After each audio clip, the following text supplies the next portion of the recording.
how to play the game. This controller's a piece of shit. Fuck shit, dicks, cocks, ass, balls. Fuck cocks, dicks, ass. Jim was a fucking cocksucker. Bullshit! Oh my god. What? I never failed the mission. I'm gay, I'm gay, I'm gay. I'm a loser. Subscribe to Soma Julius Cruz. I have no idea who the hell that is. What the fuck?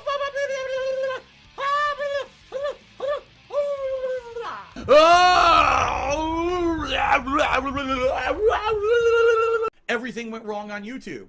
Everything went wrong on YouTube. Oh my god, I'm a complete idiot. I'm a complete buffoon. I'm a complete idiot. Seriously. This guy is fucking stupid. I need that money. I really do. I need that money to pay my bills. Give me money, give me money, give me money, give me money, give me money. I need dollar. That's what I need. Hey, hey. I just care about money. I need money. The money is always right. I don't have money to do it. I don't have money to do it. I don't have money to do it. I don't have money to do it. I don't have money to do it. I don't have money to do it. I don't have money to... Just give me money. Give me monies. I need you guys to step it up. I missed the part where that's my problem. Phil, you make me angry, Phil. You stupid, ignorant son of a bitch, dumb bastard! Jesus Christ, I've met some dumb bastards in my time, but you outdo them all. Whoa, Jesus Christ, it scared the shit out of me. Oh. The blackest eyes. The devil's eyes. Fucking what? I was blocking! This is fucking bugged, dude! This is fucking bullshit! My controller's obviously bugged. How did I die, dude? I was just standing there and I died! Fuck this game, man! Fuck it! It's this controller, dude. It's bugged. I was hitting roll. Fuck this game! Why am I toxic? And why is that bag on your head? Why? Oh, no reason. Except you gave me the ugly. I can explain. This game is fucking terrible. That's just plain creepy. He spams Dragon Punch. Fucking scrub. Huh? Come on. Another scrub. Here's what I do online. You can. Oh wait, it's not done yet. You can. Wow, you're so good. You're so fucking good. You can. I'm playing online. You can. I play fighting games. Kick. Wow, I'm good. What a great player. What a great fucking player. Just kick. Oh, you can't do anything. Kick. Wow, you're great. Fucking idiot. Fucking scrubs suck, man. I hate this shit. I do the same move over and over. Oh, look. 1 second of fucking lag. Oh, I'm good. Fucking idiots. You're terrible ass fucking connection. I jump and mash buttons. Oh.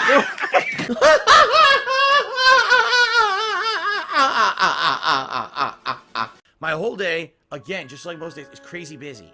I finished streaming earlier. I uploaded. I got this PlayStation 4 booted up and updated because this game needed a major update, so I had to get the game updating. I ran downstairs. I had dinner. I cleaned up after dinner. I had to take the trash out because today was trash day. I had to make a shopping list because Kat and I haven't shopped in 9 days for groceries or anything because I haven't had a break. So I had to make a schedule of meals for the next week, including what we're going to be doing on Christmas Day. And Kat had made a recipe. She found a recipe she wants to make this week on her day off. So I had to find all the ingredients for that recipe. I had to make a giant shopping list, which took me like, a long time to do.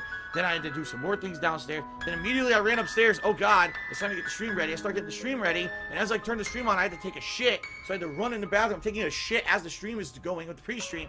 It's like I haven't had a moment to just sit down and be like, oh, let me relax for a second. I don't even have time. I'm like moving, running, constantly, motion.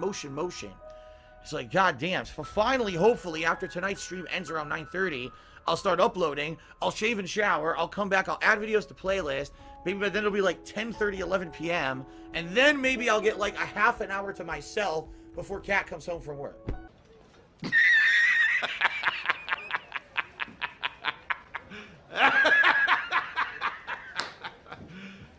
You serious? Get this through your head, you Jew motherfucker, you! You only exist out here because of... Me! I'm the one who operated a successful YouTube channel.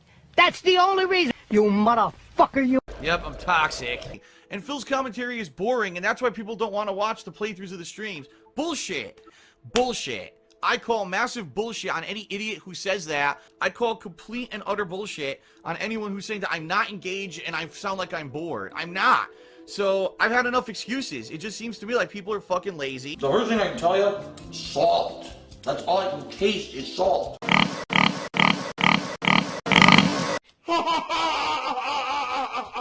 Dude. I'm a mature adult. And I'm not a children's entertainer. Time to grow the fuck up. That is one big pile of shit. Fuck that bullshit. Fuck you. I'm done. Get the fuck out of here! I am sucking the nuts. I am sucking the nuts right now. I prefer a penne. I'm gay, I'm gay, I'm gay. I actually really have to take a shit. This is totally unacceptable. How long are you going to be? I'm very hungry. Suck my balls. Shut the fuck up. Wow, this is a great game. What? Bullshit! Why am I toxic?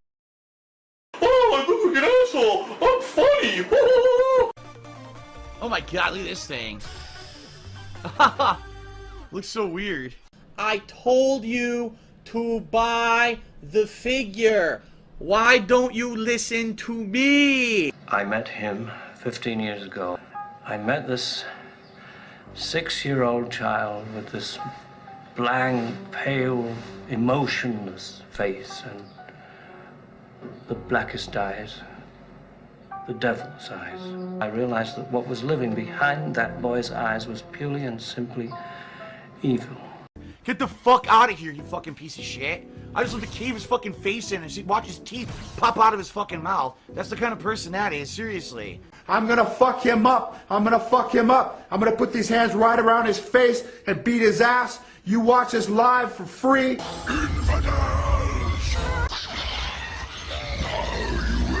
Never again see the light of day. Whoa, Jesus Christ, it scared the shit out of me.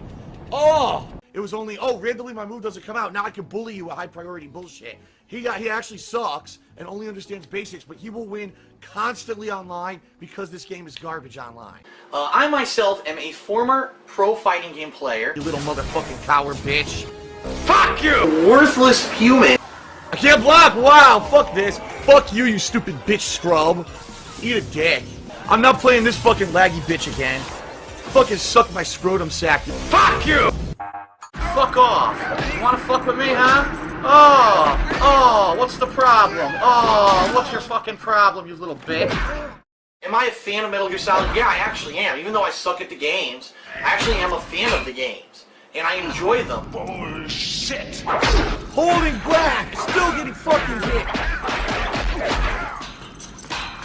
Absolutely terrible. Oh, look what I can do online! Wow.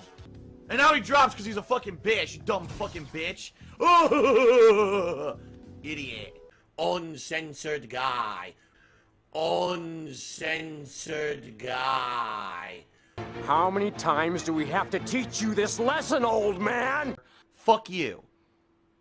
No, really. Fuck you. And I mean that. Fuck you. I don't know any of these flags. I think this is Italy. Okay. What? Fair guess, but I'm afraid it's wrong. That was completely right, you piece of shit. What? Oh my god. I have no... Spain is here. No, I'm sorry, that is incorrect. I have no idea. Germany. Try again. I don't know these at all. Wait a minute, one of these is Finland and one of these is Norway, isn't it? Heavens! Whatever gave you that idea? A fair guess, but I'm afraid it's wrong. Fuck! Try Bullshit! again. If there's snow on it, maybe it's Iceland?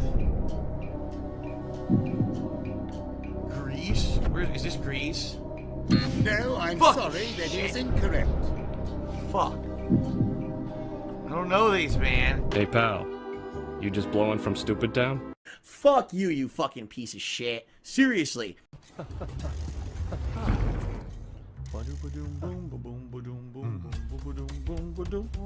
said boom ba doom boom ba doom.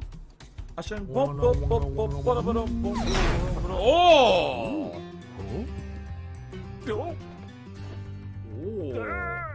He killed his friend. That's messed up. He actually murdered his friend. I've got a 4-bedroom house in a great community. Like my car? It's new. How do I do it? I'm in debt up to my eyeballs.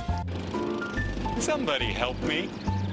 This is why I've opened a Pay Me Tons account.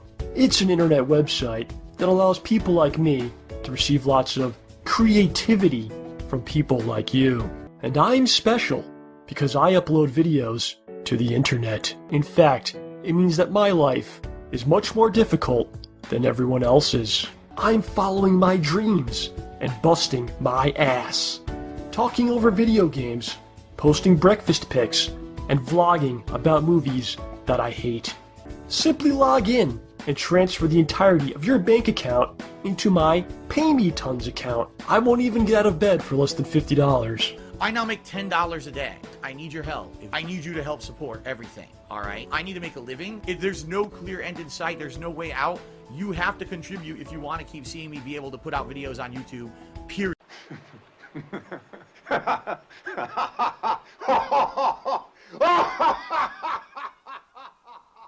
Here you go. It's alphabet soup. I made it special. It's 12 o'clock and time for his nap. That's all, folks. Thank you, you fucking worthless humans, for the views. You can suck my balls and lick my taint. Play with them. Darksydephil. What? Worthless humans. Fuck you, fucking piece of shit. Forever No. and ever. Oh my god!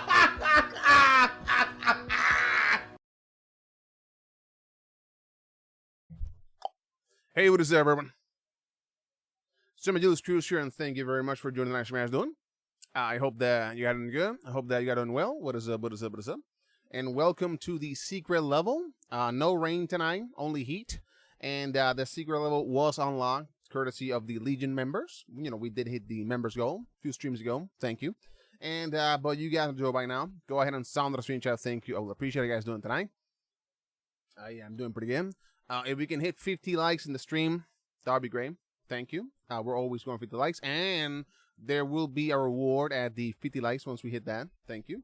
Sound off. And also, yeah, please consider a member of the Legion. For we are many. That is a channel membership. But what is up, guys? What do we got? Sound off. Doing pretty good. Sadly, a lot of, it's pretty hot right now. Last night, it was the opposite. Last night, we had like a lot of rain. And that's why the stream only lasted like 30 minutes. Because sadly, my power went out. And then the power came back. And I powered up the stream. And then, the power went out right there. And it was a mess. But tonight, fingers crossed, we don't have any issues with the power. Anyway, who do we got? I see the Apple's here tonight. Welcome. Nice to see you always. Yamato's here. Welcome. Christopher. Nice to see you. Let's see here. Thomas is here. Thank you. NPC's here, and I see Adam tonight. Ben's here. I agree. Take two. That's right. Take two. My account is here. Hello there. Hayden tonight. Welcome. SP Link is here. Hayden tonight. Welcome. Me too. Me too tonight. Right. Take two. Let's see. SOV is here. Hayden tonight. Welcome. He's got Doritos Fanta. Oh, of course. Oh, you know that. Hell yeah, man. Especially after, a good beat down from Deathstroke or something. I see that Chris is here. Hold on. Sweet is here. Hayden tonight. Welcome. Welcome, welcome, welcome. Thank you, likewise, thank you. And I agree with your motto, that's right. Bug Power Mechanics. Yes, Kevin's here, nerdy, heading tonight. NPC says, hey, it's cool, man. How about that? It's cool, man. All right, so we can just get this show on, though. We're going to be starting from scratch, obviously, because last night we got, like 5 minutes into the video. I do have the event written down, by the way, right here. And we're going to be watching today DSP, Spoony, Wings, and yes, 3 more that I want to be a surprise. 3 other, individuals. What's up, Don? Hey, tonight, welcome. And you know what? Let's go ahead and get this show on the road. All right, so we are starting with the Day Moist Squiggle Destroy DSP from It's a Gundam. Let me look for that. Oh, here it is. Thank you. There we go. No rain this time. No rain. Just enjoy the video. Good botch. Pretty good, man. Pretty good. Daisy, what's up? Pretty good, Daisy. No complaints.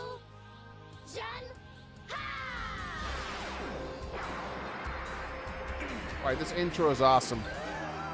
Let me just mod it here.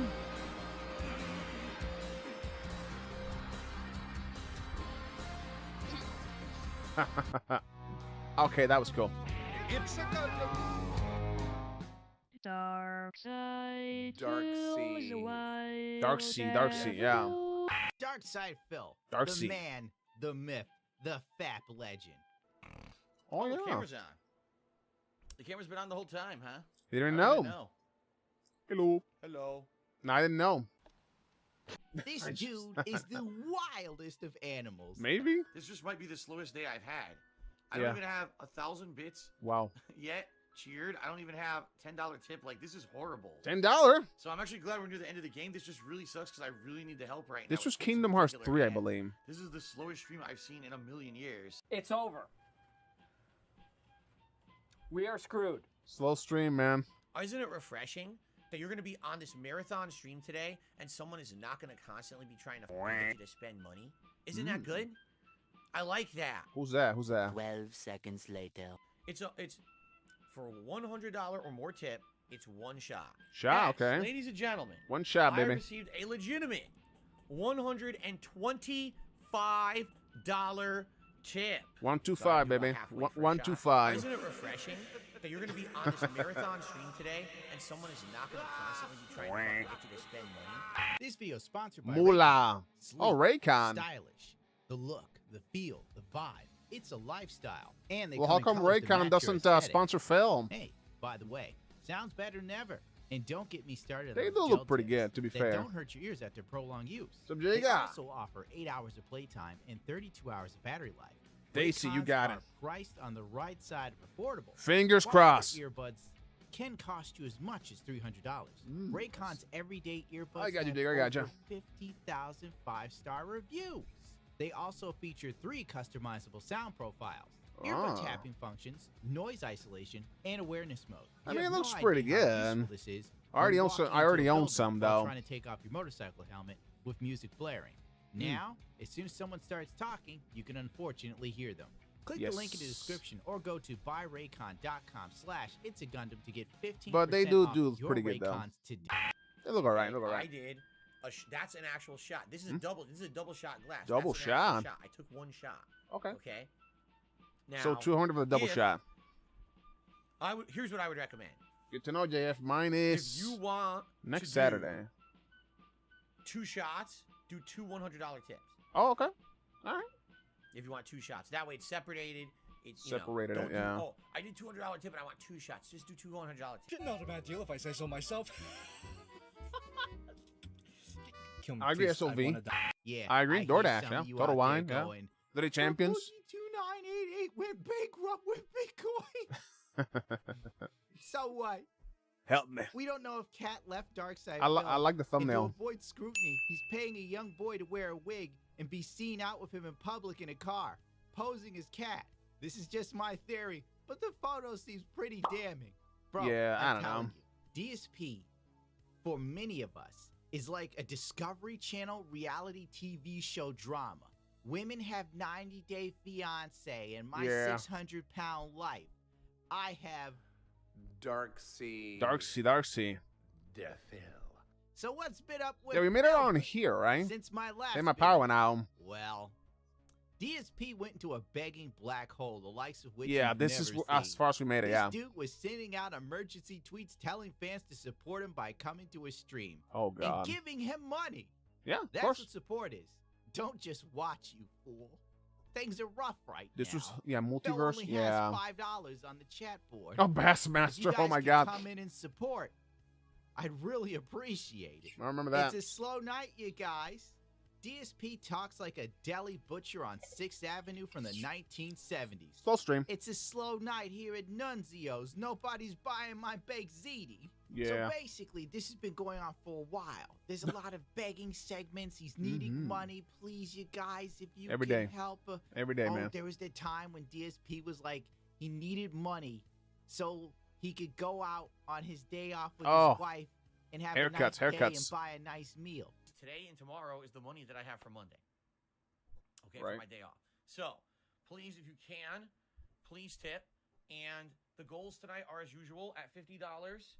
Gunner glasses. Gunner glasses. $100. These come off because this goes on. The Sudumahan. Boss hat. Yeah. We did hit the goal earlier today, which I was very appreciative of. It would be great if we could do it again tonight. Let's do it again tonight. Okay. I like that. I like that. Okay. And then we hit the full goal tonight of 150.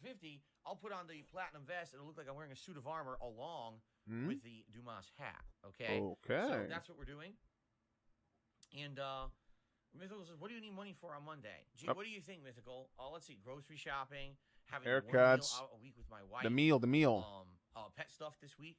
We're actually last week there was like nothing. This week there's pet stuff I need to get. Okay. Money, please. Oh no, there's no money. Oh. Money,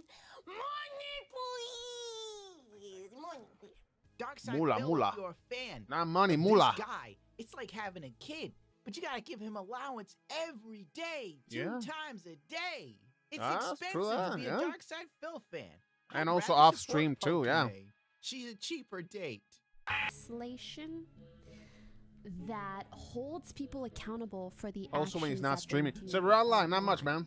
The Gundam tipped me $1. Said, "Big fan, keep up the good work." Oh, look what I Nope. can do online. I'm a mature adult with a business degree. That's 100% a lie. You, Phil, it's been tough. You know, my life has been tough. It's been tough, man. Good at lying. I agree with you. Yeah, not much, bro. Why Like am him I tonight. toxic? I have nothing to get rid of the toxicity. I'm a thief. I'm a scammer. I'm a liar. I agree. Going. Show him the moolah. Whining, complaining. I need that money. I really do. I need that money. I did absolutely nothing wrong. I'm kicked out of the Twitch partner program. Holy shit. Oh, that was great when that happened, actually. That is an epic intro, dude. That's true, Toby. But not Loot Lake.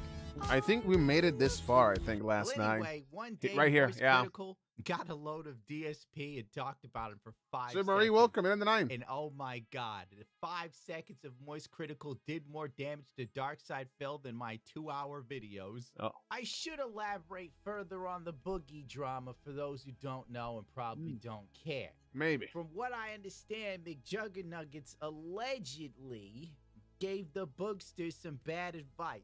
Oh, boy. Unfortunately for Boogie, he wasn't my friend. I would have helped him out. I would. And he put all his money in there. All right. Leave the That's always a good crypto alone. You idea. don't know what you're doing. And for God's sake, stop it with the sugar babies. That's always a great All right, idea, guys, man. I'm gonna be honest with you. Always a great idea. I'm frustrated for 2 reasons. Reason number 1, because the game does suck. I did not like tonight's This was stream. Scorn. Yeah, As Scorn, you yeah. guys can see, I stayed extra late for you guys, and basically it amounted to nothing.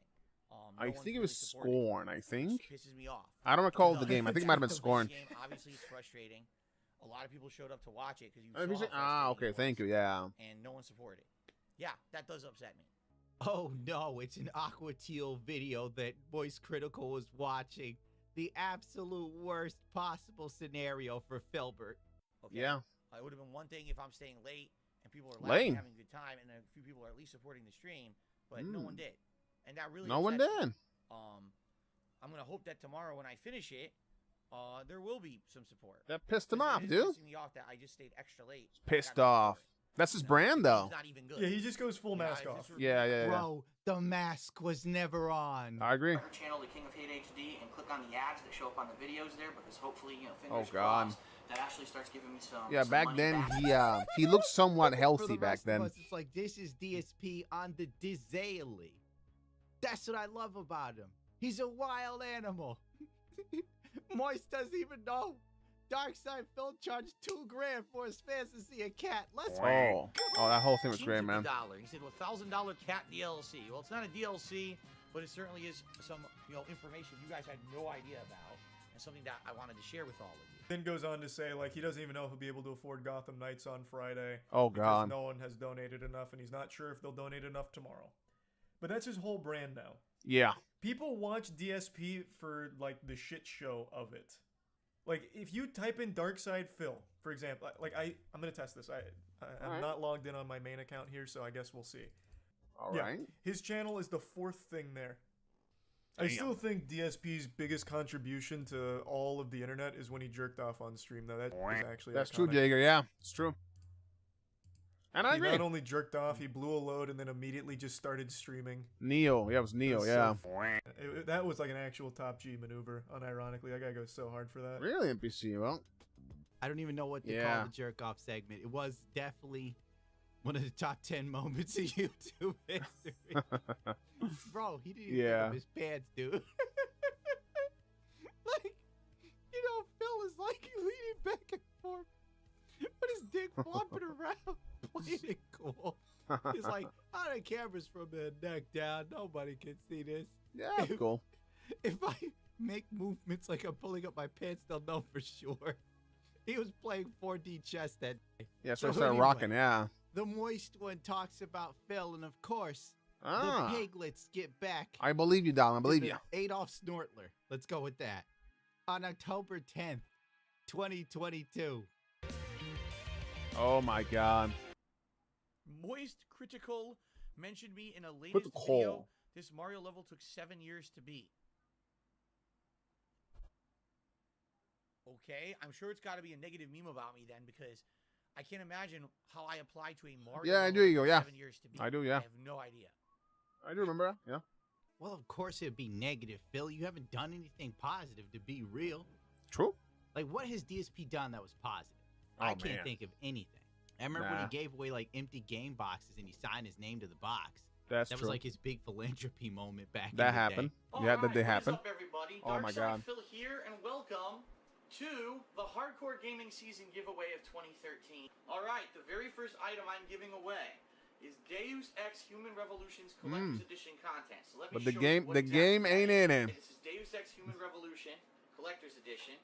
Comes with this very nifty collector's box. Looks nice. On the inside. No game, A though. few things. First of all, collector's edition packaging. As you open that up, you're gonna see the game's gone because I traded it in years ago. But Game's it does have gone. the second bonus disc that probably has the behind-the-sines content and stuff like that. Okay? They didn't watch it, probably. I'd like to have that autographed by me. Pretty cool, Uh, right? nah. It'd be funny if it weren't so pathetic. No, what the heck? empty I'll box laugh art, yeah. anyway.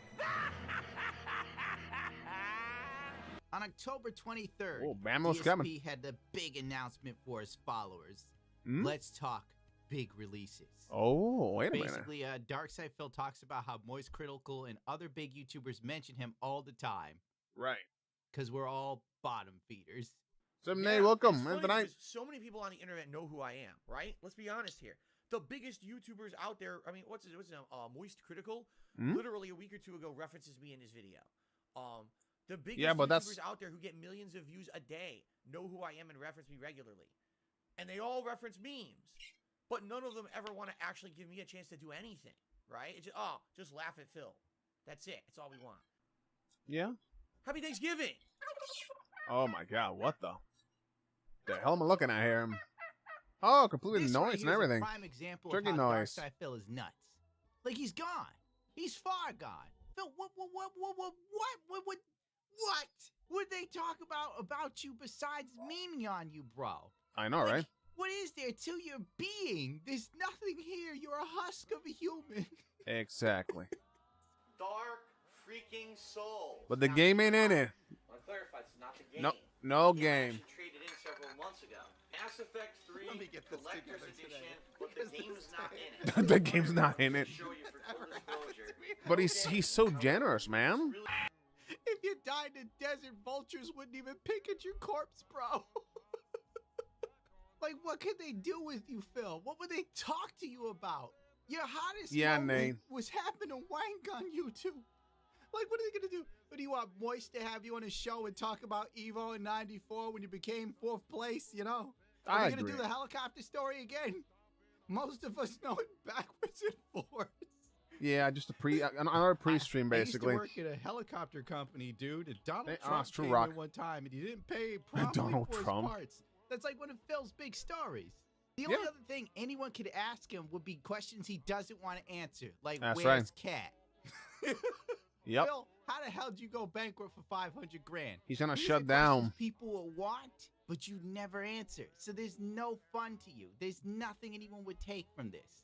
Yeah. It'd be a waste of time and energy. Even me doing Exactly, this yeah. video, I know it's gonna turn people off. For like the 10 people that want it, there's like 100 that are like, the hell with Phil. Yep. Now, this just in, police officers in Lancaster, Pennsylvania, were asking people to be on the lookout for a man who robbed a store. And I think, yeah, I think we do have his description. Can we take that? Let's take his description. Oh my God. Okay, this is the guy they wanted people in Pennsylvania to be out on the lookout for. He's got a nose and some. He's got a hair, nose, yeah. things like that, and A Karen wig. wearing a hat. Apache goatee. Snort sacks. Got kind of a chin that comes down to almost a point. A weird forehead. Stands about 5 feet 4 inches. The only person who's dedicated to trying to talk to Darkside Phil is Review Tech USA. Yeah. That's it. If Phil wants nothing to do with him. I mean, if I were to talk to him, he wouldn't talk to me at all. Nah. People are like, DSP wants to do an interview. Why don't you? I'm not talking to Phil because Phil don't want to talk to me. I Yeah, go, what Phil, for? Yeah. when you filed for bankruptcy, what did you lie about having a cat? Like, what move was that? Oh, I got my timeline mixed up. I guess Moist Critical talked about DSP twice before. Meme is telling me that Moist Critical actually talked about DSP sacks. on October 30th. Oh, well, that's life. What game is That's this, by the what way? people say. So anyway, DSP thinking he could capitalize on this, kind of like how he tried to capitalize on the jerk-off session back in, what was it, 2016? Yeah. I know, this is a lot of DSP lore. But back when he had a wank, him and Machinima were taking down the videos that anyone posted of him doing it. And then Yeah. Keemstar got a load of it and talked about it. And DSP tweeted at Keem back then that he was willing to talk about his mistake in session. Only when Phil thought he could gain from it was he willing to acknowledge it and say that it happened and do an interview on it.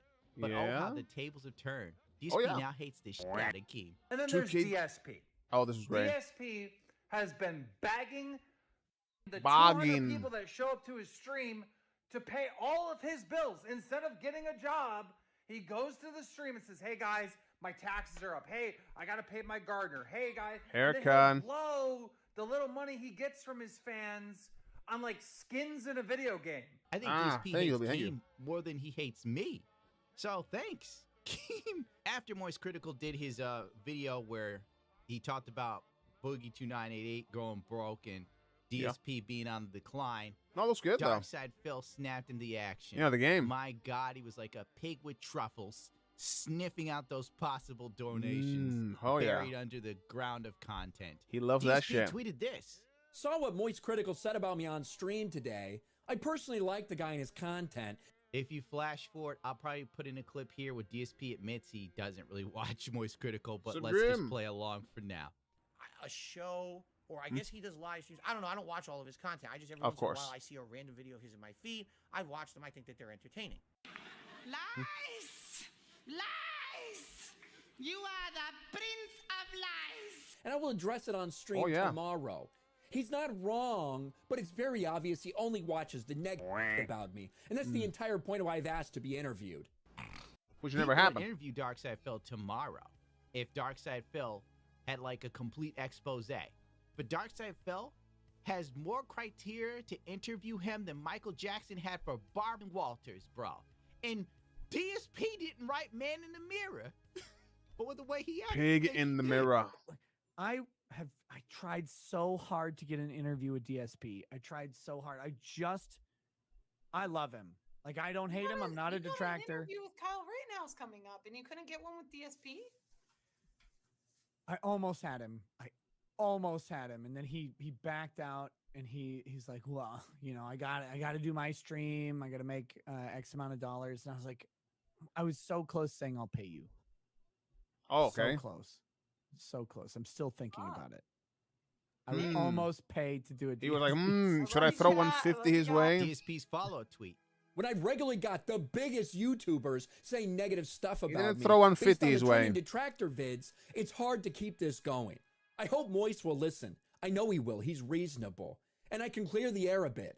We shall see. We shall see. Yeah, Moist I Critical like was that. going to want to interview me? No.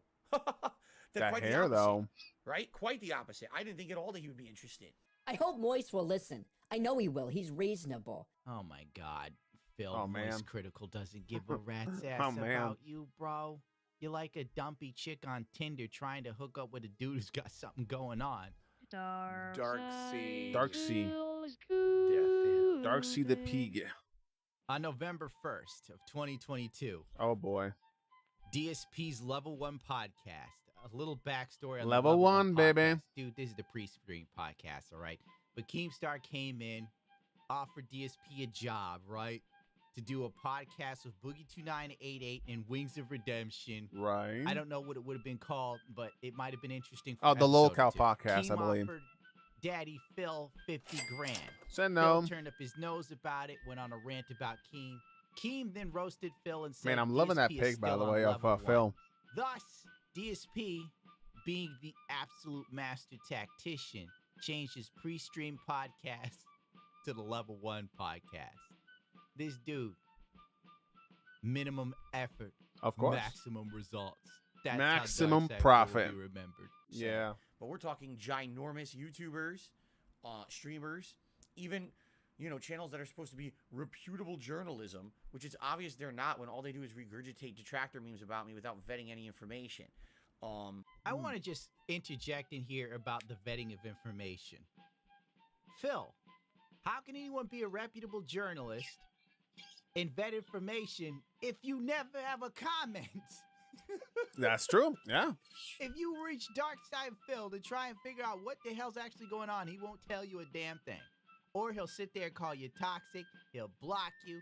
Oh my God, these detractors, they're stupid memes. Phil, is it true that Cat has left you and hanging out in Ottawa, Georgia or something?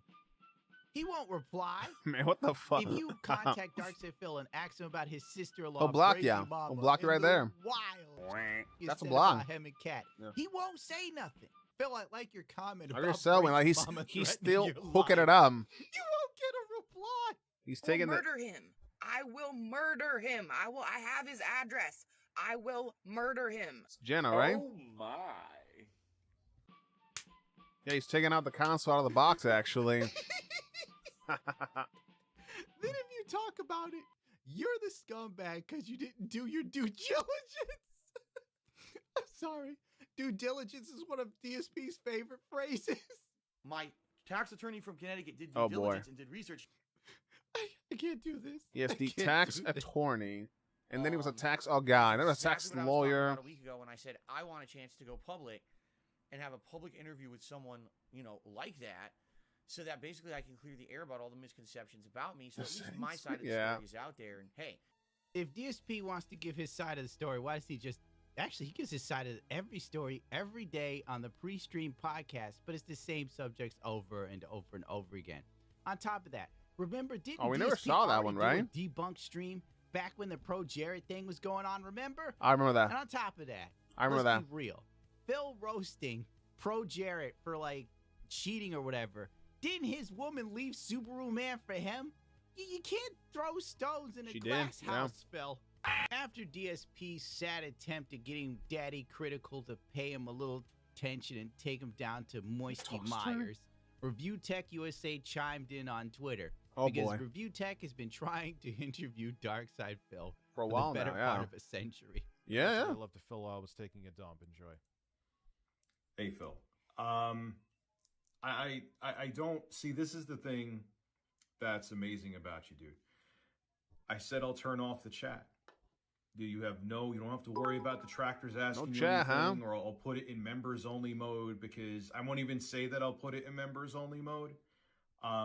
So your detractors don't become members. I'll get to you. Or I'll soon. just turn off the monetization for you, so I was don't gonna say make something, any money from the video. Not good Would enough. you like me to donate to a charity, Phil? Yeah, he said Hell I no. brought up none of his points. I brought up everything. You don't. It's not for clout. Then just, dude, come on. Okay, so I forgot one. Not only did Richard of UTech USA throw in his hat to interview DarksydePhil, Mr. Medica stepped in. Much to Phil's chagrin, you're out there, you're throwing the line, you're like, Moist, receive my messages, please. Let me on your stream and interview me, sire. And instead you get Mr. Medica, the cancer man. The cancer man can. One quick little thing. DSP related news. Now I know you think, oh God, am I going to talk about his car dealership thing? Oh, really? Where he got Damn. suckered into paying like $8,000 for spark plugs because he doesn't know how I machines see, Nate. operate? Thank No. you. The best part of this Did not clip know is how that. Mr. Medica brings up the other DarksydePhil saga that was going on. Yeah? The car saga. Ah, All right. I'm going to try and make this so short because I'm sure there's a lot of people who don't give a rat's ass. And that's the problem with doing DarksydePhil videos. There's so many layers. He's like a painting by Leonardo da Vinci. Just when you think you figured out how he painted the Mona Lisa, there's another layer. But it's always layers of stupidity. The car dies, it sounds like it's a battery issue. Instead of like checking the battery, getting a new one, He goes on which means stream. that Yeah. him and Cat would have to, horror of horrors, use public transportation. Oh, no. He pays to take it to like Midas, Jiffy Lube, or Oh, what, this is great. Firestone or Yeah. something.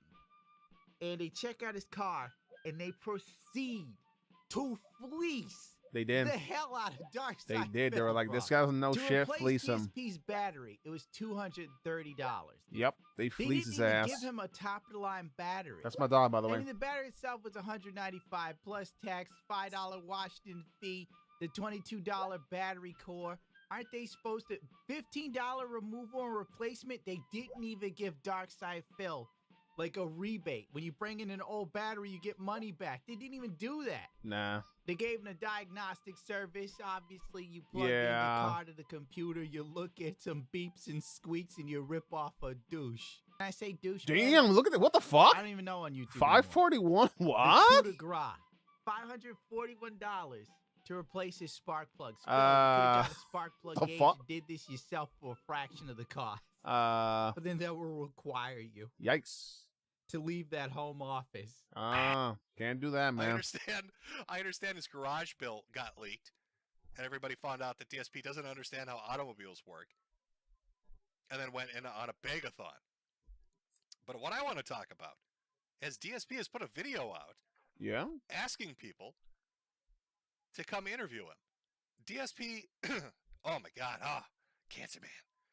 DSP is out there asking for a sit-down interview with anybody that's interested. Even said he's open to having them email him.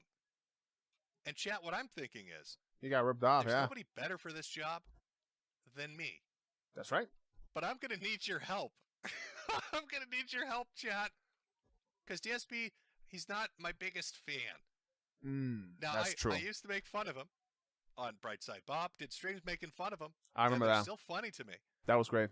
But I did do a catfishing video where I exonerated him by showing it was complete bull. So that should kind of that should equal out. Maybe, yeah. But I want to interview DSP.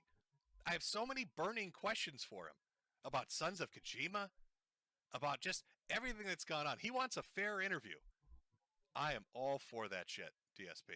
I will give you a fair interview. Nope. I'll ask He said no. the hard questions, but they'll be fair. Tomorrow. Yeah. I just happened to jump on YouTube and search for the Mata guy. cool. And all I could find in regards to him and me was the most toxic shit I've ever seen. This Okay. guy as far back as 8 years ago. Yes, as far back as when I moved across the country from Connecticut to Washington, was making toxic ass content about me. Benefiting from slandering me, saying really nasty things about myself Benefiting. and other people who I associate with.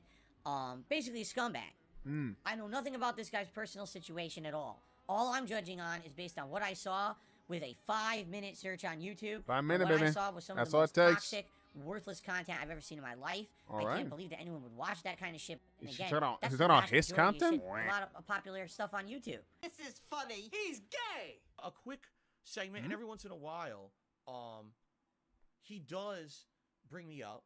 All right. Usually, he brings me up in a meme. Like, he'll reference my accident in 2016, and he'll have a good laugh about it and say things like The incident.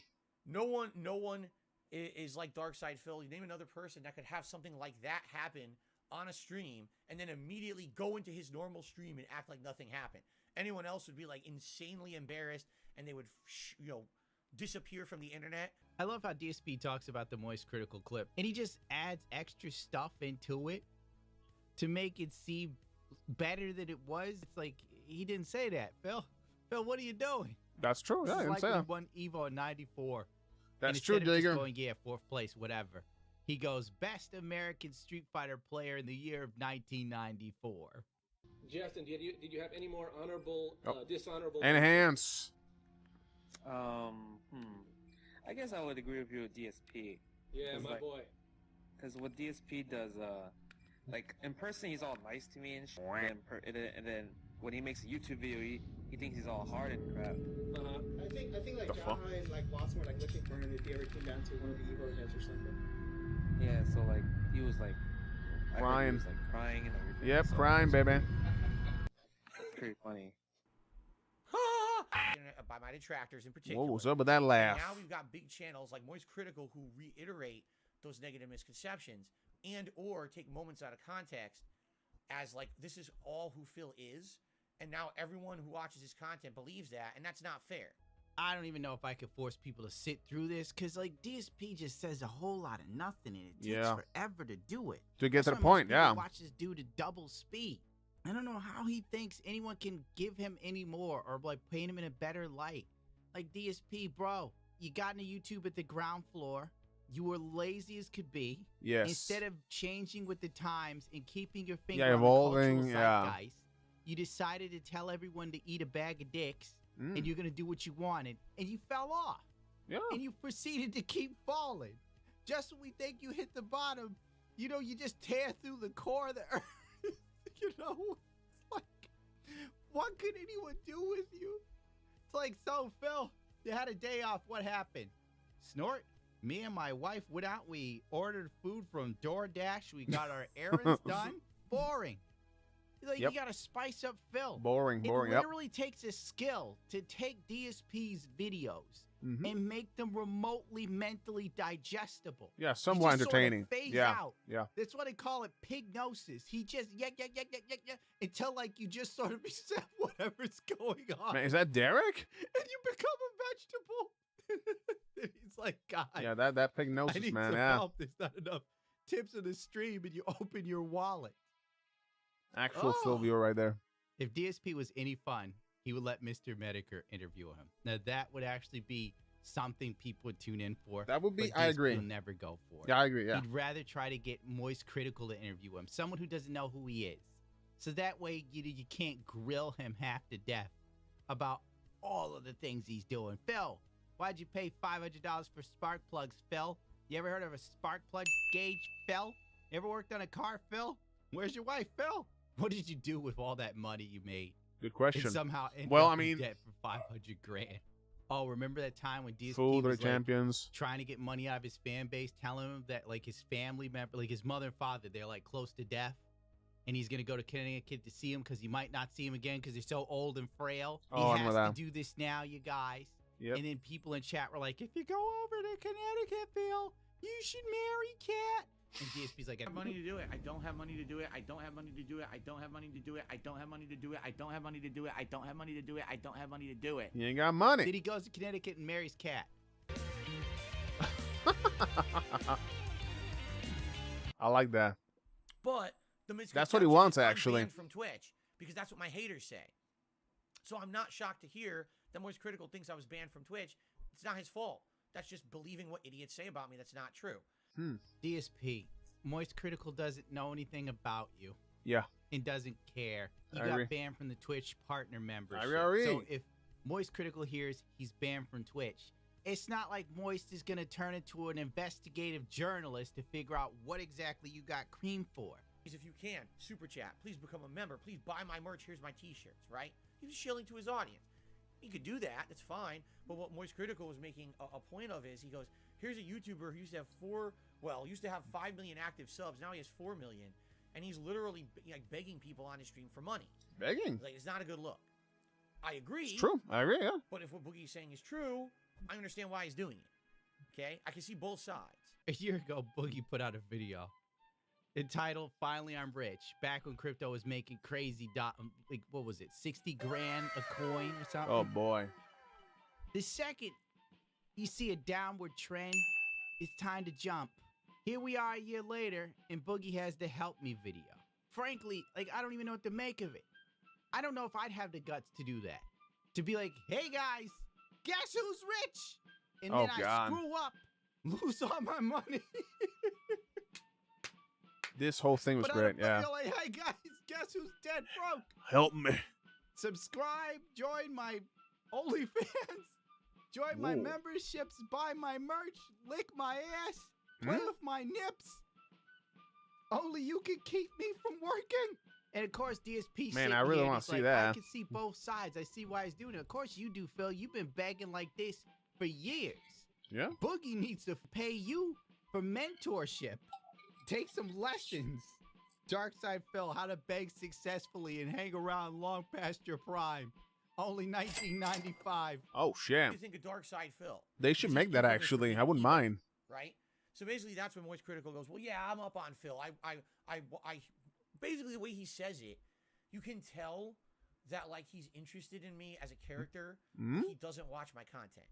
All right? You can tell he's not sitting here nobody right now does. watching my stream. He's watching the detractor highlight of my stream that picks at the bad parts and says that's all that I am. All right. This is why I keep saying that DSP is either a character or he's stone cold crazy. Oh, I know, right? He's like, you could tell Moist Critical All right, doesn't watch my content because your content is so boring. Jesus Christ. I agree. DSP streams are like ambient. Yes. Nothing's going on. Nothing interesting happens. Yeah. Pray to Christ something upsets him because that's the only time he has something to say. I've watched his Street Fighter stream of Street Fighter 6. Oh, my God. It is a waste of your life. Tevin's getting drunk. You literally have to have a buzz on to be able to sit through a Phil stream. It's I know, weak right? Sauce. Of course, he's not watching. You suck. Boring as fuck, yeah. Oh my God, dude. You torment your fan base. Could you imagine watching something boring and then someone demanding money? DSP's like a stripper you don't want to see at the club. Then they get off the stage and walk up to you and ask for money. And it's just like, Jesus Christ. You should pay me for being here. Oh my God. So boring. This dude falls asleep on his own live stream. Yeah. Yeah. I love her lack of energy. Go, girl. Give it And it's been like that for years, by the way. Was I upset? It's been like that for a while. I absolutely, positively was upset. The game pissed me the off. The It made me game. feel like Did he just because blame the was game? badly designed, and it ruined an experience for me because I was liking the game up to that point, and I was actually sad. That So the game Pika, had gotten welcome, so another bad name. At that point. In addition, I already Our had a guys week peeling, yeah. where things were already really like bad for me financially, both behind the scenes and in front of the scenes. You know, it was a slow week that week, and Slow week, man. I didn't even know what was Oh, going to slow happen. Being week. able to afford stuff, and I was honest with my audience that He was night. and some people frustrated. just can't take that honesty. Basically, it amounted to nothing. No one's really supported, which pisses me off. It does. And it's purely budgetary. It's not personal. I'm gonna kill myself! Wow.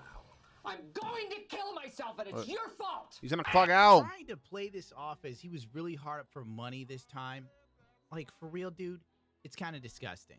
Yes. Because he's always hard up for money. He's been hard Always. for money Oh, for years. hell yeah, man. He's begging for money since he, like, came and hit the scene. Yeah, hell He's yeah, telling man. people to click the links in the video. Yeah, money, click yeah. the ads. Send money to his PayPal. This is the same thing. He's 14 years. Since Phil. day one, yeah. He's hoping he got Moist Critical sees this and thinks, like, DSP's making some sort of Barbara Walters level turnaround. That's I cool, don't even Pika, know that's who cool. that is. Darksydephil admitted that the month we're talking about, because this was last month, was so good on YouTube. A lot of people came out and supported him and stuff. Hmm? And he made so much money from gifted memberships that he could buy his wife Yeah. an Xbox S. Oh, the Xbox. Now, Oh, this shit. whole time right here, DSP is telling us he's broke. Uh-huh. But if you watch Phil, even like passingly, like a retarded squirrel that's outside your house, you sometimes see, you're like, what the hell's Squirrely doing now? He will tell on himself. Last month he was hard for money. Yep, just gotta wait, yeah. In addition, I already had a week where things were already really like bad for me financially, both behind the scenes and in front of the week scenes. isn't It was bad. a slow week that week, and I didn't even know what was going to happen being able to afford stuff. This month, last month, you made a lot of money. Things are good. You could buy an Xbox. During that time when they were well, I mean, they still are cheap. The thing was, they went on sale during the Black Friday week, and thankfully, thanks to having a really good month here on YouTube 2 months ago. If you remember, there was the month when I got the ridiculous amount of gifted subs. Okay. So because of that, You're I had some right. extra money, and I was able to get her an Xbox Series S. Man, why even talk about this? You know what I mean? Like, why even bring this up? Horseshit! See how this dude rolls? We ain't even getting into the television saga. Not even. All the TV. Keep the clip going before I stab myself in the head. Like, Phil has the pignosis. He mind and brainwashes his viewers into contributing. Yes. The pignosis is very real. I call it begnosis. Like, the dude constantly, there's always something wrong. There's always something bad on the horizon. He's the underdog. You gotta help.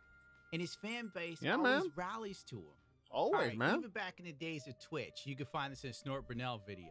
Twitch streamers have the most generous fans. We looked at the revenue each streamer gains from dear bits Lord. and cheers per subscriber. This shows which streamers Oh, he have was the top most at the top. loyal fans. Users with the And most number donations one. incoming per subscriber include darksydephil, Tim Ack, what is that? Tim the Tap Man, and Castro. DSP's number one. This was in 2020. Yep, Oh my number God, one. I'm so dizzy. Oh my God, I'm gonna Yikes. vomit. Oh my God. So the pignosis is very real. That's the point.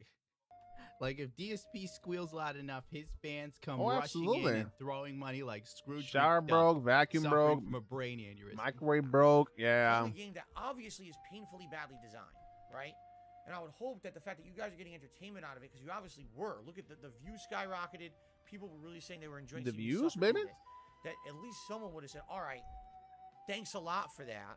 We know you're having a rough week. Here you go. We'll contribute or do something to help you out. Huh? And I'll be like, wow, well, at least it was kind of worth it for me suffering through this. That's bullshit. tough beggar. And it didn't happen. And I got upset about it. All right? I'm a human. I have weakness. I was having a bad time with the game. I felt so bad, and I stayed an hour over. It's not Dude. real. Like, bro, You clocked you're out acting lane. Like you're a bricklayer, dude. Yeah, we're on a You're bridge. acting Yeah. like you're a garbage man or a security guard. I had to do an hour overtime. Phil, you're in your house. I know, right?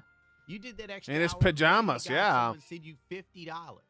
You know, you wouldn't have to beg if you just tried. If you actually put some goddamn effort into what you were doing. My Yeah. God.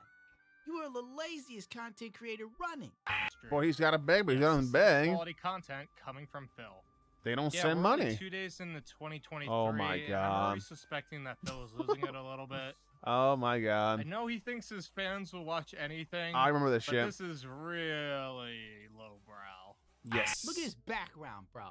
His background is empty PlayStation 5 boxes and Xbox Yeah, the boxes Xbox, with little yeah. tchotchkes and bobbleheads. This is him leveling up. Blanca doll, the son. Magic 8 Ball. You give him $8, you shake it around, you can ask the 8 Ball a question. Dude, Why don't really? you cut out the damn middleman and buy yourself an 8 Ball and ask it whenever you feel? It's a one-time fee.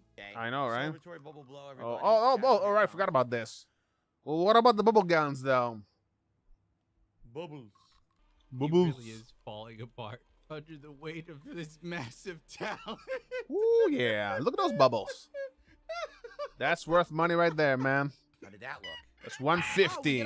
That'll be 150. What the hell are you doing? That body. 40 years old. Well, that's the You can KFC tell he body. comes from the mean streets of Greenwich, Connecticut. Because this wouldn't fly in this city. Me. I'm the complete polar opposite of that, you know?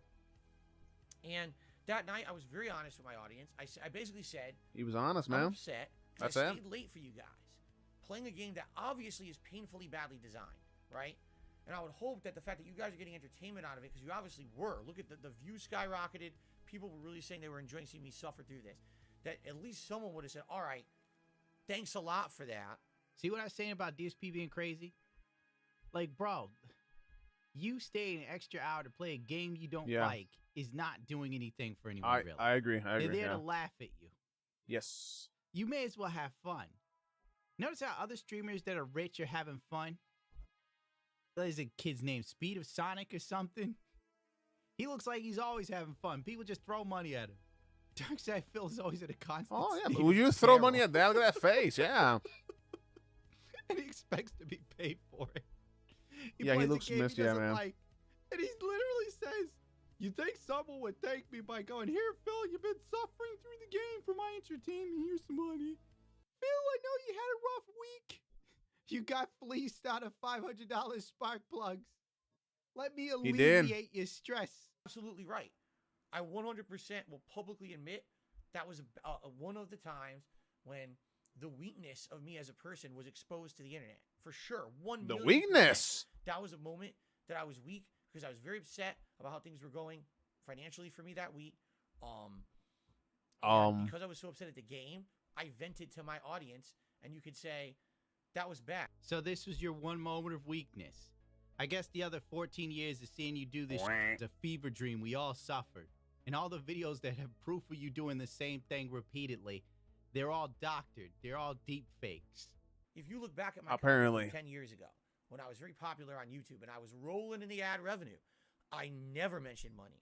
Which is this channel, The King of Hate HD, and basically how much you guys participate with this channel. Yeah, if you know what I mean. participate. I'm not allowed to come out and just say, how you can do that, but anyone who's accustomed to YouTube and how the partner channels work, I'm sure you understand what I'm saying. I was never asking for it. I didn't have a PayPal where you could donate. I just started a Patreon. I'd been a YouTuber from Bullshit artist. I say again, bullshit artist. DSP's lying through his goddamn teeth.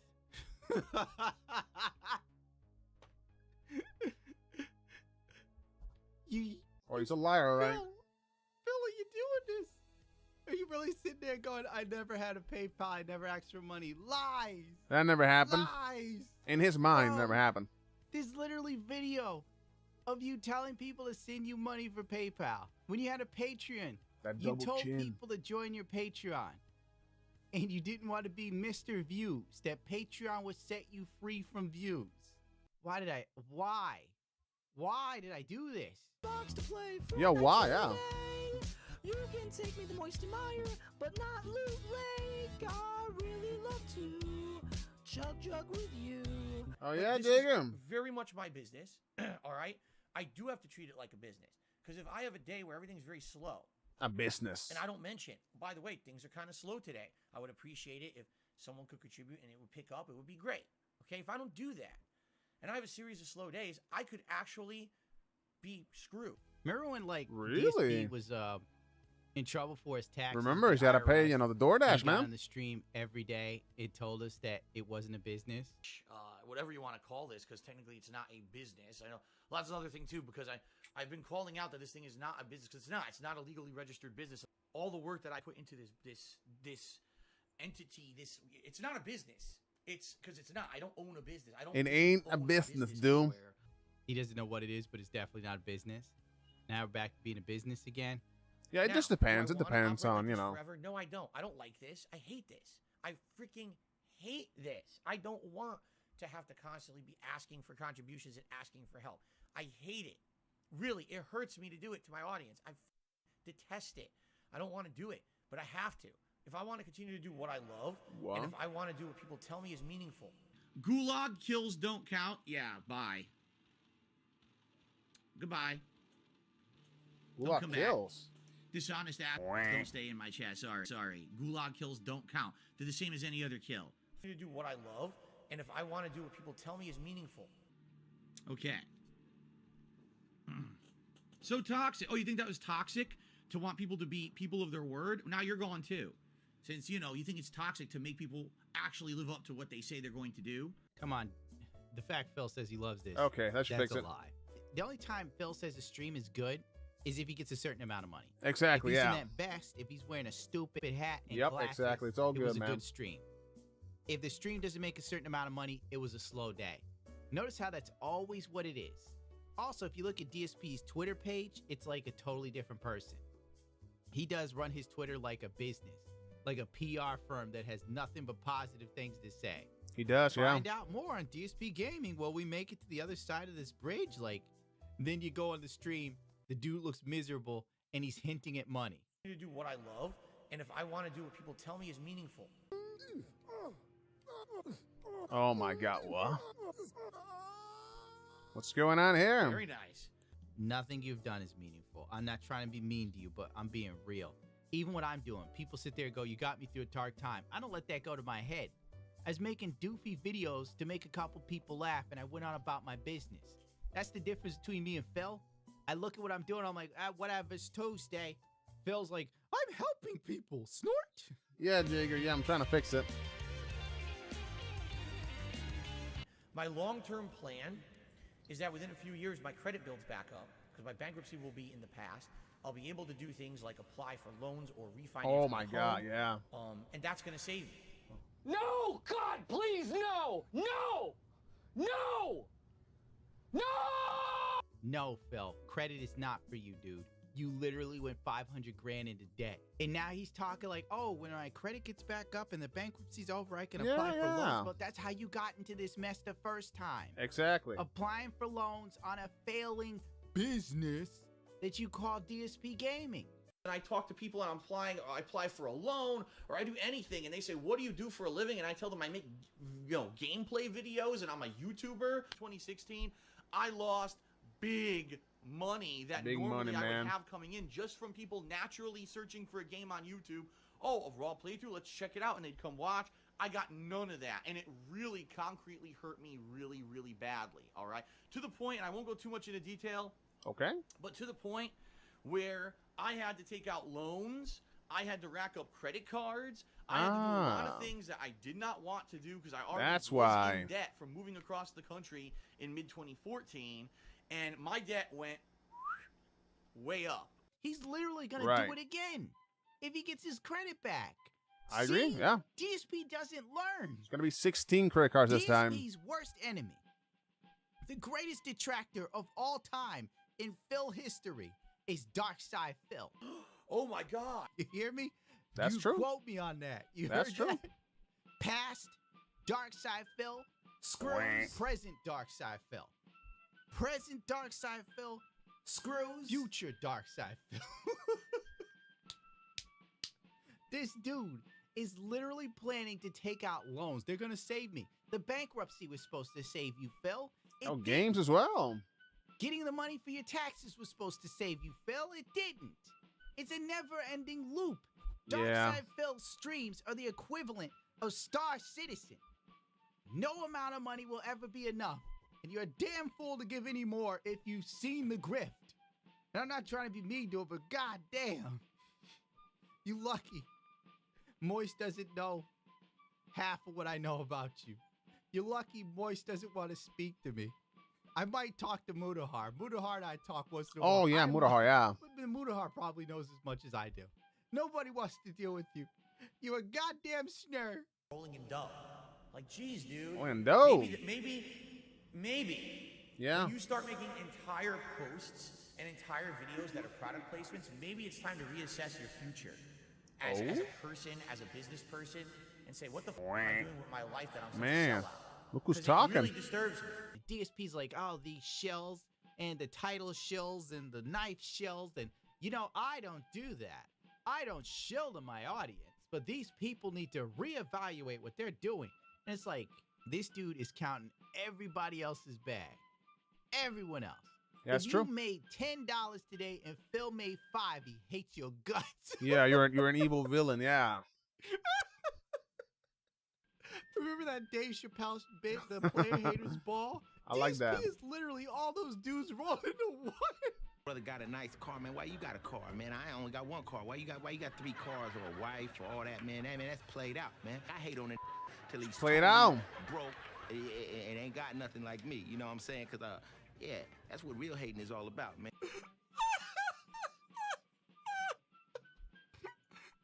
Part 9. Yeah, but he doesn't want $20. I mean, He wants 150, up. baby. That's too give low. up, right? When am I going to give up? Quit on everything I've done for 14 years that everyone tells me daily is meaningful, and they would be crushed if I stopped doing it. I gotta play that one again. Meaningful? What the fuck? DSP is Meaningful. playing himself off like he's Rocky Balboa, dude. Yeah. Who the He's the underdog. That would be crushed if DSP stopped uploading his garbage. Probably snort Brunel. It bothers me when I see someone like Moist Critical, who's like a genuine guy, looks like a fun guy, makes great content. Bothers him, dude. You can tell he's watching only the negative stuff about me, and that's his conception of me now. You know, this is why a week ago now I'm pink. This is why a week ago I said I want to have a public interview out there so that all this stuff that's said about me can be addressed and aired out, and you can hear my side of the story. Because right now, no one hears my side of the story. All they hear, or they watch the detractor videos, right? They watch the nasty. Here, watch the Scorn highlight. Watch this moment where Phil had the other side. Here we go with that interview him thing again. Yeah. Nobody knows the side of the story. We've already heard your side of the story countless times. I know, right? He just I know. wants to be on someone like Moist's channel that has millions of subscribers. Yep, get some and he new prays to whales. God Yeah. that this would somehow resonate with people. Because Darksydephil, like I said, he's crazy.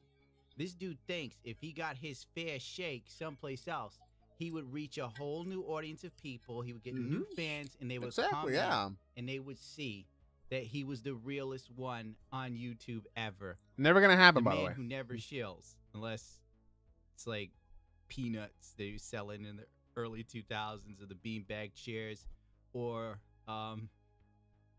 those Chinese gamer seats he was shilling. That the company was so, oh my God. I remember that. Heaven's video I remember that. That Moist Critical said about me that actually is pretty hurtful, but I don't think he means it that way. That's He right, basically Darwin. said, I still say to this day, the best thing that Phil ever left on the internet was when he had his accident, but the rest, he just kept streaming as if nothing happened.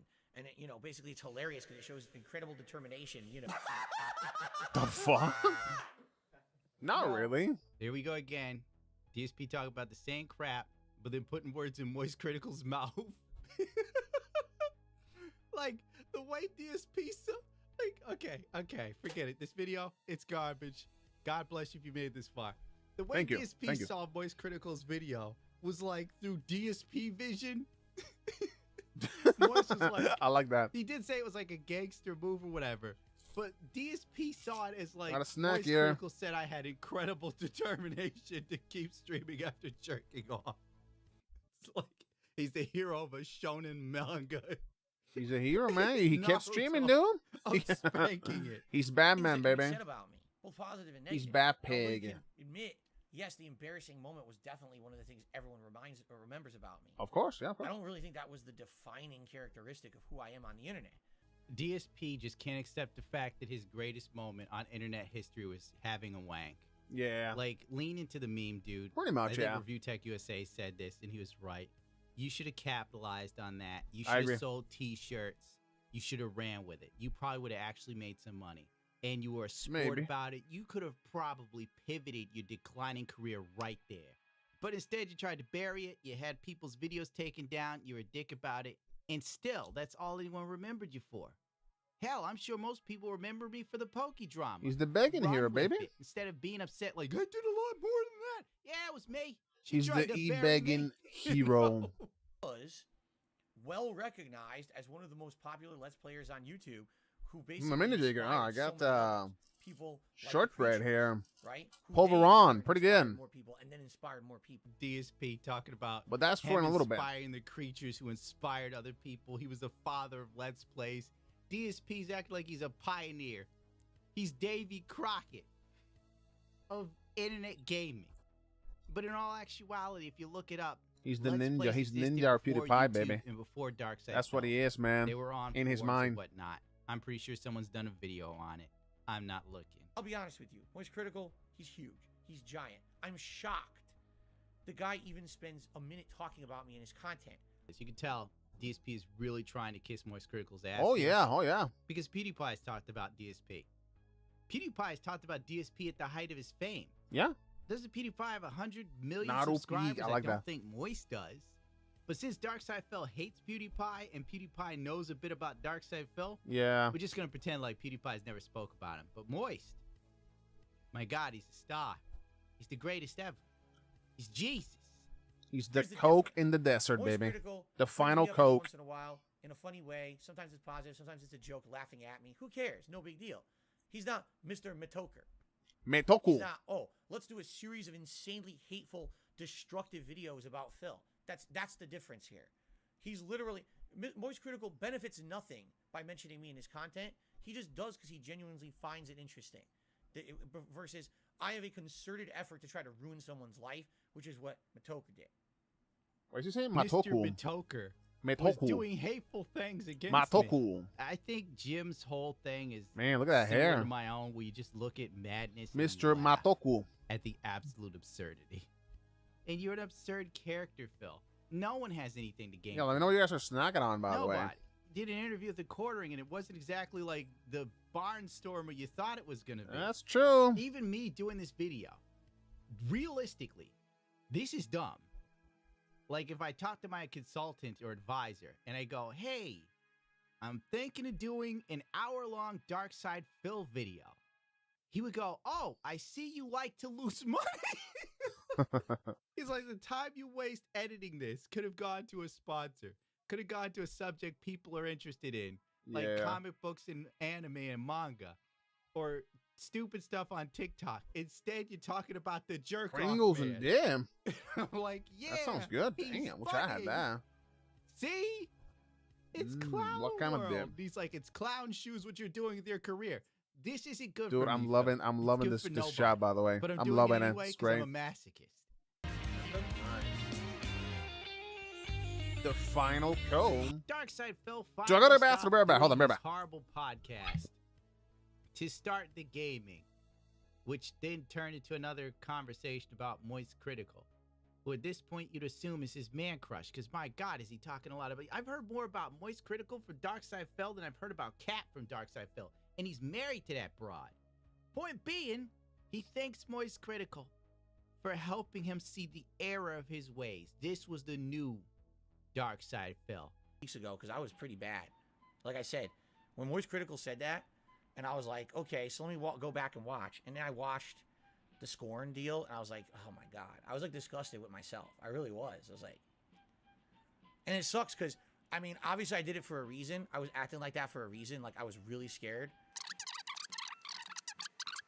But when someone who literally has nothing to gain from you says something like that about you, you realize that it probably rings true better.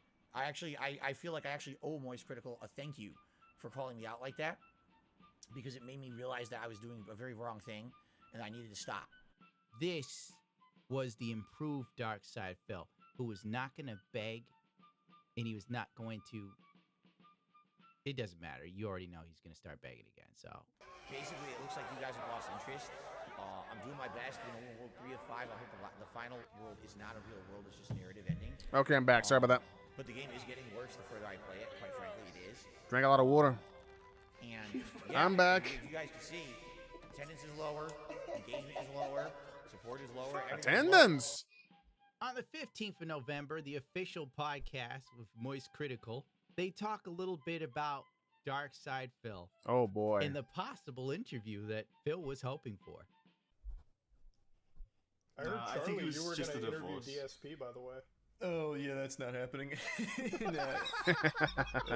I saw that. That's just I'm not doing that.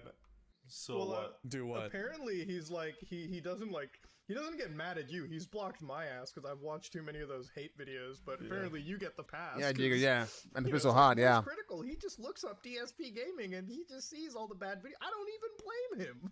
What? Yeah, no. So I was just talking about. So to tie everything back, I was talking about Boogie and like the e-begging stuff. And then I likened Boogie, it to yeah. DSP, whose whole brand has become like, you know, making sure his viewers are giving him money, or else like he. Yeah, it's the brand, baby. Hell yeah, the begging brand. And he's so busy. Yeah. So I compared the two. DSP saw it and he made like a response to it, and then was requesting an interview. I don't interview people. I was just talking on stream about this. Like it's not that deep. And there you have it. Moist Critical himself man. says it ain't that deep. There's a couple more video clips that I'm probably not going to hunt down of Darksydephil still talking about this, still angling. Oh, you Still know, salty. I might have an interview lined up, but nothing came of it. If anything, nobody really wanted this interview. And who he Yeah. hoped would interview him felt it was not that deep, because it wasn't. It was a passing conversation mention that Darksydephil took too much to heart. He even spent like a few weeks trying not to beg and telling people about how he wasn't begging. But then Sorry he about would proceed to beg right after saying that. Yeah, and then he It begged was really like hard, a weird actually. indirect beg. I recall that, yeah. And I don't think I can find it. Well, I guess that's the end of the video because it stopped abruptly, which probably means I passed out while doing this at the time. This is taking me over a week to do. Oh, So wow. I may as well thank the Patreons. I'd like to thank you if you made it this far for watching. Thank you, subscribers, YouTube members. Obviously, gotta thank Memeology for helping me source some of this garbage. Thank you. Thank you. Thank you to Sorry the about that. Thank you. detractor community that also put it online. Oh, that's it. That's the way the video ends. All right. All right, next video. Good video, by the way. Really enjoyed it. Next video, we are doing this right here. So Gundam tipped me $1. Said big thank you for the good work. Oh, look what I can do online. So thank you, SOB, Rock Light Jager. Thank you. That's 100% a lie. You, Phil. It's been tough. You know, my life has been tough. I'm good at lying. I agree with you. Why am I toxic? Oh, I have nothing man. to get rid of the toxicity. I'm a thief. Nope. I'm a scammer. I'm a liar. I agree, yes. Save the pig. Show him the Hogan JPEGs. I need that money. I really do. I Hold need on, that SOB money. just real the membership. Thank you. For how much birthday? Thank you. Since The Twitch partner program. to Phil, it was the most birthday in life. Darkseid But to Moist, it was a Tuesday. Thank you. I really thank you. Really him? Big This ups, thank figure you. is the amalgamation of the detractor scene brought to life. Oh, The boy. true meaning of the phrase, don't let your memes be dreams. It all started like most things in my life, as a total goof. On March 1st, I was on the podcast. That Big ups, being thank said, you. Moist. I forgot the question of the day, but I'm asking now because we were just talking about figurines. It still makes sense. If you could create a figurine for the DSP universe, it'd be, and I'm going to answer first. Mine is a character called, I stole this from someone on Twitter, by the way. Mine is a character called Muck. It's just backwards. That's Derek's final form. It's a big blob, a white blob. This unhinged content. That's unhinged behavior. I gotta say, my figurine has to be the Project 7 turn when he turns around with his arms crossed. That smug look. That's I the love that. figurine, man. Because that whole turn encapsulates everything about him. We just got to get. I know Darkseid. We just got to get somebody to Darksydephil. We need someone to make SLI files, and I can 3D print them up. Oh, man. We can start an empire. We can start an empire right here, right now. After that, I totally forgot about it, till the meme gained steam. I must say that being said, spearheaded this project completely, and in my opinion, has proven themselves to be one of the best podcasts on the internet. Too bad they focused on Darksydephil, so there isn't much room for growth outside of the detractor community. By March 5th, the contest was already announced with darksydephil. Darksydephil. One of the many talented detractors in the scene. Darksy's a 3D sculptor for toy companies, which explains the robust quality of this figure. Robust. But now it's time. Sam, can we get some dramatic music or whatever? Oh, okay. Yeah, we can. Let's do that. Oh, let me make sure I get the title right. Hold on. Go ahead. Okay. We're here today to announce, in cooperation with It's a Gundam, sponsorship from the Tractor Beam, and in association also with darksydephil.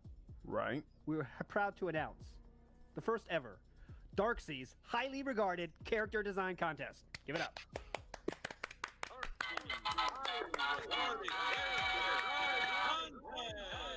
After voting is closed. Oh, man. But you might say, "Oh, Darksy, what do I get out of this?" Well, allow me to explain. The top 4 entries will be awarded the following. So the 4th place, you will get North American bragging rights above even the top 3 places. Oh, of course. 4th place, of course. Lefty's enjoying that now as we speak, and it's changed his life. Yep. Yeah, so let's be completely honest. The top 3 are probably all going to be Japanese anyway. So, and that's a Twitter bio blurb that I would definitely want. So I want to gift that to somebody. 3rd place is I'm going to do a black and white sketch of whatever one character you like. It can be one of yours. It can be one from the contest. I don't really give a shit, and I'm going to give it to you, and you can have it. I won't put it on the internet just so Duty doesn't take it and put it in a video. Oh! No, I love Duty. I love Duty. He knows. He knows. I know. We love Duty. Second place, I'll do the same thing, but with a full color render. Take a little bit more time, but give you something really sharp or whatever character you want. First place. First place, as ALT just mentioned, I'm going to personally 3D sculpt the winning character. This is in my particular set of skills. I will deliver to the winner high resolution renders, a turntable video, even print ready files in case you want to take it and have it 3D printed. All right. I'll have all of that to be turned over to the winner, so you'll own the whole package. But then that winning sculpt is also going to be turned over to It's a Gundam at his request, which is awesome, to be 3D printed and painted. Because if you know anything about Gundam, that's where the name comes from. He loves his Gundam model kits. He's very skilled at it. On March 26th, the finalists and winners were announced. Not winners, winner, I should say, was announced for the figure. All the designs were fantastic. When I saw the Goof Custom DSP on top of the Foon Psyche cat, I was just floored. I was absolutely blown away. There's a lot of Gundam lore in there too, but I'm not going to get into it because nobody wants to hear me talk about Gundam here. I even saw one design that struck me as odd. It was like pencil holders with a pencil went in the DSP's ass or something. Or his dick. And I'm sitting there like, who'd want this? There are a lot of great designs in all honesty. Yeah, this one, yeah. A lot of stuff that I wouldn't have mind seeing come to life. But at the end of the day, the clear winner was the guy. So much lore packed into this over-the-top design with fantastic box art to boot.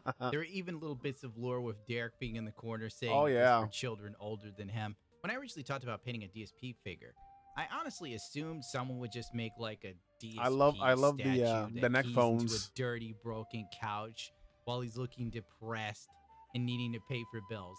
I need that money. I really do. I need that money. I need my bills. Something simple. King that of the I chill. guess, when you think about it, it would be a really king of the odd bag, I would say. conversation piece because, like, why do you have a fat dude on a couch? But the fact that it was a battle-ready pig roach was just, I could have never come up with that myself. Dude, bag ready. And when you think about it, it's a callback to the Le Pig Roach Man trailer by L. Crimson King, which in and of itself was a deep meme because it was a trailer for a project that never came out. And for those who understand DSP lore, that a joke on DSP's Project 7, which he released the Project 7 reboot trailer for a show that never came out. To get 1% gal. you literally have to study Darksydephil like the Dead Sea Scrolls, looking backwards and forth for secret messages. By early April, Darksy had already finished the files and had them sent to me.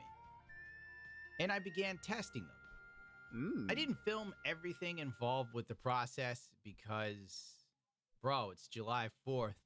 It's been 4 months of this nutty-ass ride. I need someone to make SLI files, and I can 3D print them up. You asked for it. I agree with Thomas, I spent hundreds of dollars on this meme, testing resins and print sizes and so on and so forth to make sure nothing breaks. By the way, a wing broke. My designer pulled me aside one day and she said, I know this is funny to you and all, but you've put more effort into this stupid joke than DSP's put into his entire career. That's true. And that's when I knew I may have gone overboard. That's what you get. That's what you fucking get, bitch. But a little bit, it was clear a lot of time, energy, and effort went into every part of this figure's creation before it even made it to my hands.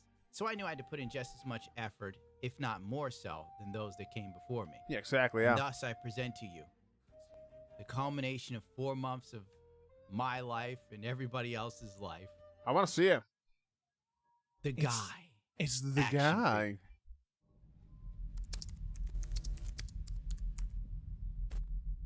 Oh, I want to see it, man.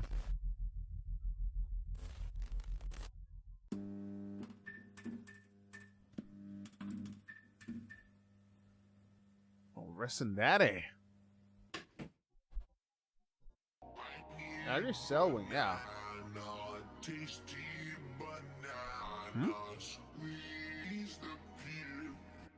Tasty double down.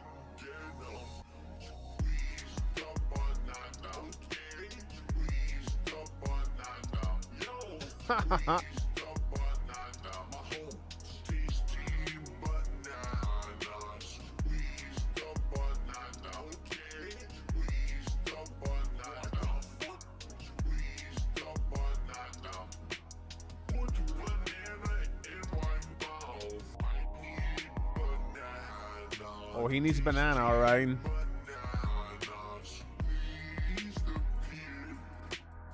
Out comes Denim.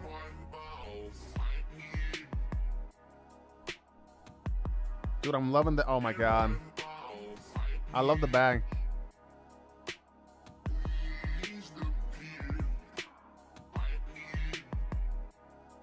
Yeah, looking pretty good.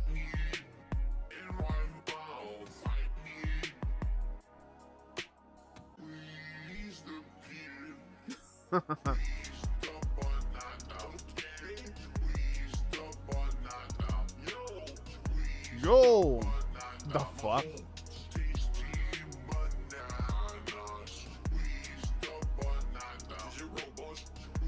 Robust. Squeeze the gout. Where's it? It comes in denim.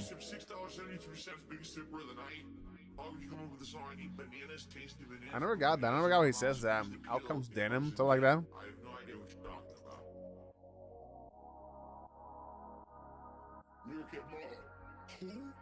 Hmm? What was that? We've been hanging and banging, brother. Spending all my money on this whole game. Keep spending.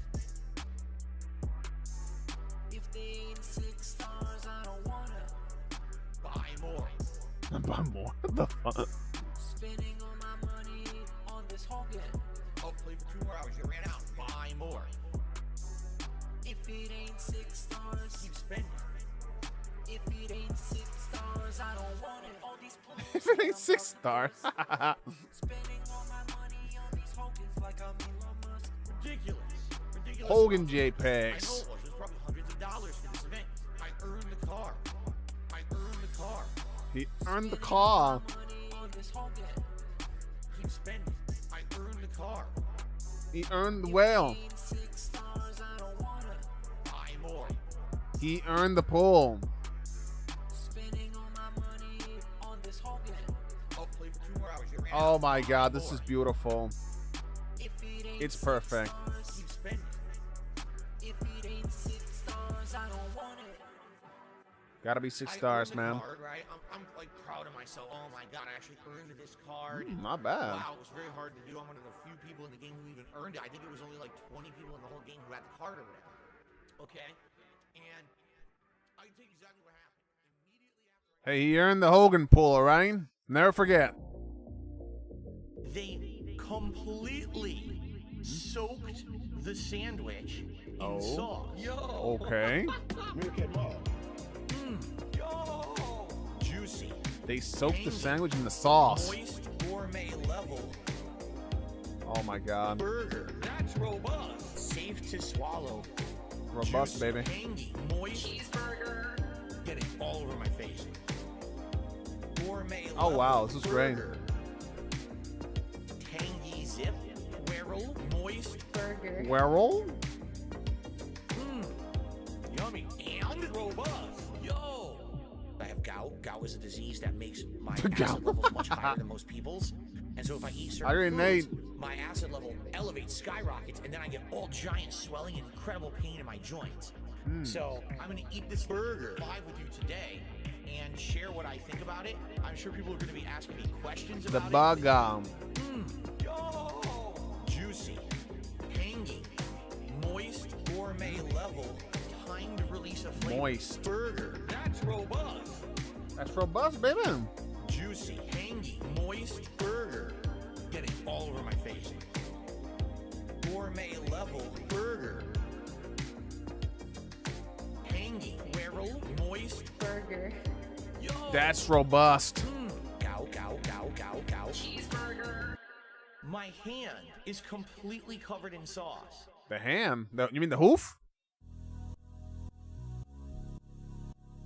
The hoof is covered, man.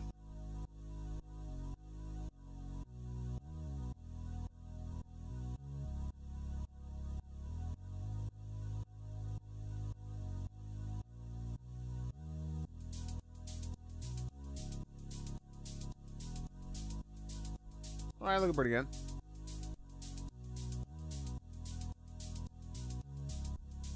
Yeah, I know what he wants for his face, though.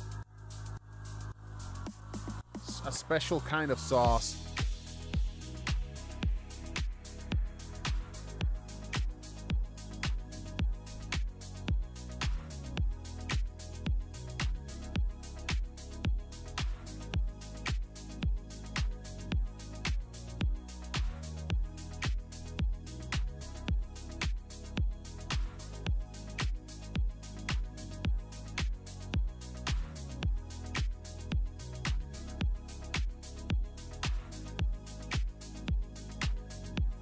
Man, this whole thing is great.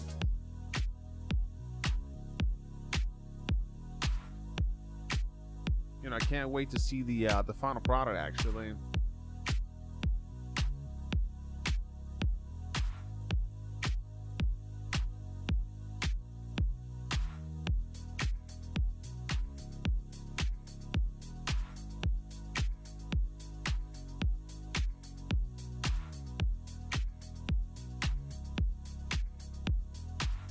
Mixing up some cocaine here.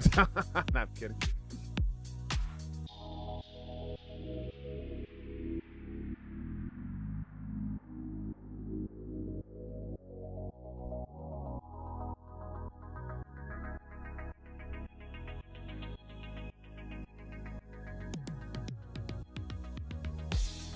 The guy.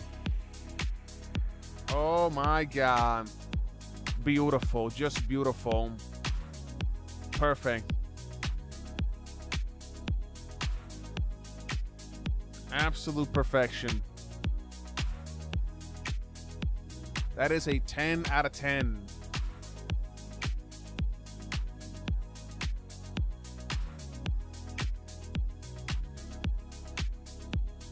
Dude, I love, oh my God. All the memes in one figure.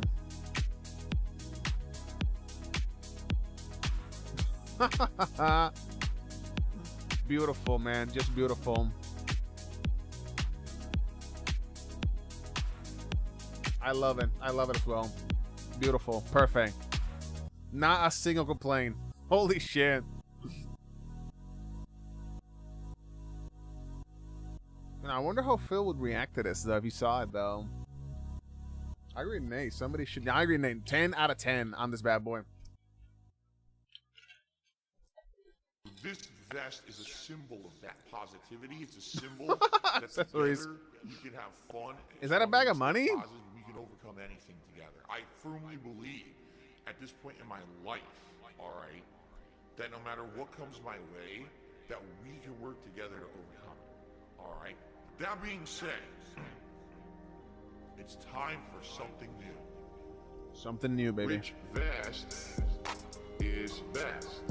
Rich vest is e-beggar best. Okay, vest. E-beggar best. Good question. Vest. Probably that one, platinum, yeah. Got Oh, you've seen it? Yeah. 50 on my chest.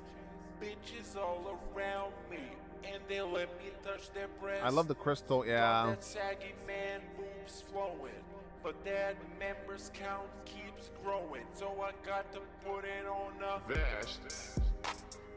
Best. Oh man. Best is best. This is beautiful. 150. Okay. 150 for the best. Okay. 150 for the best, baby. That's right. It's 150. Okay. The vest goal has been pretty hard to hit recently. The vest That's goal? tough when, you know, things are tight. I get it. Things have been tight for a lot of people. Man, this is great. I love the neck phones. They even got the neck phones in there. I understand that people right now are so hyped for the gifted memberships, and I'm very grateful for that. I mean, thank you. But I hope that that doesn't mean that people are going to forgo tipping, because that would put me in a Forgo bad tipping? situation. And in particular, I don't know why you guys. Okay, why are you laughing? Why are you laughing? Grocery shopping. Want me to try the stream? Deal with my wife. Tips. Coming up, my day off on Tuesday. Man, they should mass produce this. Online, tips, bills, You know, and just stuff. sell it, man. Tips are the liquidity of my business. Why are you laughing? Oh, Sparta. so hilarious that this guy has stuff financially tight. I literally Aw. can't afford stuff on Tuesday on my day off, and you're gonna laugh. Oh, that's funny. When you can't go and do something with your family on your day off. Accessories. Let me see them. When you're working Oh, the gray whale. Yeah. no, it's not fucking funny. Gray whale tail gin. The hatchet. I mean, nice. Grocery shopping. Tips. Vest. Very Meal nice. With my wife. Tips. Coming up, my day off on Tuesday. We have DSP's Bison face, all hand painted to match that of M. Bison in Street Fighter 4, the chicken of the ring belt. I don't know, they just added it, so I painted it. That's true, Jaeger. The home cooked meal made by Cat, delicious. Oh, it's a cheeseburger from Burger King. Yum, yum. When DSP goes out for takeout, whale tail gin. I had Whale to tail hand paint gin, that yep. damn tail. You can't go anywhere without your WWE champions. And finally, The toxic arm, yeah. That's the lean in, the toxic lean in arm, and that hoof there. Dude, this is beautiful. Holy shit. Oh my god. This will be going up for charity on eBay. Oh, nice. There will probably be a link as a pinned comment, maybe in the description. As of right now, the link hasn't been made yet, but I'm getting to it. And feel free to bid. I guess the opening bid will be $100 because why not? Sounds like a good starting point for this one Just of for a kind spring. piece. There won't be another one like it. Literally. This, yeah. Not doing it again. Thank you for watching. And if you bid, thank you. The money Wow. all goes to charity, by the way. We're probably going to do something like St. Jude's. The box There will is be a great, bonus yeah. auction for Asuka. I painted that for fun to prepare to paint skin tones for DSP. So Asuka will be a separate auction at the same time at the starting Oh, rate but of Phil can't $50. see that. No, no, I Phil probably can't shouldn't see even talk that. about Girl. prices, 'cause then YouTube will be like, Get "Hey, out you're the screen. promoting Phil stuff can't see that's that. using your channel for nefarious reasons." Yeah, but I agree with Off-Roader. This is great. This is one of the greatest things I've ever seen in my entire life. No, I love the car. Yeah. I love that scene from Norbit, actually.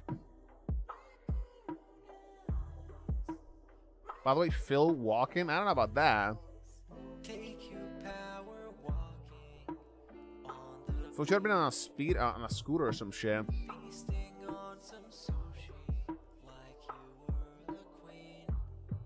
Okay, overall, great video. Wow. Let's go, Grim. Oh, really, Trey? Nice. Almost to 4K there. Beautiful. And that's for charity, right? Nice. Now, you guys are probably wondering, what are we doing next? Well, I've got a list right here we're watching. Don't worry about that. The Raccoon Eyes, baby. Pretty good video. Both of them actually were great. I did nothing wrong. I did everything correct. What are we watching now? Good question. Wow, let me just fire it up then for you guys. We're doing. Hold on, I got it written right here. This is it's called From Bold to Trolled, the Wings of Redemption story. Jordan. Oh, better this should known be good. as- Hold on, give me a second here. We're doing wing stuff now. Now, I don't know a whole lot about wings, to be quite honest. I know, obviously, I know the, Luke here, Luke listen, Wendy's Chili, Pepsi, Pim, that kind of thing, Mustang, but I don't really know a whole lot about wings, though. So here we go. Jordan, better known as Wings of Redemption, is Oh, a boy. 33-year-old live streamer whose YouTube origins predate even the most infamous content creators. Oh, Once man. one of the largest and fastest growing content creators out there, has since then crossed paths with the many other titans of YouTube. Though in most cases, these interactions would end poorly for him and his channel, as Yeah. each interaction in its own way would act as a catalyst that would only serve to accelerate Jordy's downfall. Wingo! As throughout his online career, he has seen a slew of controversies. I tried to open this, bursting sorry. out of rage during a live stream Call of Duty match, all while insulting his co-host and threatening the life of his opponent. to more serious aggressions where he would threaten suicide along with threatening the lives of others. This can be attributed to what the a fuck? mix of his ill temper and inconsideration. I didn't know for that. others. Even with his infamous persona, many fellow content creators would attempt to rejuvenate his dying channel by providing or suggesting different forms of content, but due to his lack of commitment would lead to further failures, and finally, as he moved on to live streaming, would get notoriety for the various outbursts he would have and would build a community of trolls that make up a large portion of his ever-decreasing viewer base. But even still, very few know of his origins, which is where we'll start. Born on April 21st, 1986 in Conway, South Carolina, Jordy Jordan's birth was a result of a teenage pregnancy, where due to his parents' adolescence, he would live with his grandparents in their trailer. And at the age of 2, Jordy's alcoholic father would abandon the family. 4 years later, in 1992, Jordy would experience his first serious injury. While playing baseball with his younger brother, the bat slipped out of his brother's hand, hit Jordy's head, and cracked his skull. He would then be rushed to the hospital where they would perform surgery in order to reduce pain swelling.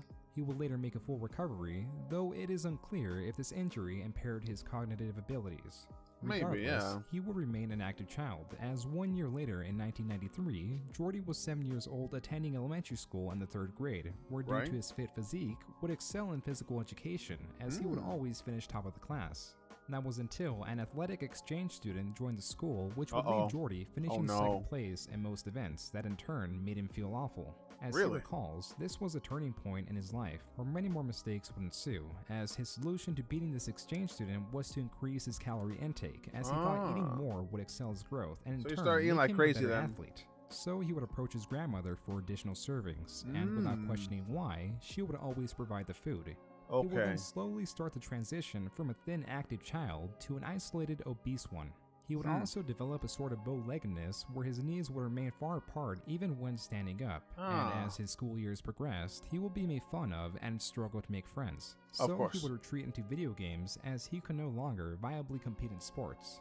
Jordy, his brother and his mother, would soon move into Section 8 housing, which is a low-income housing for those in need, also known as the projects. During this time, he would be given an identification card as many children were getting kidnapped in the area that he lived in.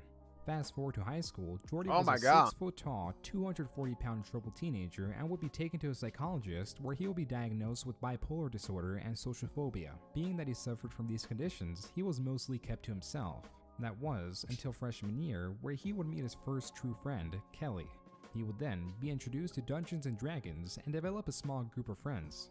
It was also around this time where he would get his second serious injury. Dungeons and Dragons, coming home from school, someone was trying to break into his mother's car. Jordy then shouted at the burglar, which startled him and caused him to flee. And while doing so, he would fire his gun at Jordy, striking him once in the leg. And again, he would make a full recovery.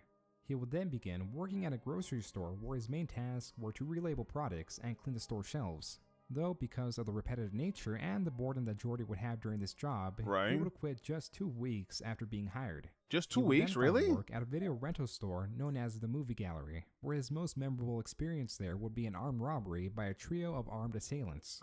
After this, and approaching the end of high school, he would work as a Domino's delivery driver, where again, while delivering a pizza to an apartment complex in a low-income side of town, he would take the butt of a shotgun to his back, subsequently knocking him on the floor, where the assailants will pick his pockets and take $20 from him. $20? The fuck? Also be suspended from his job due to an altercation with the area supervisor. He would then graduate high school and look for work elsewhere. $20, he would then be hired as a 911 operator.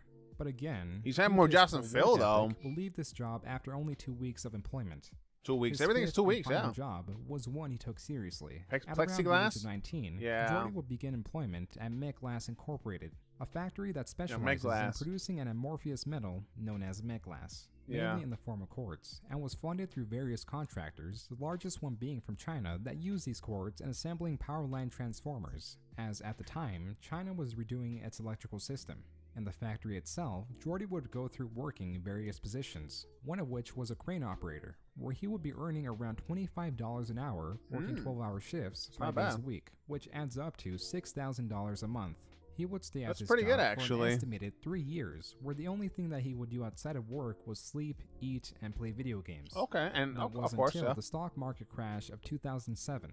Now banks were Wings, more cautious to who they lent Wings. their money to, and being that most of the funding for MechGlass was done through loans taken out by these Chinese companies, meant that instead of ordering MechGlass in bulk, as they had 2 years worth of back orders, they would instead purchase significantly smaller amounts of the product until depleted, here we go. and order a small amount again. This would lead to employees averaging 3-hour workdays and have the company eventually laying off the majority of their workforce, which included Jordy. Yep, Though I for knew this was most, coming, This yeah. was a temporary layoff, as they stated that they will call these employees back if production had picked up again. All Leaving right. Jordy, once again unemployed. But this time, he'll qualify for unemployment, meaning that he will get paid a fraction of what he used to make to sustain him while he looked for another job. Which, through this, his friend Z7 Taylor would introduce him to YouTube, as he would help with the production of videos and try to figure out the best way to upload videos to the site. The content of these videos being from one of his favorite games at the time, Call of Duty. World at War. Yeah. Both Jordy and Taylor had purchased a Dazzle capture card, but only Taylor would upload wow. videos on his channel with the footage obtained by it. Man, they don't make him like Jordy that would anymore, instead that's go for an sure. alternate route and spend $200 for a hop-aged HD PVR that hop-age. will allow him to record in high definition. And after seeing the attention Taylor had gotten and reading his viewers' comments, he then decided to begin uploading videos of his own. And on October 1st, 2009, Jordy's first video would be uploaded under his channel name, Wings of Redemption. The name is inspired by the encryption on King Tut's tomb that reads, quote, "Death shall come on swift wings to whoever disturbs the peace of the Pharaoh," unquote.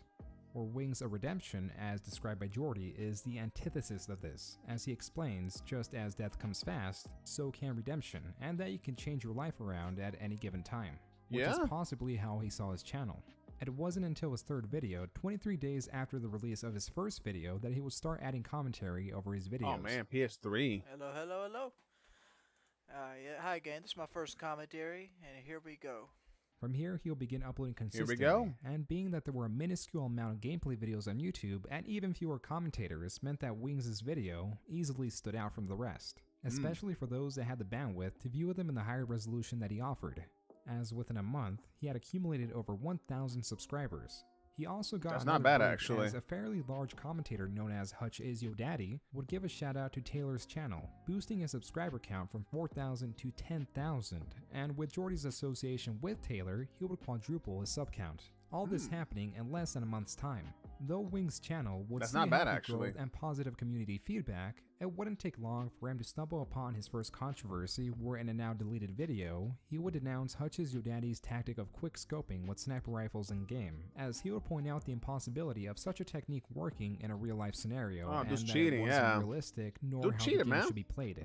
But viewers would be quick to defend Hutch and point out several flaws in Wings' own techniques, such as how in a good portion Camping. of his videos he would camp or Yep. stay in one spot while aiming down his sights, so when an enemy approached him, he would have an overwhelming advantage towards the opposing Wings player. the camper. Wings and Hutch would also have a debate about this, each defending their playstyle, where Hutch would state that Wings was undeserving of the hate he was getting, though this would do little to suppress the slow-growing hatred for Wings. Oh god, what happened in the Regardless, video? His channel will continue to grow exponentially, catching the eyes of Machinima, an exclusive network partnered with YouTube that allowed content creators Machinima. to earn revenue from their videos. 4 months later, Wings of Redemption had accumulated 48,000 subscribers and would begin to diversify his content by including videos of other games or random vlog or review. He had also collaborated with various different content creators within the Call of Duty community, most notably FPS Kyle, later known as FPS Russia, and Woody's Gamertag. And one day when talking in Skype, they would decide their conversations would be fitting for a podcast, as there were many lingering podcasts mostly focusing on Call of Duty and the Damn, gameplay. young Woody but there. Their approach to a podcast would be slightly different than the rest, as they would transition from doing pre-recorded shows to later streaming it on Justin TV, later known as Twitch TV. They also wouldn't limit themselves to gaming and would conversate about any given topic. Adam, that is generally with true, a special yeah. guest star, usually another content creator, to spice things up. This podcast would give insight to the personal ongoings of each of the hosts' lives, such as Wings' arsenal. I have 46 weapons, and some of them are fully automatic. 46 weapons. To shoot the cats that come in the backyard, but I didn't really want to. Mine are too. That's a lot of weapons. I don't actually hit any of them. Damn, This that's a lot of podcast guns. would also uncover the depths of Wings' ill temper. Hmm? That was my rage. The fuck? But What am I looking at here? Clearly gonna win this. 18 equipment PS3 graveyard. controllers, Oh, 3 good Xbox lord. controllers, 2 TVs, 1 keyboard, 1 handgun, Oh god, you and a broke a fist fight. handgun? Yeah. I live in a double wide trailer, and basically what we did was we cemented the foundation and Oh, put the dear footers Lord. into the cement, and then bricked under the house and made brick porches. That's a lot of Well, wires here, I Jesus. got mad, and I didn't want to, because this just happened after I busted a TV. I busted like a 32-inch HD TV. What? I just kicked my foot right through it. Okay. And so I grabbed this high point handgun, which I had right at the time, and I took the clip out and I threw it. And then went out on the porch and I just spiked the shit because I was still mad. And the shit just went in pieces. It warped the frame of the gun.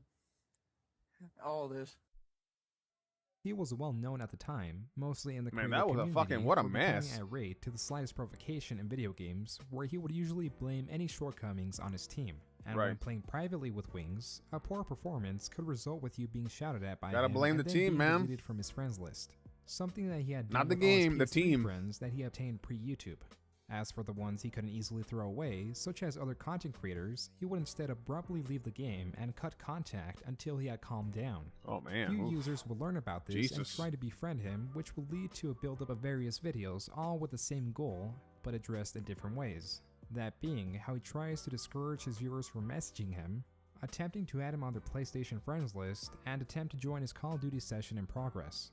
These videos, of course, would have the opposite of its intended effect and possibly give more attention to the problem. This was not the only shortcoming he had with trying to connect with his community, as by August 5th, 2010, he had blocked a total of 11,000 viewers from his channel. meaning Jesus. They could not comment or view his videos. Holy And shit. to give some perspective on how large this number really was, he had about 90,000 subscribers at the time, meaning that 1/10 of his possible subscribers would belittle him in some way. It Oh, was dear also Lord. around this time that he would That's a receive lot his of first blocking. paycheck after 7 months of being partnered with Machinima, and a hefty one at that, which would lead him to turn down a job offering from his previous employer, Mechlas. Moving on Oh, to really? 2011, with I didn't his know that. newfound wealth, he will begin making plans for weight loss surgery, and within the podcast, there would be the first mention of a weight loss boot camp for Wings. Wings, you know that, well, everybody knows that you've been considering, is it laparoscopic surgery? I have that wrong. The band surgery. Lap band surgery. band. Thank you. Lap band surgery. What I'm doing right now is I'm on a low carb diet where I basically eat like a lot of eggs. Nice, on the slim, chicken, and slow meat. diet. But I'm going to the doctor Saturday. His name's Dr. Norman, and he's here in Myrtle Beach. And I'm basically going to be getting From what's a called a controller. B12 shot. And what it is a shot they put into your stomach. It's a big old long needle. And it increases your metabolism.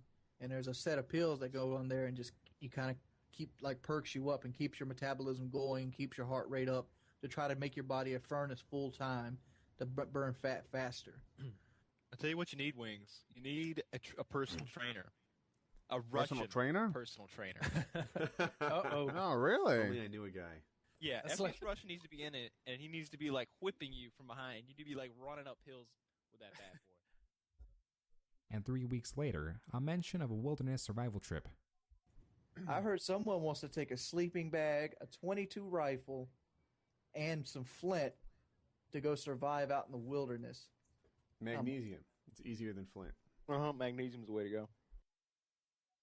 At this time, things will be going pretty great for Wings, as in April this year, he will meet Shalene, his first serious girlfriend that he had met from the dating site Plenty of Fish, and will later have Plenty of her and her two Fish. kids move out of her mom's house and into his modular trailer where Wings would support the entire family, as Wings had convinced Shalene to quit her job and find one closer to his trailer, but she never did. And a month after they met, he will be browsing one of his local stores when he came across a donation box where the funds would go towards affording a hyperbaric oxygen treatment for a high school student suffering with cerebral palsy.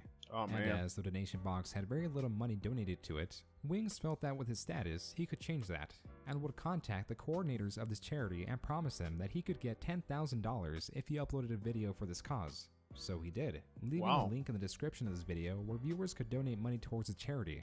And within 3 Hey, weeks, just like Phil. $8,000 had been raised, where Wings would donate the remaining $2,000 out of pocket. That's This, not for the bad. most Wow. part, would win over his fan base, and he would seek out further charitable events that he could participate in.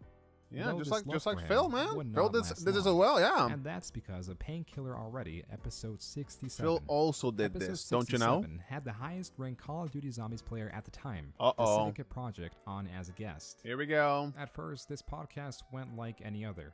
They would open with The strange More yet diet? comedic Yeah. topics, But when it got to talking about Syndicate and its strategies in Call of Duty Zombies, Call the an scrum. area that Wings had very little experience in, things got a bit heated. Uh-oh, here as we Wings go. would begin to trivialize the zombie game mode and claim that the multiplayer game mode was superior due to there being players to compete against and not AI. He would also claim that he was a superior zombies player, even with his little experience in the game mode, and that he could easily compete with the Syndicate project. So, but as the realization came in that he they bit could off more than easily could set chew. this up, Yeah. he would attempt to stop it while keeping his pride intact by citing such a competition could last for hours. Yeah, Wings Something talking not trash. viable for a Yeah. podcast. Call of Duty 4, in my opinion, it was the easiest to do well on. It's like crushing my game that I love. Like It I is. could get beat down by really good players. don't get me I wrong. personally myself, I am a very good player on the stick. And you know what else? He's modest. Yeah, There's yeah. no reason to be humble. It's like I know I'm a good player. My stats prove it. See, I'm to just gonna me, say this: you're talking to a guy who's probably 4 times the multiplayer than you are. Yeah, but And we're talking you about zombies. no matter. It doesn't matter. There's Oh, no boy. difference. I'll do I this. bet You're you. I talking bet to you a guy right. who's I 4 bet times you the right zombie now. player you are. I bet you right now I could get on zombies and stay toe for toe with Tom and not even know the fucking map. Let's stream You know it. why? oh, let's do it. Oh baby. yeah, there You it know why? is. That's you know, it, man. You know why I can do this? Because I use my brain. I think, well, The where's die my has map? been cast. Oh yeah. Let's show it. That's why I'm not about to go. I'm not about. Let's to go do for it. 6 hours. What? You are not going to play 6 hours anyway. For as long as they can anyway.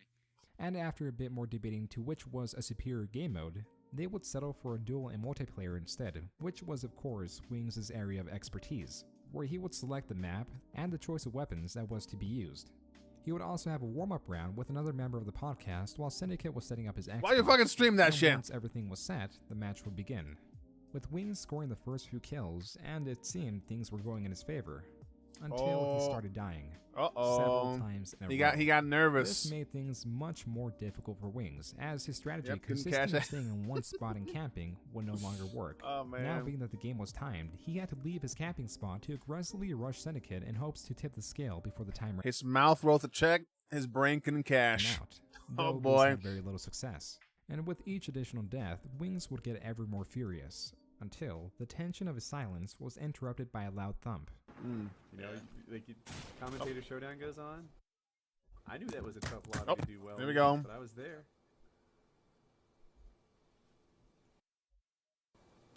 Brought my Wings, did you controller. spawn in? I broke my controller. Oh. You broke your controller? Yeah, keep fucking laughing, you faggot. Oh boy. exactly. Oof. Oh boy. Oof. Oh, don't suck. Why the fuck is him that shit? Oh.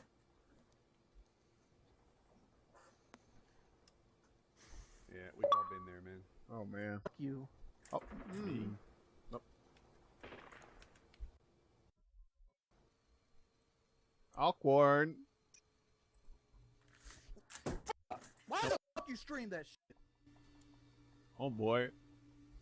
It Wasn't was it? your idea. Yeah. It should be noted that right after the live stream had ended, Wings would threaten Syndicate's life. This was for some their turning point for Wings of redemption. Some people even going as far as to re-upload the entire match, and others highlighting specific sections, such as Wings breaking his controller. This would become one of the most memorable moments in the Call of Duty community. Oh, That same man. day, he would upload a video trying to defend his Every- actions, every which apple, only yeah. brought more attention to the match. His following videos would get mass disliked, where the dislikes well outnumbered the likes, and a good portion of the comments would be a reference to the match. Even the few live streams that he did on Justin TV would be clipped and recorded, as he would have outbursts of rage, not unlike what happened during the match with Syndicate. Yeah, There yeah. would also be an attempt of a rematch where someone had offered $5,000 to the victor. Wings would then contact Syndicate, asking him to take a dive for a share of the money. Okay, But like a Syndicate would boxer, decline the yeah. Match, and this conversation will later be leaked by Syndicate. Like a boxer. Jordy, I got a deal with you. I got Alki David willing to put up 5,000 USD. Syndicate. ... Jordy, you get 3,000. I get 2,500. It's not And I bad. have to come out on top. Not bad, baby. 2,000. Sounds like a good deal. That's or one good. Part of it. Syndicate. No, not at all. I'm not taking part of that. It's good money, Jordy, man. it's free 3K. money. 3K, Syndicate, baby. I'd rather earn my money. Jordy, well, I need this kind of money. I don't make $2,500 a day. Syndicate, it's regardless of the money. You want to come out on top in the situation. You just made it 10 times This worse. guy just turned down 3K. Jordy, I got a family to feed, so money is a big deal to me. You said you wanted to bury the hatchet. What better way? We both make money, and I beat you like 1 kill in game 5. It's $1,000 to lose a game you're not expected to win. I'd figure I'd offer it. Syndicate, no wings. You blew up big style. Syndicate has left. Turn down that 3K, over baby. the course of 2 months, the fallout of the match would gradually like a slow boxer, down, yeah, where fight things fixing, would yeah. almost revert to how they were before. Take a And things dive. for Wings were still going fairly well. He was earning over $10,000 a month from his machinima contract and used a not large bad. portion of that to provide for his girlfriend and her children. That was until they broke up on March 8th of 2012, where we would later find out he had spent an estimated $80,000 to support them. As over the course of the relationship, he would purchase an SUV for her to drive, pay rent, utilities, 80K? pay for her daughter's dance lessons, and various other amenities. Wendy's But chili, 5 months after pimp. this, he would begin seeing Brandy, Kelly? a woman he had met again on Plenty of Fish. Though, he will be more cautious about spending Hold money on, hold on on, her hold on, my because bad. his channel began to stagnate at 400,000 subscribers, and as he began getting lower view counts, consequently, his paychecks would also get smaller.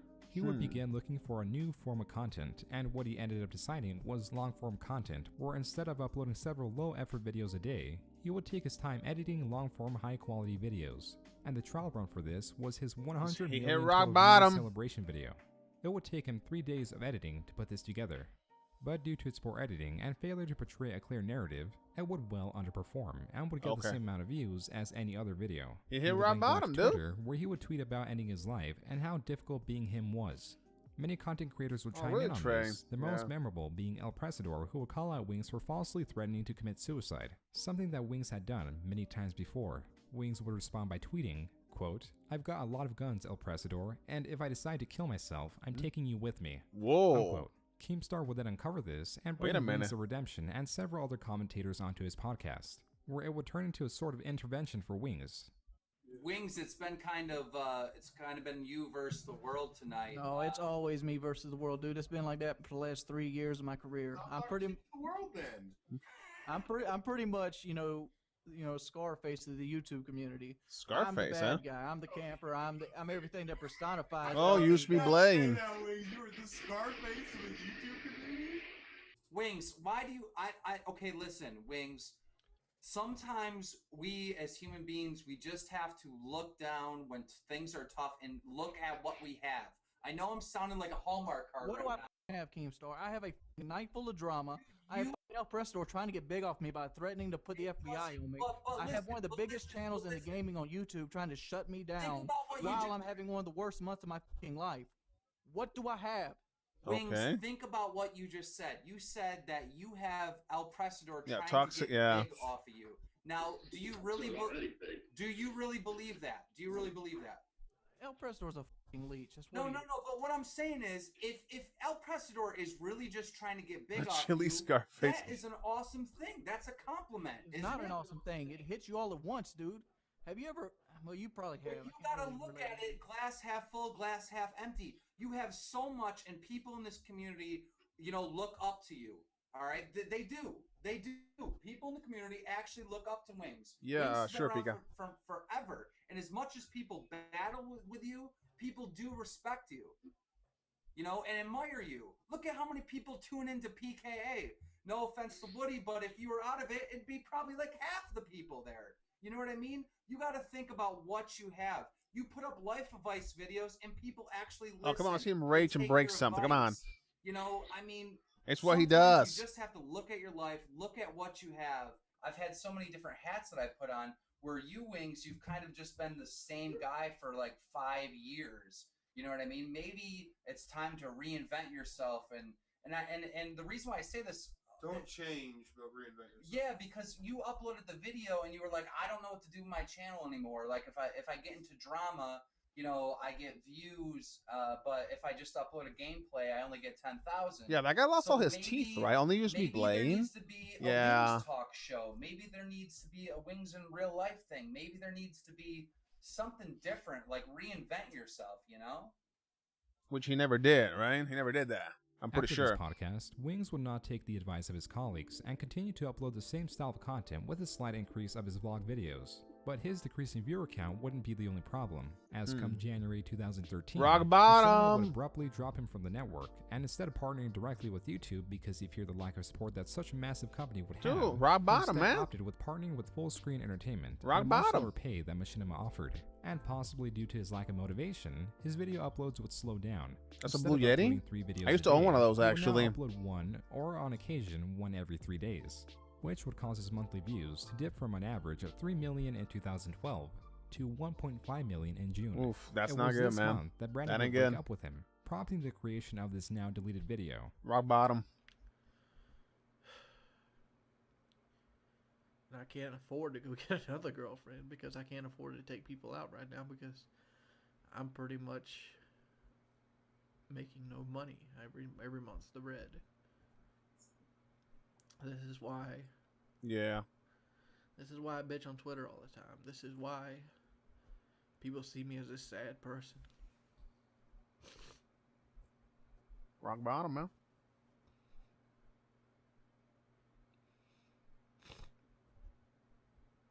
I just feel so alone.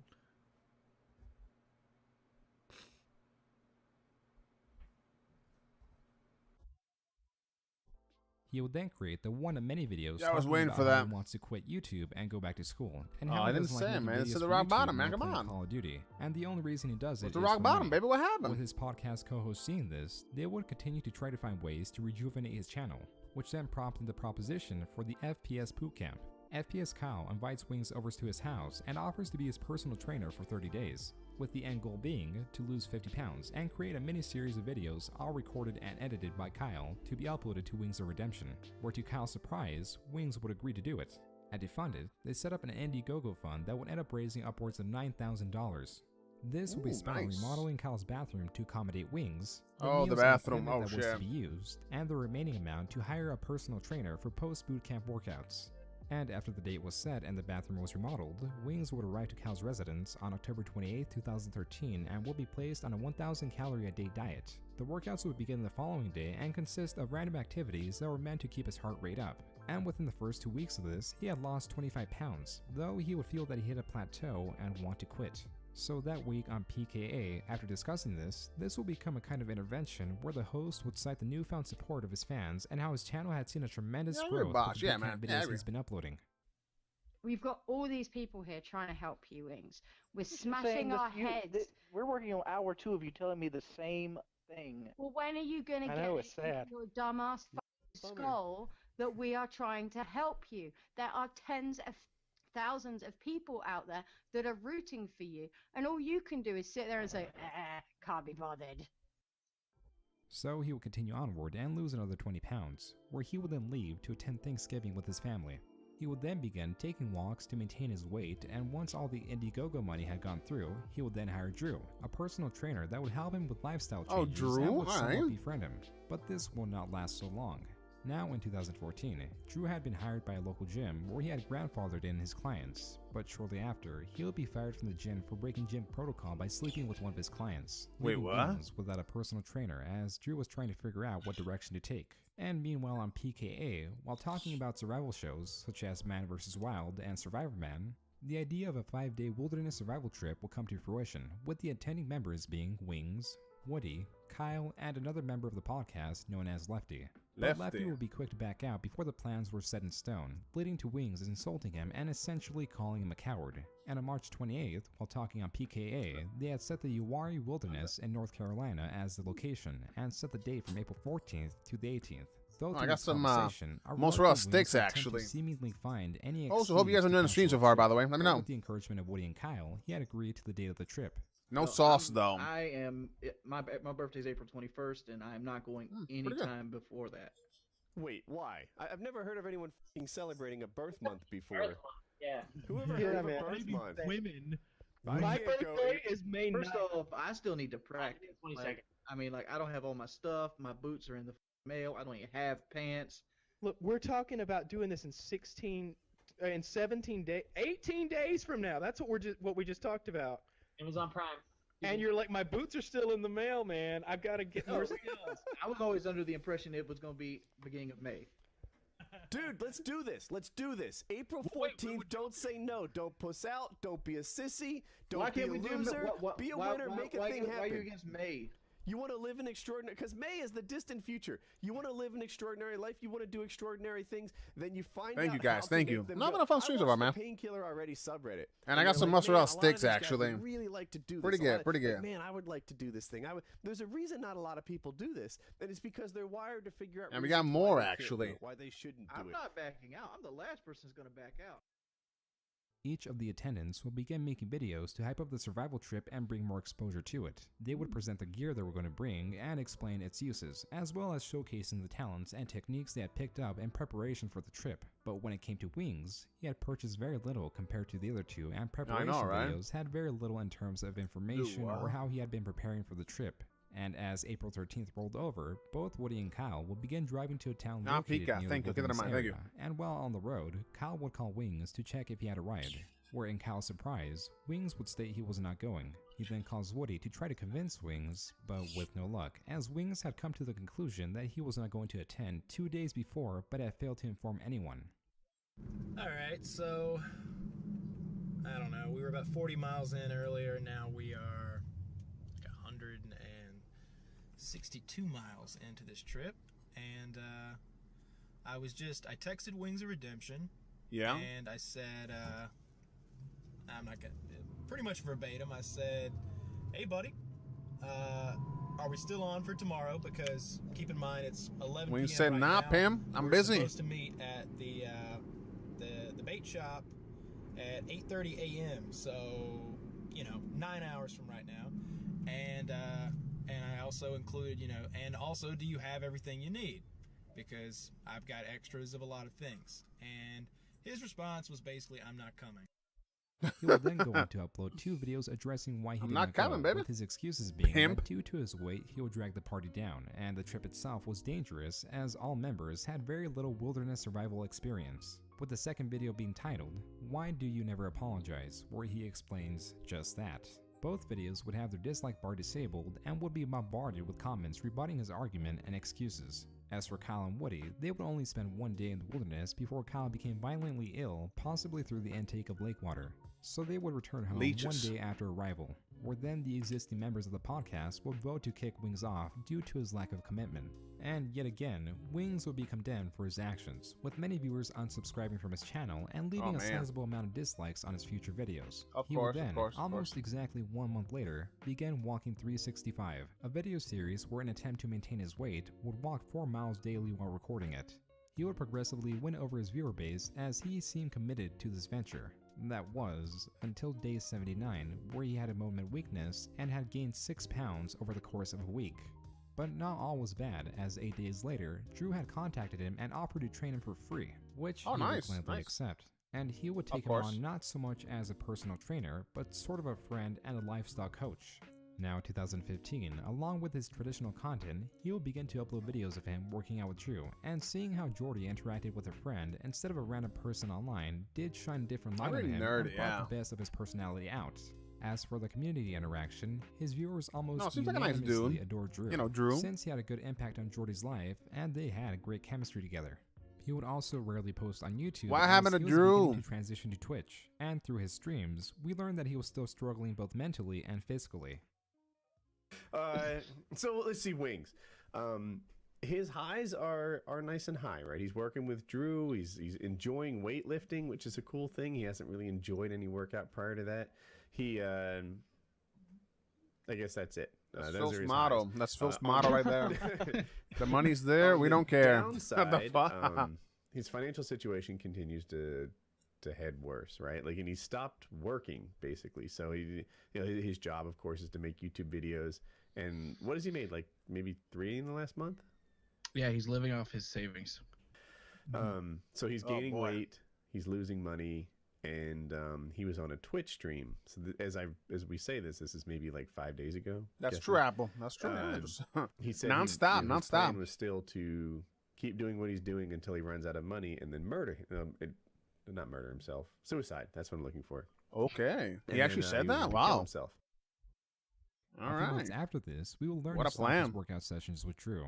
And due to all his failings, he will not begin 2016 strong. Where he would once average 50,000 views a video, he was now getting 1/10 of that. He would also be back up to 450 pounds, the same weight he was prior to the FPS bootcamp. We would also see the small buildup of trolls around his channel starting this year, kicking it off with this semi-viral clip.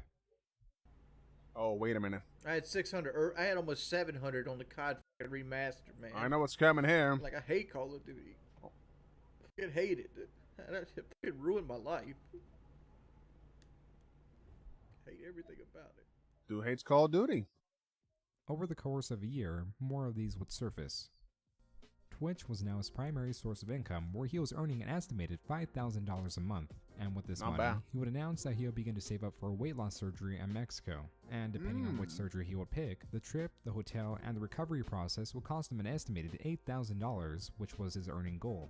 And because he was streaming more often to make money for the surgery, the amount of clips of Wings losing his temper would grow exponentially, with the first large rage compilation being released on August of 2017 by user 6Ms. This would bring a lot more attention to Wings, and in turn, more viewers for his streams that came from other communities, such as those of Chris Chan and darksydephil, where the outrageousness of the personalities would become a sort of spectacle, and for the most part, made them an easy target to troll for a reaction. And so they did, by doing what Wings hated the most. And that was joining his session and holy Team shit. Talk, which on November 15th would produce this clip that would again go viral and would give his streams massive attention. I don't know when I'll stream again. Oh. I really need to make this fucking money. I really wanted to get this fucking surgery, man. I've wanted it so fucking bad. I just can't do it. I can't take this shit no more, man. Jesus. All I wanted to do was, like, I was fucking lonely. I wanted to just stream and have a good time. Have a good game. Thank you. A day later would be the birth of Sean Ranklin, the most Knox, thank successful you. highlight channel, or as Wings likes to call them, troll channel. And with his first video, and over the course of a couple months, he would have accumulated Shout out Sean 1.3 Ranklin. million views, far surpassing even Wings' top viewed video. This birthed many memes from his live stream, or rather triggers, such as Real Talk. I love the dog whipper. I do agree. Like, why are you doing this to me? Real talk, why? Look Here, Listen. Yeah. Look here! Look, listen! Appearing offline does not fucking stop it. So stop giving fucking advice you know nothing about. Ban anyone for X reason. Wilson, I don't talk to anybody. Oh, man. Quit asking me about my motherfucking life. If you ask me about my life one more goddamn time, you get the permaban. Permaban. We're at the point where if you mention Fortnite, you get banned. Okay. Ban Lardmuff, by the way. Ban. You're supposed to ban anybody that wants to sit here and criticize my skill. For the grandma. A ban Star Destroyer. Not yet, not yet. Dude, I don't suck at World War II either. Shock Steve. All right. Ban Shock Steve. Here it is. Ban him. I'm going to download Fortnite, Shock Steve. If I don't reach 520 subscribers within 2 hours, I'm perma-banning you. Oh. Ban anybody that knows what I said. Finger snapping, his love for Wendy's chili, and various Wendy- others that Whoa! would garner attention in the following months. As for the progression of his surgery, he had chosen the gastric sleeve surgery, a surgery that removes 85% of the stomach, leaving about 4 ounces of food to be consumed at any given time. And in order to travel to Mexico, he will need a long-form version of his birth certificate, which would take 6 to 8 weeks to arrive. Though many viewers and content creators saw this as him trying to delay the surgery or him trying to make excuses as to not get the surgery. One of these people being Keemstar, which Wings has had a long history starting back in 2010 after a dispute anyone who on his breathes. podcast when pretending to go off air. Wings would somewhat threaten Ban him via anyone who has doxing. eyes. Oh, I got you here, D. We stop recording now? Yeah, we're done. All right. Well, I got you here, DJ Keemstar. I'll run some stuff by you. Is your P.O. Box 148 Holland, New York, 1408? What the That's hell? correct. That's correct. Is your street address York 140809702? Huh? That's incorrect. That's incorrect. All right. I don't give my personal where I live at. I don't give that out. Is your girlfriend named Melissa R. Flack? Oh, dear Lord. Yes, she is. Is her phone number 7165? The fuck is this? Okay, can I ask you why you're trying to get my personal information? I'm just trying to see how much of this is correct because I Oh, gave yeah, some of this Pika? information to Fisticuffs. You gave my personal information to Fisticuffs? And later, when Wings was doing Walking What was that? 365, Keemstar tried to expose Wings for walking less than he claimed, later leading to Wings saying on livestream that he wishes death upon Keemstar. Okay. And I've seen how terrible of a person he could be. I'm dead serious. Like, if somebody deserved to die on this planet, Daniel King would be one of them. Oh, boy. That's dead serious. Like, if you wanted to do Sharia law, Daniel King should be one of the first people to die and have his hands chopped off. He's a despicable person, and that is word to your mother truth right there. Word to your mother truth, man. This would lead to Keemstar wanting to do a live debate with Wings, to which he refused. And to get his attention, Keemstar threatened to have Wings' Twitch channel suspended for inciting violence, or rather wishing death upon him. So did Wings box would finally accept Boogie, the though. debate. And during their conversation, Keemstar would offer to pay Wings $25,000 that would go towards Wings getting the surgery in America instead of Mexico, as long as he would box him 1 year later. I mean, like, if you're so worried about me having it done in Mexico, why don't you donate the $25,000 so I can have it done right here in Conway? What about case, son? Deal. If I donate the $25,000 to have it done in Conway and you survive, okay, then you have to box me a year after the surgery. But Wings would decline this because he was afraid of getting a head injury, which he was more susceptible to due to his injury as a child. Yeah, the bad That thing. end, he had already made enough money to afford the surgery in Mexico. Again, this would bring more hate to Wings, as not only did he decline another opportunity to revive his channel, but it also looked like he was making excuses to not have the surgery done. He would then announce that he was instead saving up for the surgery to be done in America instead of Mexico for safety reasons. But to get the surgery done in America, he would have to lose 50 pounds, which he would fail to do. This seemed to be yet another delay on his surgery. It was also around this time that he would post his final YouTube video, updating his viewers on the progress he had made with the surgery. And to everyone's surprise, Yeah, the on Wendy's April chili 28, piston punch, 2018, he had posted screenshots of himself in Tijuana where he had just gotten the surgery. Nice picture. The community in disbelief would only later find proof in Wings' ever-slimming figure. They would also find his moments of rage, although present, would see a decrease as he would begin taking Lexapro, a drug used to treat depression and generalized anxiety disorder. Right. Now in 2019, his diet might seem to be in shambles, as rumors have spread that he has Wendy's been chili, eating twice son. his recommended daily calorie intake. Pimp. Not only this, but his spending of his leftover surgery Mustang. money is questionable. Though overall, he has to some improved, as he claims to be sitting at around 300 pounds, though the evidence is still lacking, as he loves current that date Wendy's chili, 2019, man. he refuses to show his weight on a scale. Regardless, he remains a spectacle, with viewers watching and categorizing every stream until the moment he breaks. Whether we'll see true improvement is in the hands of time. He may yet see his redemption. Ah, what the fuck?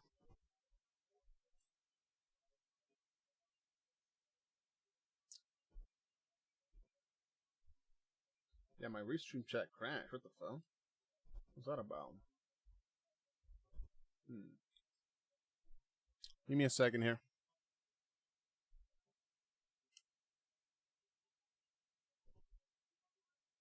Not sure.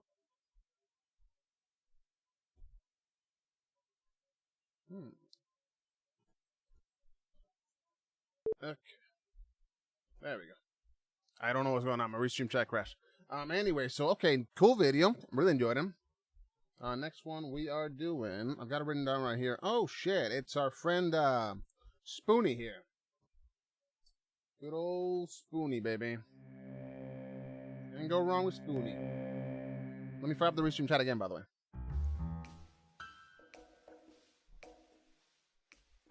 Whenever the subject of Noah Antweiler, also known as the Spoony One, is discussed online, the conversation will almost always turn to his loss of popularity. Most discussion around him takes the form of informal opinion pieces, either written as forum posts or recorded on video, typically created by fans and former fans, and these follow a similar pattern. They state that the quality of his content has diminished considerably, and while they hope he will one day give me a return to second. making his old style of content, they believe this change unlikely.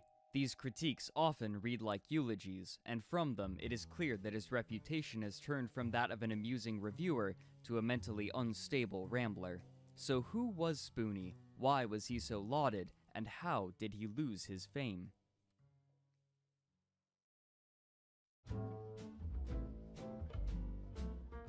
By the mid-2000s, internet video media had grown in popularity both in terms of creation and Okay, I'm viewership. back. Sorry about that. Though consumer-grade video production tools were limited at the time, amateur producers would use their limited resources to create content centered around media, especially video games and movies. The most notable example was James Rolfe, later known as the Angry Video Game Nerd, who began creating videos in 2004, playing an exaggeratedly angry character delivering harsh criticism for bad and sometimes obscure games released on the NES. This came at a time when internet my speeds ISP's were sucking ass generally tonight. Sorry about increasing, that. making video more accessible as long as they were sufficiently compressed. Thank you, Bosh. Thank And you. in Yeah. fact, this compression made the quality of the recording equipment relatively less important. With no centralized location to host their content, these producers would purchase their own internet domains and upload videos there, where they could be accessed with proprietary video Spoony players with or Spoony, downloaded. exactly, yeah. Knowledge of these sites spread by word of mouth and on internet forums, where they gained significant popularity. However, the perceived entrepreneurial opportunities were limited, and so these videos typically stayed in the realm of hobbyists. As these videos were growing their audience, a few web designers and programmers were creating video hosting sites where YouTube, users could upload yeah. their content without the need for purchasing or designing their own website. For example, in February of 2005, YouTube was The made notch? I public, agree, and that only bigger, 3 yeah. months later, in May, Blip.tv was released. Over the next 2 years, Oh, as these blim. video hosting sites were being discovered, internet users would be inspired by content such as that of James Rolfe, and soon, they too were creating reviews of media that they perceived as being mediocre or poor, which they would upload onto these more convenient services. Of It was course. in this wave of content production that Noah Antweiler created his first videos. On January 4th, 2007, Noah released his first video, a review of the game The Adventures of Bayou Billy for the Bayou NES, Billy. referring to himself as the Spoony one. The content was derivative of other contemporary bad game I'll give it reviews, in, yeah. a point he admits in the opening of the video. I know there's a lot of guys out there doing video game reviews like the Angry Video Game Nerd and RMake21. I love those guys to death, and I'm not necessarily trying to steal their thunder. The core structure consists of himself improvising narration over footage of the game, interspersed with clips of himself talking or miming playing. Man, what is this game? Anyway, Billy's got 2 attacks, a punch and a kick. The punch being a short-range attack that doesn't hurt, and a kick, which is a slightly longer-range attack that doesn't hurt. He's got a... This first video received significant attention at the time, and so he went on to produce more videos in a similar fashion, with Of what course. came to be his signature crude humor, hyperbolic rhetoric, and exaggerated demeanor. Olive Kryn, a dwarf boots him in the shins, and he's dead. Now I'm running in another one of these draconians, the ones who keep backing up. Come on! Come on! There's no way to fight. Oh, he just, like, pulls a 1-8, and I got a brick dropped on me. Fuck you! Now, I've run into a cat. He also would create videos featuring audio CDs, where he would listen to them and occasionally pause them to deliver commentary. Oh, really? The general production quality on these videos Now, this I would didn't know. vary, but as he created more, he would begin to borrow editing traits similar to those used by people producing similar content. Hey, how in the hell do you get the game out of here?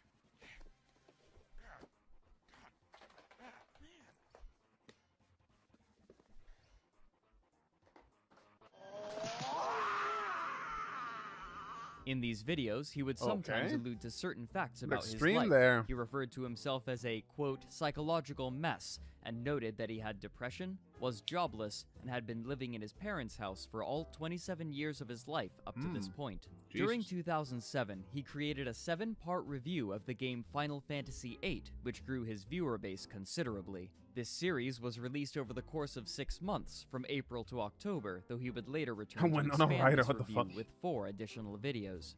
For those of you who can't speak Latin, the chorus is saying, real gay, sissy gay, gay, gay, gay, gay, gay, gay, gay, gay, sissy gay, gay, butt sex, astroglide, glory hole balls. His popularity would earn him a place among a body of other well-known reviewers, I a already place foreshadowing. that would also serve as a refuge for his content to protect him from the attack that was about to occur. Wait, what attack? What was coming? The storm was coming, and he wasn't ready.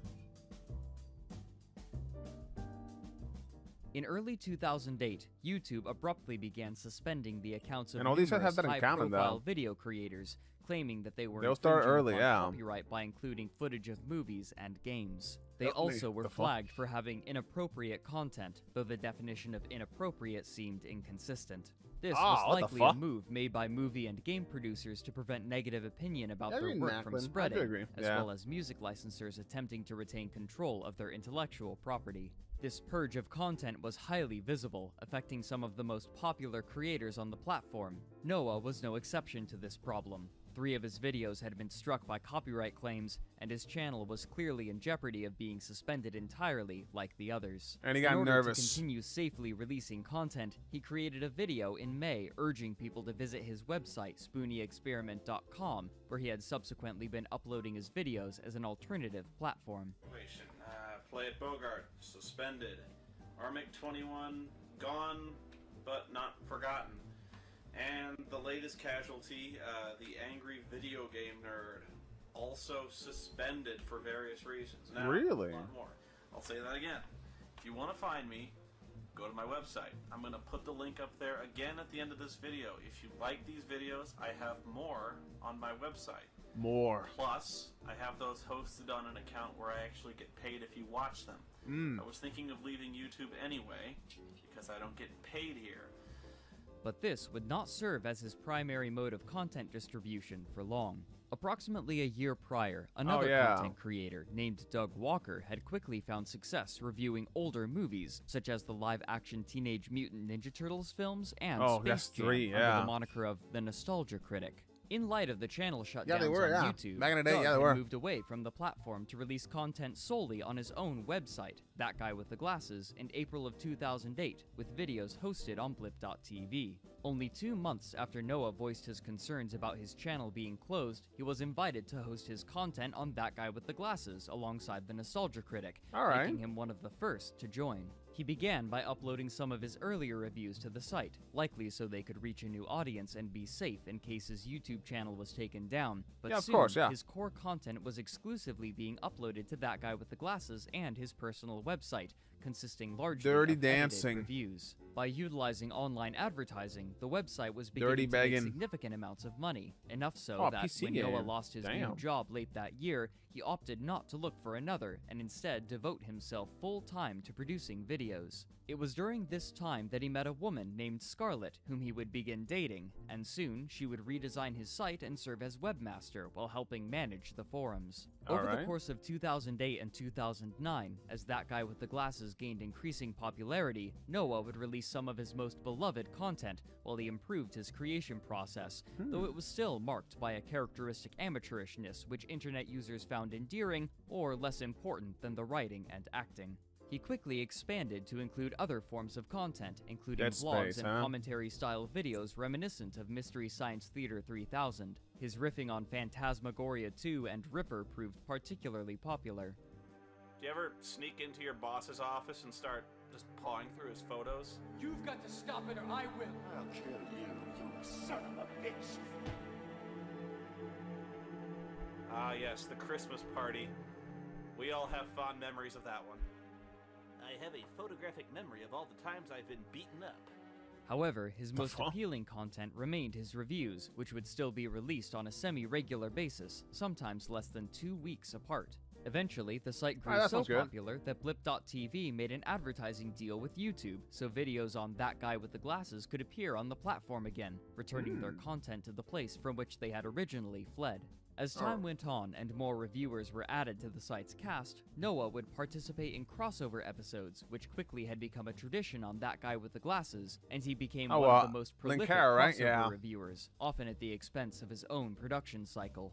On January 19th, 2009, he made his first appearance on a comic review series entitled Atop the Fourth Wall, created by a man named Louis Lovehog, where he played Dr. Insano, a parody of the mad scientist trope who would eventually become an antagonist for Louis' character. Soon, Dr. Insano would make appearances in Noah's own work as a frequently recurring character and as a mascot. This was an early part of another trend for the site, where significant time in the videos was given over to skits, usually placed in the opening and closing Skits, of huh? videos, and Oh, they we all helped love to those. spread Noah's influence and raise his viewership even further. Noah's own videos, however, seem to be mostly devoid of these skits and elongated cameo appearances, preferring to remain mostly dedicated to the central theme of his work, which helped him stand apart from the other creators on the site and exist slightly outside the group. But alongside this positive attention, the first signs of trouble were beginning to show. Oh, really, Gustavo? I know that. Throughout 2009, even as his popularity was growing, his attitude towards some of his viewers was becoming more antagonistic. as he Here we go. reacted This is what I strongly to wanted. negative Yes. criticism. The forums on his website became notorious for the way that less than favorable discussion of Noah would often result in a ban. You get in banned, March yeah, of that immediately, yeah. year, he had created a Twitter account What's up, where he DJ? would sometimes react strongly to those who criticized him. In one tweet, referencing his forums, he mocked those critics, writing, quote, "Wah, Spoony's being mean and angry again and he's banning people. And he took my lolly. It's my site, ban meat. I'll do the fuck I want." Ban Since me? What the Scarlett was fuck? often the one to issue these bans, she received much of the Ban ire from the meat. forums. Despite these issues, the discussion around Noah was still mostly positive. On Alright. December 16th, 2009, Ban the meat. online publication Mashable revealed its Open Web Award winners, which conducted online polls to select exemplary users of social media. Of the 50 awards, Noah won Funniest Person to Follow, but his reception was lukewarm. Uh-oh, He wait a wrote, minute. Quote, "I debated with myself a long time on whether or not to post anything about this matter. I thought I might be feeding the trolls, but I think this needs to be addressed. Oh, First boy. of all, thank you all for the extraordinary support and well wishes this year that helped me to win the Open Web Award for Funniest Person of the Year. I'm truly touched and honored by your support and hope that I'll continue to earn it. That said, the celebration is tainted a great deal for me because of a few bad eggs out there who Tainted, huh? continue to post cruel and hateful things on the blog and on the forums. I'm very, very upset right now. He's In upset. fact, some of the comments lately have left me upset, completely dude. outraged. I've taken down my latest video and I don't intend to remake it. Oh, because no. honestly, I'm not in the mood. Oh, I no. don't feel like being funny and you don't want to see me in front of the camera right now. All right. These wanton emotional attacks on hardworking, innocent people have to stop. I Jesus. don't mind if you come after me. In a way, I open myself up for it. I'd prefer if you didn't insult me, of course, but I can take it. Where I draw the line is when you make hateful, ignorant comments about my friends, family, and loved ones. These belligerent, crude comments have caused more harm than you know. It's not fair. It's not warranted. There's no call to ever say such awful things to anyone. Yeah, and that's I'm true, SLB. tired of That's it. true. I agree, And yeah. I know that I'm only addressing a scant I do few agree. people out 100%, there. yeah. I have thousands and thousands of fans, almost all of whom are astoundingly generous, kind, and supportive. I know you're Really? good people, and I never get to thank these fans enough. It sucks that I have to stop the presses, drag the whole party down, and give these cowards the attention they don't deserve. All right, so now they're cowards. All During right. 2009, Jesus. Noah was beginning to diversify his content. In Okay. December of that year, he had begun a series entitled Wrestle Wrestle, where he talked in long-form, unedited videos Oh, about Wrestle pro Wrestle, wrestling, yeah. especially TNA and WWE. These rants would consist largely of complaints about the most recent events, often being shouted emphatically and passionately. We're watching because it tells a story. We're watching because we'd like to pretend. We'd like to escape for a little bit. But you might as well just... You're not even trying, are you? Oh, These videos Spoony. would range from half an hour in length to an hour and a half. Yeah, his own pre-stream. He was doing a pre-stream there.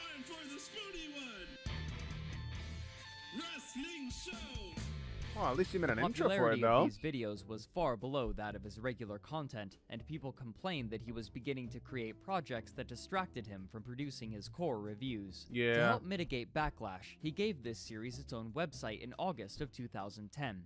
1 month later, Noah announced a contest based on his popular reviews of the Ultima series. In Ultima 3, one enemy was apparently the ground and the grass, which would Ah. spring up and attack the player. Floors and so appears, he put what out the a fuck? call for people to make short films based on the concept of fighting grass. How he handled this contest, however, was controversial. The prize for the contest was an autographed picture of himself, a fact that reflected his growing ego. Of Once course. the entries were given, he What would the fuck? re-upload them and collect the ad revenue. Any negative discussion of this was censored on his forums, but even so, this seemed largely not to bother his viewers. This contest was remarkably popular. Over 140 different videos were submitted by people eager to receive Noah's attention, and if the original Oh, that video guy won. I'm creators pretty had sure. qualms This with guy, Noah's yeah. handling of their content, This it dude didn't won, man. show online. Soon afterwards, however, Noah's relationship with Scarlett ended. The details of the breakup are uncertain, but it appears that she was the one to break up with Noah, and he would later refer to her in an unfavorable way, even as she maintained her relationship with other That Guy with the Glasses Floor creators. boss. Despite this setback, Noah was becoming a regular at Betrayal. gaming and nerd culture events and conventions, including the Electronic Entertainment Expo, the Screw Attack Gaming Convention, and the Penny Arcade Expo, among numerous smaller Betrayal. ones, where he would often speak at panels. It was also during this year that he started another series Oh, entitled boy. Counter Monkey, in which he Counter Monkey. recounted stories of tabletop role-playing sessions. While mostly unscripted and unedited, these proved remarkably popular, though still nowhere near as popular as his normal videos. 2011 went on smoothly for his content as So it he was grew just ever throwing more shit at the wall. popular, and his goal of becoming a film actor Hoping and something would comedian stick. came closer to realization. But very suddenly, this run of good fortune would end. What do you mean? On May 11th, 2012, Noah published a series of tweets to Jesu Otaku, another content creator on the website, which yeah. read in part, quote, "You know, if things don't work out with you and Nash076, I'd be happy to chain you to a pipe in my basement and love you. My way. Oh boy. My way of loving someone is dirty and painful and ends in tears." Oh, man. He apologized to her Jesus. shortly after. While Holy this shit. tweet went mostly unregarded for a month, it was Alright. referenced again by another person from the site by the name of Obscurus Lupa in an interaction between the two. Nice, Part of nice it tweet reads there, with Lupa Spoony. saying, quote, "Seriously, I can't follow you anymore, dude." Noah antagonizes her by saying, "Aw, Obscurus Lupa hates me now too. Gonna have to bust out the Adele playlist for this breakup." Lupa replies by saying, "You joked about chaining Hope up in your basement and raping Yikes. her. Yikes. I got no sympathy for you." This negative attention was eventually made known by other creators Man, on that That was Guy with intense. the That was Glasses, something then else. renamed to Channel Awesome. Noah grew passive-aggressive. He wrote, "Is their punishment harsh enough for scum as loathsome as me? I really don't know what else I need to do. I've apologized. I've begged. Is it blood you want? Tears? I Money? can rend my clothes asunder and wear sackcloth. Flagellate myself with a barbed whip? I can do it. I will. I mean, God, I made a bad joke. I'm sorry. I fucked up. Jesu Otaku, Obscurus Lupa, I'm sorry already. Please, take my penis. Burn it. I'm worse than Hitler. What I the should fuck? roast in hell if there was a pit deep enough for my sin. I beg forgiveness, knowing full well I wouldn't be worth pissing on if my face were on fire." In response, Noah was given a 3-week suspension from Channel Awesome. While some accused Obscurus Lupa of dredging up a tweet made a month prior to cause drama, she reinforced her opinion in a blog post entitled "The Uncomfortable Subject of Rape Jokes," where she states that there had been discomfort between her and Noah before. She wrote, quote, "Was I offended? Yes. Did I only say something a month later? Yes. And it doesn't matter. That doesn't change what it was, and I'm standing my ground on this. I don't care if the person who said it is popular or more funny than I am. That doesn't make it right. It was Yeah. a coworker and a friend. Was this the only thing that set me off? Absolutely not. Was this the reason for what eventually happened? No. But this is what my deal was, and why I said what I said." Somewhere in Noah's rash of defensive that was something replies, else, man. he attacked one of the fans of another creator at Channel Awesome named Jason Pilara, who went by the name Lord Cat. Shortly afterwards, on June 21st, 2012, Jason recorded his regular live talk show called Lord Cat Live, and in the second part, he talked extensively about his experience with and opinions of Noah. Oh, here we I've go. worked with Noah before, just like I've worked with many people with That Guy with the Glasses. I've had a lot of respect for people with That Guy with the Glasses, and I no longer respect Noah Antweiler. I used to respect him because I felt he put a lot of work into his videos.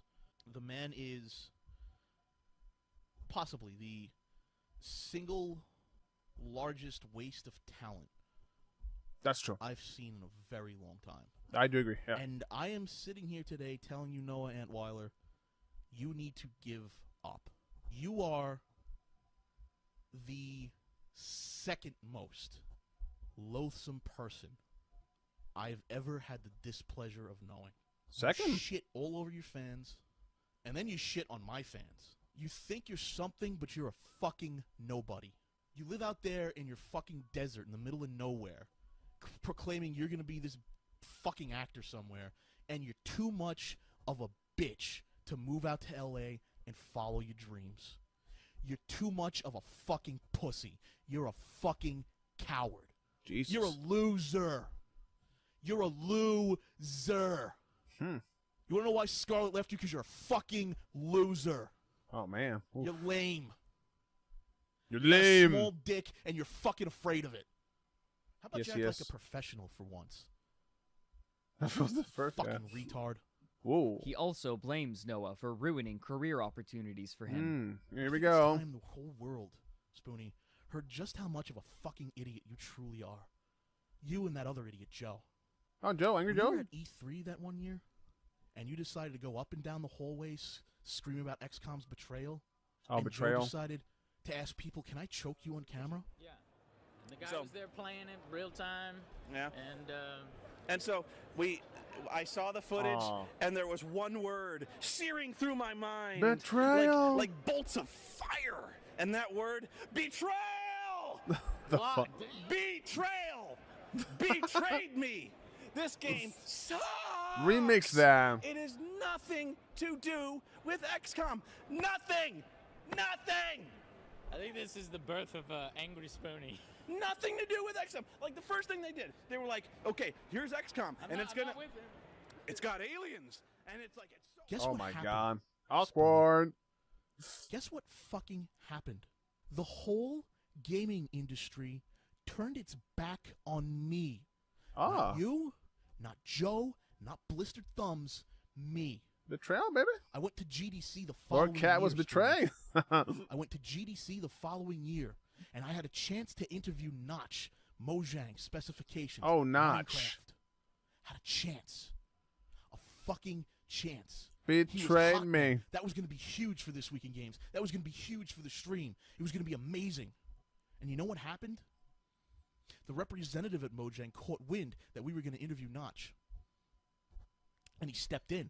And he said, "Oh, I've heard of you. You're with that guy with the glasses. You're with Blistered Thumbs." And I tried to tell them, "No, I'm not." But he said my name was associated with them. And he heard what you did. Oh. And that was Make it? a fucking jackass of yourself at E3. You fucking moron. So they shot it down. And then word spread at GDC. "Oh, I heard about you. You were the guy at E3. They thought I was the guy at E3 making a jackass of everyone. Okay. I was there trying to be a legitimate member of the business of the gaming industry, and I've worked my ass off to separate myself from you. Every time. You just don't get it. Every single fucking time. You act like a complete fucking jackass. Yeah, It Jaeger, has yeah, I can tell, repercussions yeah. For everyone you're associated with, and you don't give a shit."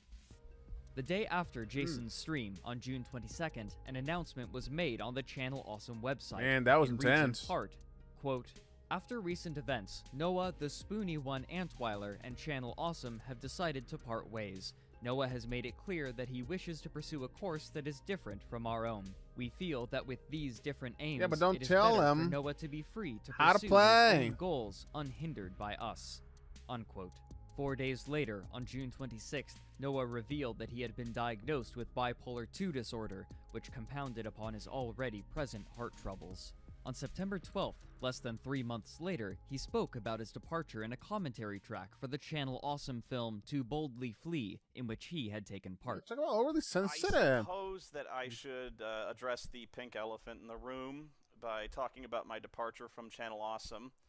Something that has been kept mostly under wraps, most because there were some bad situations that stemmed from it. The people kind of settled on the theory that Lupa got me fired somehow for making a joke on Twitter. I handled it very poorly. Knowing me, I'm the kind of guy who likes to touch raw nerves, and so naturally I started poking sticks at, Lupa, so to speak. That was not what got me quote-unquote fired, and it didn't really stem, my departure. It wasn't like that. It didn't help, but that wasn't why. I guess the first thing I would talk about is there's kind of a financial aspect to this, and financial. in many ways, I just didn't need Channel Awesome anymore. I just didn't, in the sense that it was a really one-sided relationship. But also, on another respect, their website is so poorly designed. It really is atrocious. My videos are so buried beneath a nest of, layered, rooted menus that if you wanted to find my stuff, I think I'm under, like, blistered thumbs, side critics, and, like, I'm so far buried you can't see what I'm doing. And I'm one of the more popular guys on that site, or I was. Oh, really? And the reason there were hurt feelings was because of the nutso but he had the meaningful content, yeah. I really did start acting like a bastard and started, like, really slacking people online. You can't go doing that and not expect repercussions. And so, that kind of spurred the discussion on where I wanted to go and how much I was willing to. Basically, they talked to me and they said, you can't go. You're a scrum. You can't be this way online. And I go, why? And I go, why? Why? And so that was my being a bitch. But they were like, you represent the company now. You cannot be toxic. We can't have somebody representing the company if they're going to act like this. And I go, fair enough. I said, fair enough. I want to be me. I want to say what I want to say, even if that shit is offensive. And so, even the situation with Lupa, it was the kind of thing where I wasn't really sorry for what I said. I was sorry the situation turned so ugly, but, it wasn't even the kind of joke that everyone thought it was the kind of joke. But even so, if it was inappropriate, so what? Man, he went on for a while there. Jesus. Went on for a while, huh? Noah's departure from Channel Awesome didn't stop him from publishing videos, and he still would do crossovers with the members, especially Lewis. He continued to release on a fairly regular basis on his website and his YouTube channel. Shortly afterward, he began dating a woman named April, and by February she had appeared in a vlog-style video with him, reviewing food items from a Japanese supermarket. All right. They carefully, they blend the panda into a fine paste. They have to carefully extract its flavor nodules. And then they... I'm guessing it just... However, by 2013, the release of his core content had slowed to a trickle. Throughout the year, he only released 11 reviews in his normal format, which was approximately half the number of releases compared to 2011, a concerning metric when his release schedule was already slower than that of other contemporary creators. He still had significant clout in the gaming community, however, and he would continue to speak at conventions and even conduct an interview with Richard Garriott, one of the leads for the Ultima games. Despite the slower release schedule, Noah had become remarkably active on Twitter, chronicling much of his life and his thoughts on social media. He became known for his strong emotional responses to provocation. For example, on July 18th, 2013, when some people disagreed with his middling reception of Man of Steel, he wrote, "What would have made you happy? Ecstatic, high-speed masturbation on the movie poster? Self-flagellation? You wanted an opinion." Dude, Man of Steel? His largest change wouldn't come until the following year. On April 14th, 2014, Noah opened a Patreon campaign where viewers could pledge monthly amounts to support him in exchange for rewards. Some of these included an autographed photo at $15, a personalized voicemail message at $25, and a personalized movie riff video at $50. The strangest, however, was the $100 reward tier, the opportunity to watch a live-streamed session of Cards Against Humanity. Soon after launch, this Patreon campaign only $100 was a massive success. While the records for the first 11 months appear to be lost, it's known that after only 6 months, he was receiving $5,000 a month on it. This amount was a threshold for him to create a feature-length movie, but when he made a video to announce it, he seemed more concerned than elated. Somehow, you guys have reached the Patreon goal where it was listed that I would start work on a movie. I remember, yeah. I was just, Man of was Steel, blown away by this. I didn't really envision like an in-character Spoony movie when I was thinking of. So why put it as a goal then? Hopefully that wasn't misleading. Maybe it was, and I'm not ruling it out. Maybe you guys would enjoy seeing something that was something that I wrote and produced. Especially since we're talking about like where in continuity this falls. I don't know. Yeah, they're still waiting for that movie, I'm pretty sure. That I might start kicking around. When will you see results? That's the tricky thing. I don't know. Once I kind of get an idea of what kind of movie I want to do. I have to get an idea of what my limits on budget are. The reception to this announcement was so negative that he disabled ratings and comments. One comment from a disappointed fan reads so: "Well, it's happened. Donations aimed towards helping someone make internet reviews have now officially given them an excuse to make less reviews. In fact, the movie is a disastrous idea. It'll never happen, and Spoony knows it'll never happen." Exactly, Another yeah. wrote, "I have taken my Patreon away because I have lost faith in your ability to deliver any semblance of consistent quality content. I haven't seen an increase in the quality of your videos. In fact, most videos are now vlogs that have basically no editing. And even then, the wrestling videos are completely unintelligible to anyone who hasn't grown up watching wrestling. And the Patreon goals? What happened to those? Are you telling me that you can't edit together a 3-hour Cards Against Humanity for the people who are personally paying for your livelihood? Are you telling me you can't piece together a single DVD together in almost 6 months? All of this without providing any semblance of updates or feedback?" Unquote.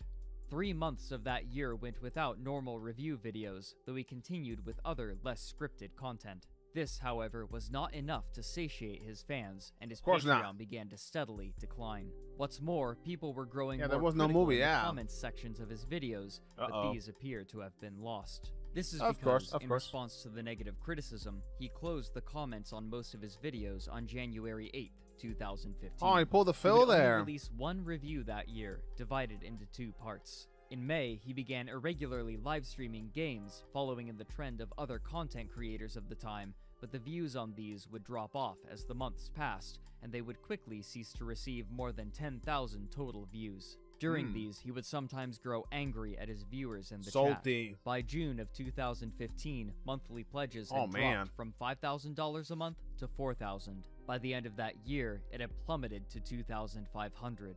His infrequent uploads There's only- also yeah. lost him much of his viewer base, and even when he uploaded full reviews, they would receive far less attention. Despite his decreasing viewer base, however, he would again begin to receive attention, though not for the reasons that he may have been expecting. Oh, this should be interesting.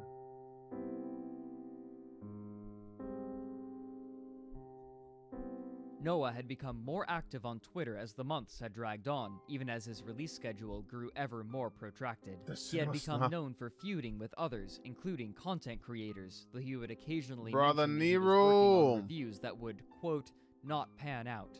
However, in mid-2016, as Donald Trump was emerging as the most likely Republican presidential politics. candidate, Oh, he boy. began tweeting even more frequently, railing against him and his followers. He would soon be releasing dozens of tweets throughout every day, and he grew even more angry when Trump was elected, growing more active on Twitter even as his content production Oh, reduced, boy. to the point that there was a 6-month gap in any content at all. from 6-month gap, January that's to always good, July of yeah. 2017. That's always great. Unsurprisingly, his Patreon continued to slide downward. By 2017, I he was wonder making why? approximately $1,000 a month.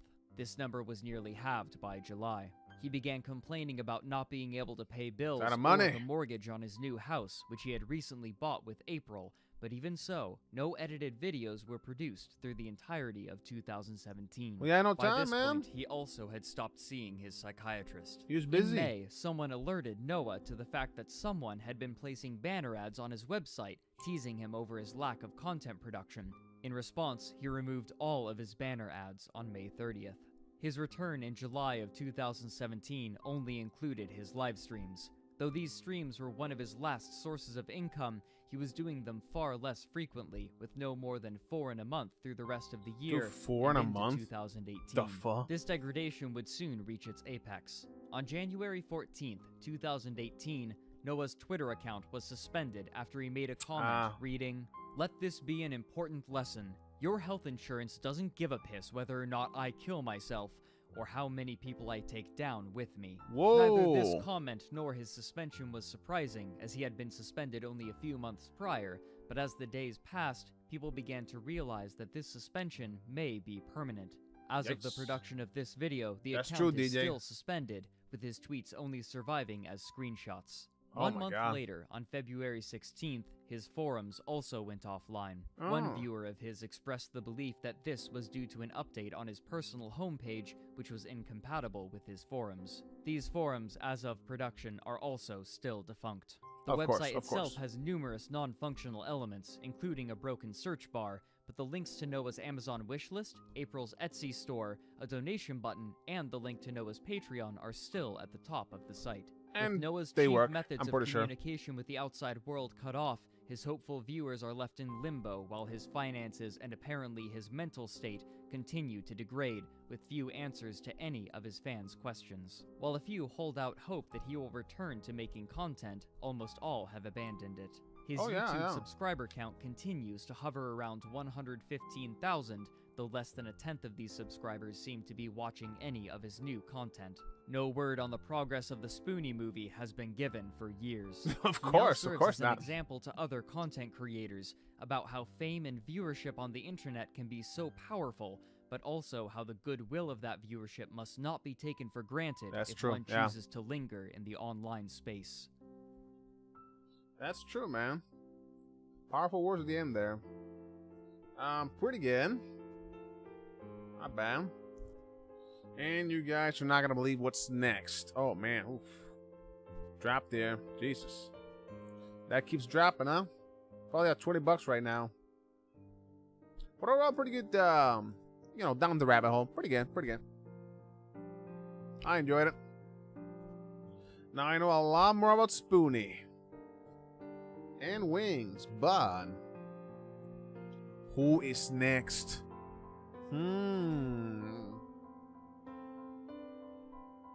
Who is next, huh? Well, I know who's next. I don't know who's next. Goldberg. No, I'm kidding.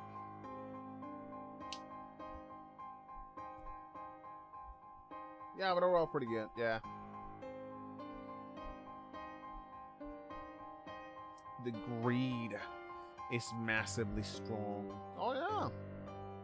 Just like a certain somebody we know. Really, Jagan? What happened? You ever hear back from him? Okay, that's it for that video. Next one. Who could it be? Alright, I got it right here. We're gonna be doing.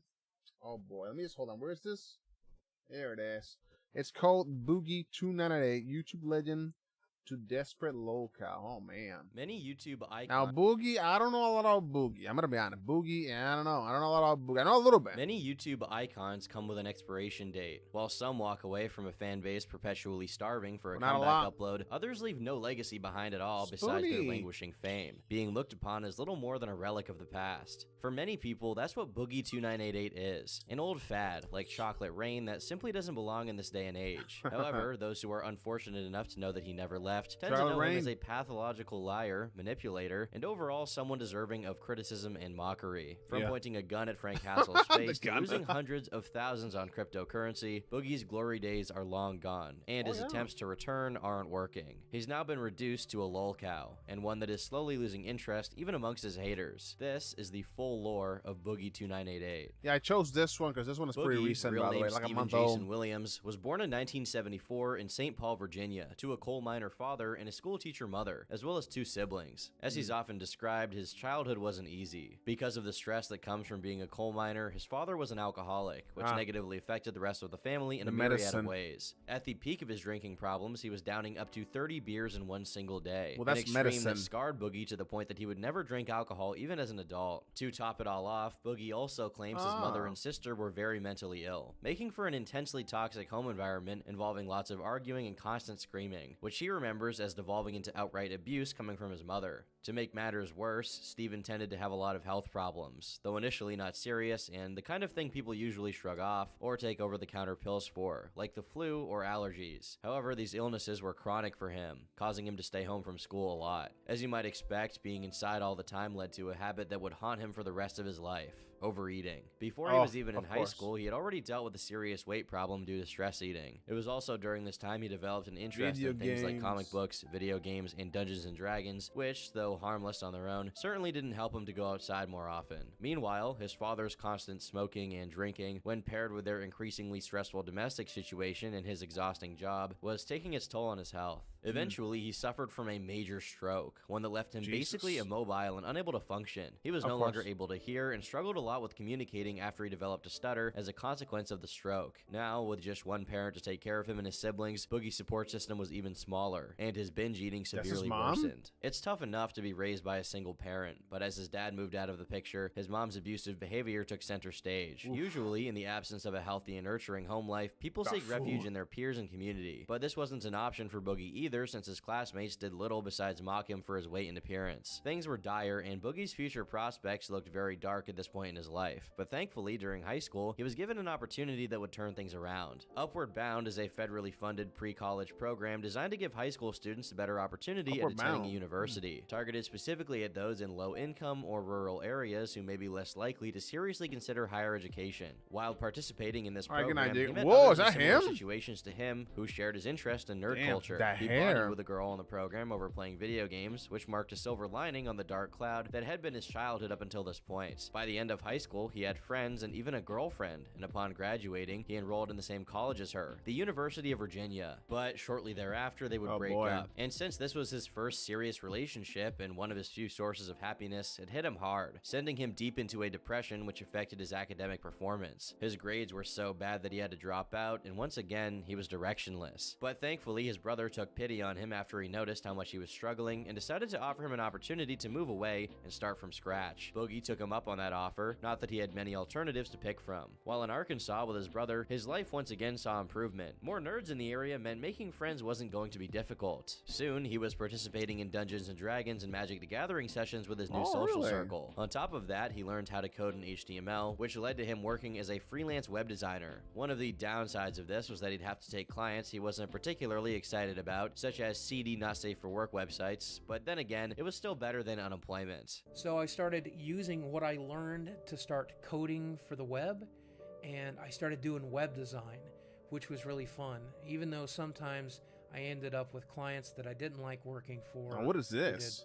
Kind of dirty stuff. Draw my life. He was now a young man with a stable income and a healthy social life. However, he was still getting sick, and he was depressed very often. He never properly dealt with his childhood trauma, and because of that, he also never stopped binge eating, and the resulting weight gain worsened his other issues. At around this time, his father passed away from cancer, and his mother broke her leg, a combination of events that condemned Steven to a period of chronic depression that lasted a total of 7 years. During this time, he rarely left his house and was, for all intents and purposes, a NEET, not in education, employment, or training. As his motivation to work dwindled, the coding market became more and more competitive, causing his source of income to dry up quickly, a fate that was soon after met by his savings. Also, due to not leaving the house, his social life stopped existing. After all that he'd been through, he found himself back at square one, with the only significant change being that he was significantly more heavy. At his heaviest, he was just shy of 600 pounds. While his roommate financially supported him out of pure pity, YouTube was debuting as a video sharing platform. This early on, it was still mostly populated by home videos and vlogs, with the occasional viral video peppered throughout. They'll start early, It was on more than YouTube. enough to pique his attention, and soon he started posting content of his own. 16 years ago, in the ancient times of ye old 2006, the first video was uploaded to the Boogie2988 channel. It was a simple, short clip of a 31-year-old Boogie playing D&D. The videos kept coming, and because he appeared in them, his appearance itself would become a topic of conversation in the comment section. Since at this point he was used to people making fun of him for his weight, he made videos playing into the joke, such as, "Fat guy eats McDonald's French fries." Oh my god. This is damn food. I shouldn't eat so much of it. No. Shouldn't be eating at McDonald's. But Take I a am. sip. Take a sip. Eventually, one of these videos saw a surprising amount of success, especially for early YouTube standards. taking a The sip, aptly man. titled The Incredible Bulk had Boogie ripping his shirt off, showcasing his M1 Abrams frame. Overall, people were very sympathetic towards him, as he embraced the mockery of his weight and seemed to be a kind and down-to-earth guy. But even at this stage, Steven's intention was not just having fun. He wanted to build a following online. Since back then the term YouTuber didn't exist, and the thought of building a brand out of your personality was ludicrous and far-fetched, Boogie uploaded many different kinds of videos to try and get some views, such as this hypnosis video, which was seen over 5 million times. For the first few years of his channel's existence, he slowly built a community, with series such as Rambling About Nothing, where the only purpose was to engage with the viewer. Magic the Gathering Plane Chase. Yeah, so me too. People are really excited about it. We've been watching the Zendikar spoilers. In 2009, his channel hit 3,000 subscribers, which once again at the time was a respectable amount. Soon after, however, he uploaded a video explaining the absence of uploads, where he reveals his mother had died. But unlike his previous bouts of complete inactivity due to some kind of tragedy in his personal life, Boogie came back with a vengeance and began playing a character. Francis, the living and breathing, though struggling to do so, embodiment of the basement-dwelling gamer back when he had stereotype, the complete fake with teeth, Mountain Dew stains all his over real shirt. teeth, actually. In early 2010, What Francis was took a that? prominent role in Boogie's channel, partly for comedic purposes, I don't know. and partly because Peter Boogie Griffin? enjoyed trolling those who were unfamiliar with his content into thinking Francis was a real person. Eventually, a Francis video was featured on Ray William Johnson's Equals 3, which was the early 2010s equivalent of having Moist Critical react to your video. Essentially, it meant you either were, or soon will be, really, really popular. The video that Ray showed was titled, Francis Gets His Warcraft Account Hacked, and Oh my honestly, God. it's pretty tame compared to a lot of the stuff we see nowadays. Regardless, it was entertaining enough that nowadays it stands at a whopping 5 million views. This sets a precedent That's for not bad, Boogie, actually. and in the following years, the Francis character would be the channel's bread and butter. The channel grew tremendously, to which Francis reacted. Yeah, it's been a pretty exciting day, I guess. The channel surpassed 13,000 subscribers, and a few other classic Francis videos also went viral, such as Fat Guy Destroys Xbox. However, despite how central Francis this one I've became to the seen, channel, yeah. Boogie continued to also appear as himself because he genuinely enjoyed interacting with viewers, regardless of how out of context it seemed alongside the comedy videos. While he did try a few other characters out, such as redneck stereotype Jesse, Francis retained his position at the top of the hierarchy. By the end of 2010, Boogie had 40,000 subscribers and had amassed 10 million views. In 2011, Boogie did a series of Let's Plays of Minecraft as Francis to capitalize on the growing gaming trend on YouTube, which at the time was at its very beginning. But along with these innovations, Boogie continued to post the tried and true format of Francis freaking out, such as, "Where's my Mountain Dew?" Do you see my glass? I'm raiding in here, and I don't have any Mountain Dew. Mountain Dew, baby. I saw some Mountain Lightning earlier. Where did you hide the Mountain Dew? With the extreme success of his channel becoming profitable as YouTube's ad revenue mechanisms became Mountain more Dew is functional, pretty Boogie good. moved out of the apartment he was living in and into a house with his girlfriend, who helped him record the videos and even quit her job to help him out with them. Part of the reason that it was so Oh easy my to God, play too Francis close, as too much close. as he did was because Boogie was indeed very passionate about Back it things up a like little gaming bit. news and internet culture. Yeah. All he had to do was play up the fits of rage while he spoke his mind, and he was consistently met with hundreds of thousands of views and decent money to go with. After successfully proposing to his girlfriend and opening a gaming channel called Boogie Plays Games, he hit the milestone of 100,000 subscribers. It's also around this time Google Plus integration was implemented, which forced yeah. people to use their real name to comment on videos I and recall, led to yeah, a general this, yeah. uproar on the platform. Nobody with liked Francis this. pitching in his 2 cents. This is not better. This is worse. How did they make it worse? I didn't think there was anything worse than the Google comment section. But since this was a more serious topic for him that he felt passionate about, Boogie also spoke on it out of character, and soon after, he was once again featured on Equals 3. So recently YouTube changed their comment system where now you have to sign into your Google Plus account before you can actually comment. Now personally, I don't really care. I don't read comments that often, and frankly, it's just YouTube. Who gives a shit? But I've noticed people freaking out like, I gotta sign into Google Plus?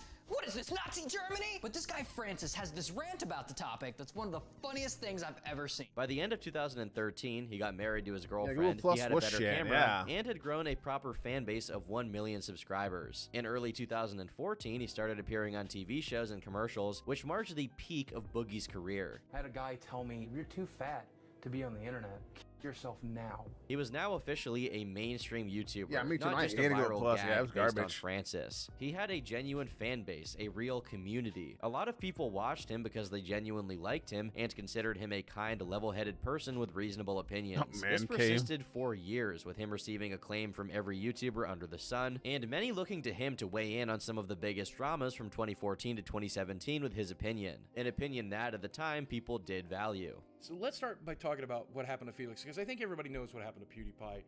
PewDiePie made some very tasteless jokes that I did not personally find all that funny. He would also talk about more Sit on serious that fence. issues, like when Matthew Santoro posted a video detailing physical abuse he suffered in a relationship. The fans put 2 and 2 together and figured he was talking about Nicole Arbor, who was also widely hated on the YouTube platform at the time. Boogie posted a video expressing his sympathies for Matthew and also detailed abuse he claimed to have suffered. My sister got taken out of her home because of the abuse she received. She was, I think, 13 or 14. Through the Francis character, Boogie was funny. Through his more personal videos, he was seen as thoughtful, introspective, and a voice of reason amidst all the madness of 2016 YouTube drama. He was someone many looked to for a good take on unfolding situations. I'm loving this but as shot time right here. passed, many began to feel Looks as though like the this devil. reasonable demeanor was a facade for someone with an extreme inability to take any criticism or stand up for any ideal. Thus begins the fall of Boogie 2988. Okay, there we go. At this point in time, Boogie was the Mr. Rogers of YouTube, and antagonizing him was so unthinkable that Low Tier God made a video doing just that for almost 2 minutes straight, precisely to try and be controversial. As anti-fat phobia movements cropped up, his stature once again became a topic of discussion, and after a long time of just accepting it as a fact of life, Boogie spoke publicly about how he realized his obesity was actually a product of his mental issues not being properly dealt with, and that he wanted to improve by getting a gastric bypass surgery to lose weight. He loves After the midpoint Baconator. of the 2010s, anti-SJW channels in the skeptic community were at their peak of relevance, and their spats with feminists and other groups were becoming increasingly publicized in conventional media. One of these feminists was Anita Sarkeesian, one of the main focuses of the online discussions, for her belief that video games somehow encourage sexual violence. Though people online hated her, she had enough mainstream support to get herself a panel at VidCon. Another content creator on that same panel was Boogie, who was still seen as a good guy. During said panel, Sargon of Akkad and other skeptics decided to attend, sitting in the front row. Of course, conflict erupted when Anita noticed them, and it would soon become one of the biggest dramas of the year. Boogie, I think we all know, is one of the nicest guys who there is on the entire of the website. There's not really a guy nicer than him. This perspective was echoed across many videos from skeptic and commentary channels alike. Boogie himself eventually spoke on what happened, revealing he was extremely nervous during the panel, and that after his closing statement, which was pretty mild overall and tried to minimize the static in the air, Anita came up to him and began berating him for saying his piece when she didn't have an opportunity to respond. This led audiences to criticize Anita, saying that she was an awful human being who had been mean to Boogie. Boogie then tried once again to de-escalate by saying that, though initially confrontational, she ended up having a reasonable conversation with him behind the scenes, and they hashed things out respectfully. However, this attempt by him failed, as people noticed how uneasy he was while talking about it, and began claiming that he was cowering away from being completely honest about the situation. This exposed an issue that would later become much more glaring: Boogie's fence sitting. That's Following true. the fallout of the Anita situation, Boogie's go. attempts at being a centrist who called out both sides was becoming more and more Man, those transparent, teeth, and people though. were seeing that he was interested exclusively in appearing to be the moderate good guy. Whenever he spoke about it, it was to say saccharine truisms about how making generalizations is bad, instead of addressing any element of the controversy directly. I get not talking about political things as to protect your brand, but why pitch in to say basically nothing? Or even worse, to say things you immediately contradict. Around this time, Boogie gets doxxed for the first time, which only goes to show what being in a 1 mile radius of any political community gets you, even if you try your hardest to offend no one. Another example of his fence sitting was a video he made about YouTuber Matthew Santoro plagiarizing lists from other websites, which he immediately took down when he noticed it wasn't having a good reception. On one hand, it's admirable to take a video down if you truly no longer stand by it. However, it seemed more that he was doing this to maintain his PR, instead of, you know, actually changing his mind on the topic. This is just one of many examples of Boogie doing this. More recently, Boogie said that people who purposely misgender others should get hit with a misdemeanor charge, and even possibly jail time if it evolves into hate speech. Regardless of your opinion on this, after the tweet was met with negative responses, he pivoted to talking about how clips of his live stream were being taken out of context. As the negative reactions continued, he slowly buckled to public pressure, saying no one should go to jail because of the things they said, and he just had a bad take. Another example of him firing off without thinking twice beforehand was when he was trying to handle the Vox media scandal between Carlos Maza and Steven Crowder. Though it began with a tweet asking for examples of people who were hurt by demonetization, it quickly detoured into him deriding both Steven Crowder and Vox in a really haphazard way, which, once again, both sides disapproved of. I don't know how he doesn't notice that doing this doesn't actually work and just makes everyone even more sick of his shtick. I'm not sure if it's some kind of pathological compulsion. Dude, I'm loving the screenshot here. This is great. It consistently concludes nice frame here by everyone online. As a means of countering this narrative, he attempted to embrace it with pride, saying that he wasn't a fence sitter, but he was a reasonable moderate. While this approach did immediately save his credibility in the eyes of his audience, it didn't prevent users of subreddits, forums, and other sites dedicated to documenting erratic behavior from noticing it all and keeping tabs. What's crazy is that in the video where he talks about being a fence sitter, he outright admits that he doesn't care about many of the issues that he speaks on, which makes it all the more perplexing that he's still willing to. However grating it was to see, being a fence sitter was far from Boogie's only issue.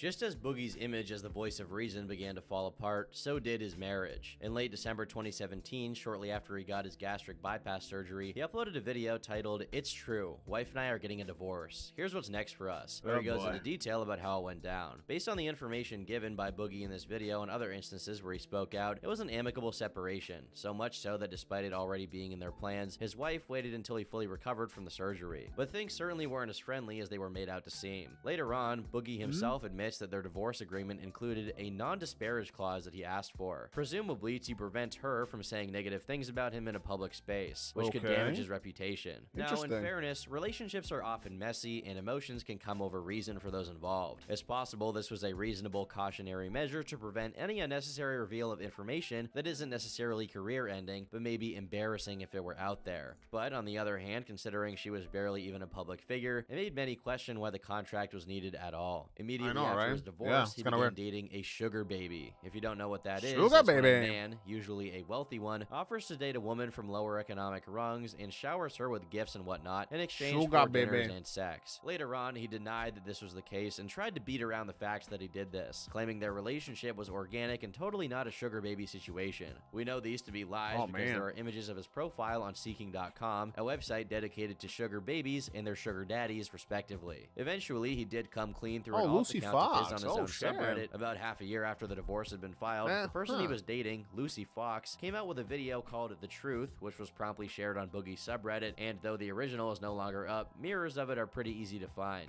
In it, she claims that Boogie was verbally abusive to her whenever she tried to be independent in any way. Besides that, apparently Boogie didn't even hold up his end of the arrangement. Not only was he failing to pay her for her services, he was keeping her from doing any kind of work, though it seems this wasn't out of jealousy, but because he wanted a caretaker around him at all times. What kind of work was she doing? Complaining about his life and victimizing himself to her. When this information became public, Boogie went on Drama Alert to defend himself, and since him and Keem were good buds at the time, Boogie had an easy time controlling the narrative about what happened and claiming that Lucy was his girlfriend and a gold digger, as opposed to being an unpaid sugar baby. He went pretty much unchecked by Keemstar, who tried to take a more neutral approach, but thankfully at this point, people were already realizing that Boogie was the definition of an unreliable narrator. She said the only way she can make money is if she's at home doing her cam girl stuff, right? And that you wouldn't like let her leave the house. Is that true? But she didn't live here. Like she lives at home, where she has her own home. But Boogie pretending to not have hired a sugar baby is extremely lightweight compared to his other offenses in the cap department. What other offenses, you might ask? Well, given that Boogie lied about this, people began digging through his more serious stories to try and find what else he may be lying about. Given he had always been very vocal about his rough childhood, some began comparing his multiple accounts of the abuse he had suffered at the hands of his parents. We can start with his mother. Despite occasionally praising her as a strong single woman who raised 3 children and took care of her invalid husband, in a Reddit comment he says the following: "I've never really gone into detail. Both my father and my mother were sexual abusers who were both sexually abusive to me, along with one other family member who's still alive, so I don't feel comfortable calling them out directly. So I'll wait until one of us are dead. I've Wait a minute. Live stream and only a little bit in videos. Sorry that I'm not comfortable going into further details." Later on, while streaming, he specifies that the sexual abuse meant molestation, but not rape. How do I respond? My mother never raped me. My mother did molest me. She never forced me to have sex with her, but she did molest me. It's a simple thing. I don't know why people are like that. What the heck? In another, he claims his dad did rape him. In this tweet, he also claims to have been raped as a kid, and notwithstanding, claims that some good came of it, whatever the hell that means. Then, in another tweet, he reiterates that he had indeed been raped and that he'd forgiven his rapist, which, if we're to follow the things he said so far, would be his dad, since he claimed in a tweet that his mother had never raped him. He goes as far as saying that his sister was molested by their dad, followed by the claim that his sister was gang raped in foster care. However, in a clip of his stream, he specifically says that his parents, plural, had raped him. In another of his Reddit essays, he follows the claims that he'd been raped with stories about how his mother stabbed him, his sister was almost beaten to death, his dad punching him, among other things. It's strange because while sometimes he says things that range from suggesting to outright affirming that being raped was a common occurrence for him during his childhood, in other instances he claims it was just once. Under normal circumstances, we don't have any reason to doubt or excessively scrutinize stories of this caliber, but at this point, Boogie was raising a few eyebrows with his increasingly extreme retellings. Eventually, a more complete and precise statement of the nature of his abuse was made to Reddit. I was molested by an older sibling, female, at a young age. I remember very little of it, but enough to know that this wasn't just further stuff related to my Munchausen syndrome that my mother was famous for. Certainly inappropriate contact was made between me and my older sister several times when I was 3 to 4. Beyond that, my mother insisted something happened with another family member. I have no personal recollection of that, so I've always presumed that my mother was lying. But as I get older and more evidence rises to the top, the more I believe there is truth in it. So that it What's happened, even and more it happened. complicated is that my relationship with my mother was certainly inappropriate, and those details I will take to my grave. Okay, His sister, who is on Twitter, denied that this took place, while Boogie doubled down on saying that she raped him. Now, keep in mind, before you doubt these what claims, is happening? it's not uncommon for victims of abuse to be confused about what exactly they suffered, Man, since what the is memories are so happening? traumatic. But to misremember and misspeak as extensively as Boogie did led many to believe that he brought his abuse up as a way to garner sympathy whenever he felt the need for validation. Some thought he was changing his story when it felt more convenient to get more sympathy. Now, I would never go out and say that he lied about being abused in his childhood. For all of that to be lies would be genuinely reality-breaking.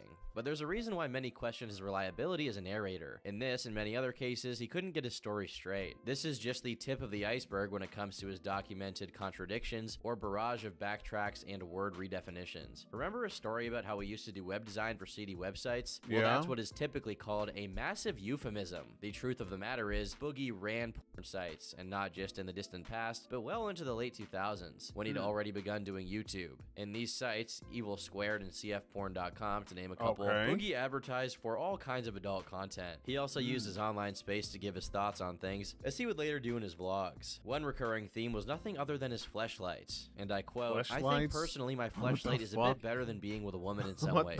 No offense, I figured I'd list the reasons. 1, it's tighter. 2, it sucks without complaining. 3, it swallows at least as deep as it can go. 4, when you're done you can lock it in a dark place and it can't complain. 5, no need to reciprocate, but ultimately I just flat out think it feels different, and in some ways better than the real thing. Honestly, there's nothing like it. It's like the first time you pop Mary Lou's cherry at 18, or sinking it into your girl's butt for the first time. Not too tight, but oh so right. Okay, for your too much safety info. and mental health, no image will be attached of Too the much thing he's info here, talking Boogie. about, but rest assured, it's about as graceful as you can imagine. Another gem from Evil Oh, dear Squared Lord. is Oh, this dear anime Lord. villain tier self-description from Boogie. The fact What that the I'm crazy fuck? is no stranger to the good staff at Evil Squared, nor is it a strange concept to anyone that reads this site or has viewed my videos. I am, for This all was intents random? and purposes, batshit crazy. The past week or so has been different for me. This next week will be doubly so. Out into the real world, looking for real work at a real workplace, hopefully landing a job this week. I'm excited. At the same time, these normal activities remind me exactly how insane I am. I wonder if the people interviewing me know that what's was going just on gross, under the yeah. surface. While I'm applying for a job, entering your data, or taking your orders, or speaking to your customers, do you know that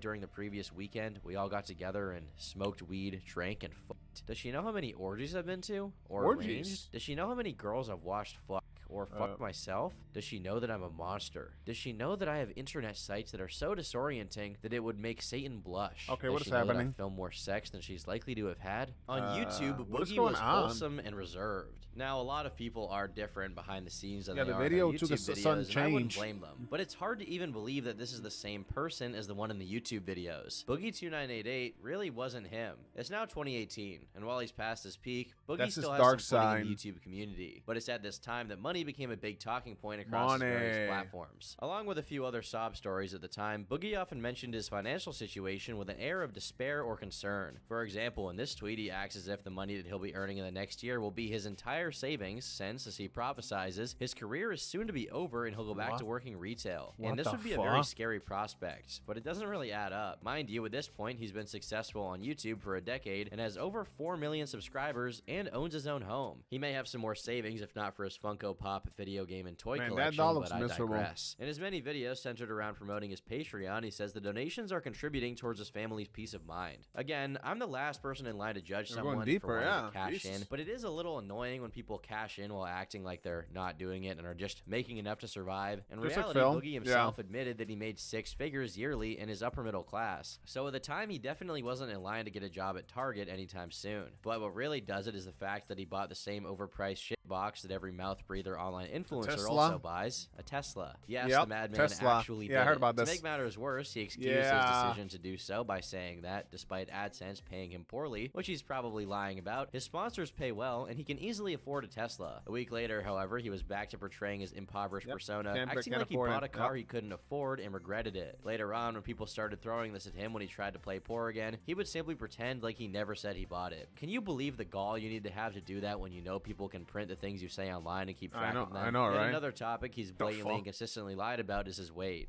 For example, during a 30-day clean eating devouring. challenge he did to lose weight, about halfway into it, he's seen eating fried foods and candy. In a stream clip, he claims this is due to the fact in the event he was attending, no healthy food was available, which most certainly was a lie. Seriously, in the late 2010s, with insane amounts of money and a phone with internet connection, you can't figure out how to get yourself food that isn't sugar-coated or deep-fried. And if there really is nothing else, you can just eat after, or leave and come back. In late 2018, he posted an image of his scale showing that he was at 350 pounds. Then in January of 2019, he claimed that he's now hitting 350, and this is somehow an improvement. Either he somehow faked the scale's numbers in 2018, or he's lying to his audience in January, acting like he's still improving and losing weight. Keep in mind at this point, his YouTube earnings already paid for a weight loss surgery, and his fans are cheering him on the whole time. Why even announce this weight loss journey if you're not going to follow through or even attempt? What's noticeable is that he could just keep these things private. He never even had to announce his weight loss journey. Instead, he deliberately made it public for everyone to see, only to lie about it for what seems like no reason. In countless different instances, he can be seen drinking things like milkshakes and sodas despite having sworn these things off. While he occasionally admits that he outright failed to eat like he was supposed to in order to lose weight, he also often says that eating less makes him literally suicidal, and he has no intention of actually diminishing it to any significant degree. In between the multiple glasses of soda per meal, pizzas, and cookies, it's evident that Boogie doesn't care as much about fixing his diet as he pretends to for inspirational videos on YouTube.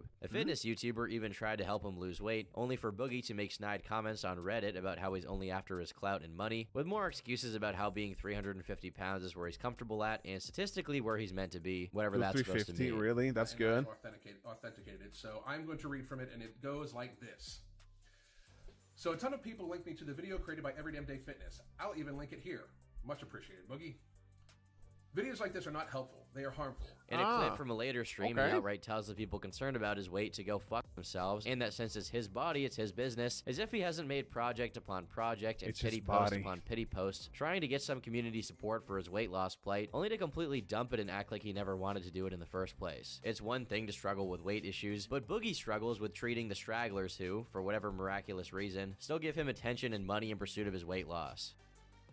In December of 2019, Boogie began making a number of accusations about a subreddit to people via Twitter DMs, painting them as squatters and dangerous people who are trying to destroy his livelihood and physically harm him. He said, "Get away from that hive mind. They are sad, scary, dangerous people. They have swatted me, attempted to destroy my livelihood. They bombard my fans and sponsors with hatred. They have done awful, terrible things. They lie to you and tell you that they want the best, but then do the worst. If they wanted the best, they'd leave me alone. Trust me. I've been swatted twice this month already. They letter bombed 2 sponsors already. They contacted a friend of mine on Facebook and tried to convince her to stop being my friend because she was a female and I am a rapist." With tales that tall and claims that dramatic, it piqued people's interest. After all, Boogie already had a reputation for exaggerating things at this point. The subreddit in question was r/SamandTolkien, regarded today by many Redditors as an invaluable archive for all sorts of shady shit various e-celebs have gotten up to over the years. The sub acted as a sort of Kiwi Farms on Reddit, documenting internet drama for all. One of the site's biggest threads was the Boogie criticism mega thread, titled "The Hidden Truth Boogie Doesn't Want You to Know." Spicy. Within this thread, they detailed his strange blogs we read earlier, interactions with his ex-wife, his alleged sugar babies Lucy Fox and the Grave Ghoul, and many other accusations. The flesh They point out line. his association with kid behind a camera, who this thread calls a known child abuser. Boogie2988 just gave the least hard-hitting interview I've ever seen in my life. He glossed over abuse, allowed Michael, aka Kid Behind a Camera, to make excuses for himself and deflect from the questions that were being asked of him, and even coach Michael into making himself look like a better person. Now, to keep things fair, this entire thread does frame some lesser or honestly negligible defenses in the worst light possible. That being said, I think the key takeaway from this is that regardless of the less hard-hitting criticisms, the Boogie on YouTube was hardly in line with the Boogie portrayed in that thread. He was a completely different person away from the camera. It wasn't even close to who he let on he was in his 10-minute rants. What a but regardless mess. of that criticism, Boogie was now claiming Dude, that I his love the red subreddit filter, and its man. users had swatted him not once, but twice in 1 month. Curious as to the validity of these claims, one of the people who runs the subreddit by the name of Haberdasher A went through all of the moderation logs for the month of December to see if he could find any evidence of the claims that this subreddit was involved, but to no avail. When he asked for any evidence of Boogie's claims of swatting, his story did what it always does when pressed for veracity. It started to change, with him now claiming he didn't know who in particular had swatted him, while still insisting that it did happen. Obviously, I have no idea of knowing who swatted me and never said I did, just said I got swatted twice last month. Once when I was away at the Game Awards, and another over Christmas break. This is true. 2 times, cops came out with a partner and an ambulance. Seeing as Steven has still failed to provide any actual evidence for the things he was saying, Haberdasher decided to look into Boogie's local police station's publicly available logs to see if they'd ever been to his house. Fayetteville Police Department's public dispatch logs showed that no officers were sent to Boogie's place of residence in the entire month of December. There when you they go. confronted Steven with this information, he claimed that he had made an arrangement with the Fayetteville Police Department to purge the dispatch records after a welfare check in July of 2019.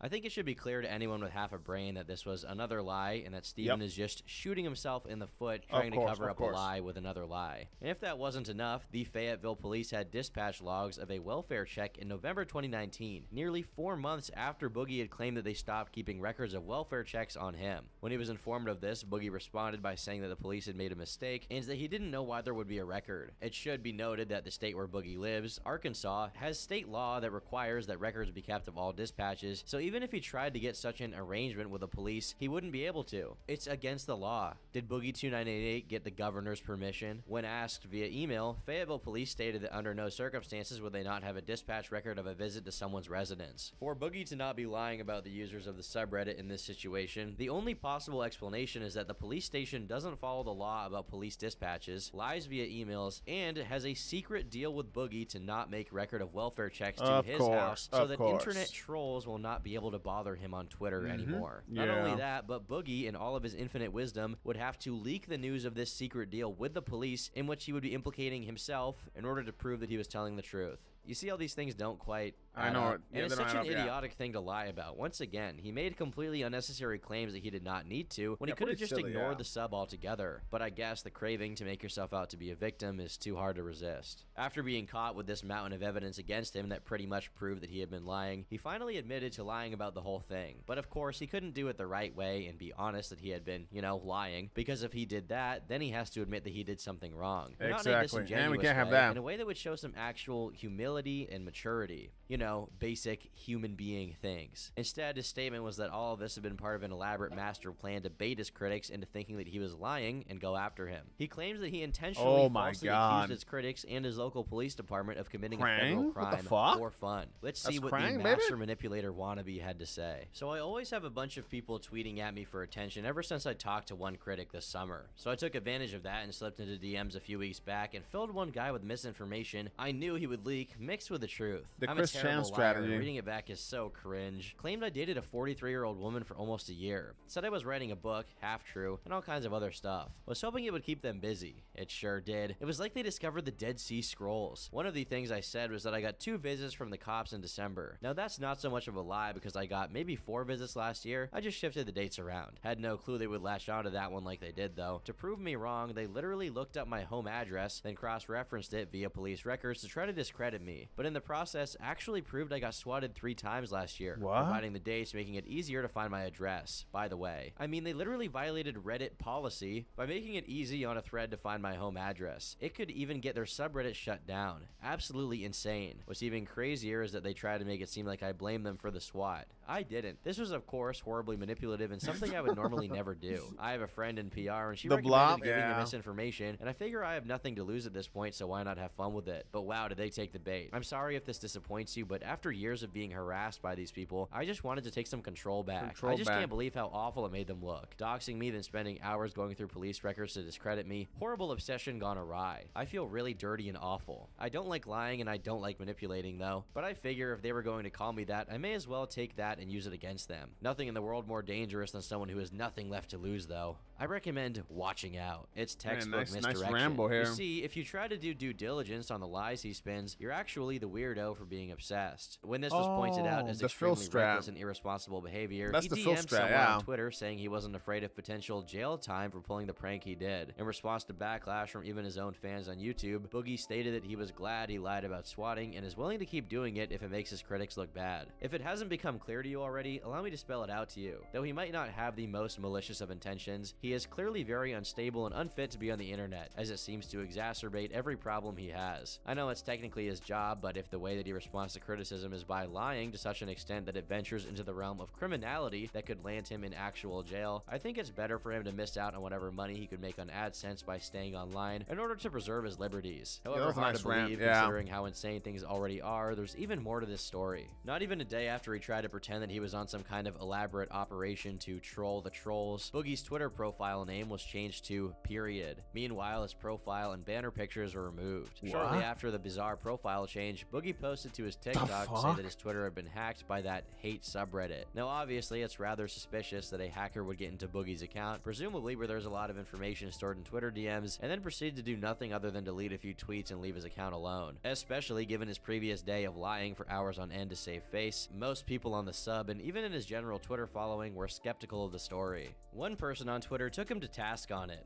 Why did they leave the channel link, stream promotion, and literally everything else? How isn't your Gmail compromised? Dude, just stop. Damn, they Boogie called him replied, out. If I was faking this, I would have absolutely deleted those things. If I was faking, I would have left a breadcrumb trail to Kiwi Farms or elsewhere. But they want to frame me as a liar, and you took the bait. You took the bait, Basically, baby. he immediately gets defensive took and the tries bait. to act as if it's somehow obvious that the supposed hacking couldn't have been his work. Of course, he doesn't provide any proof that he was hacked. He just goes around Twitter getting into petty slap fights with random strangers about how he's definitely not lying. A day later, Boogie claimed that he got his account back and made a tweet claiming that the hacker used the streaming app Mob Crush to hack into his Twitter account. He also posted the IP address of all the recent logins in order to prove that he had been hacked from the app. Mob Crush then made an official statement on Twitter stating that it was impossible for a hacker to gain access to a user's Twitter account in the manner Boogie was describing, Wow, they called and him that out. the IP Boogie had posted was from their own AWS servers, showing that Boogie had indeed lied about being hacked. In typical Boogie fashion, he claimed that the people on the subreddit were lying, and that he indeed had been hacked, but that he could not actually prove his own statements, and all evidence pointed to him being wrong. Came back to Twitter for one thing. Why would I fake a hack to remove those tweets if I was making a video admitting to the thing I deleted? Still no clue how I got hacked, but use your brain.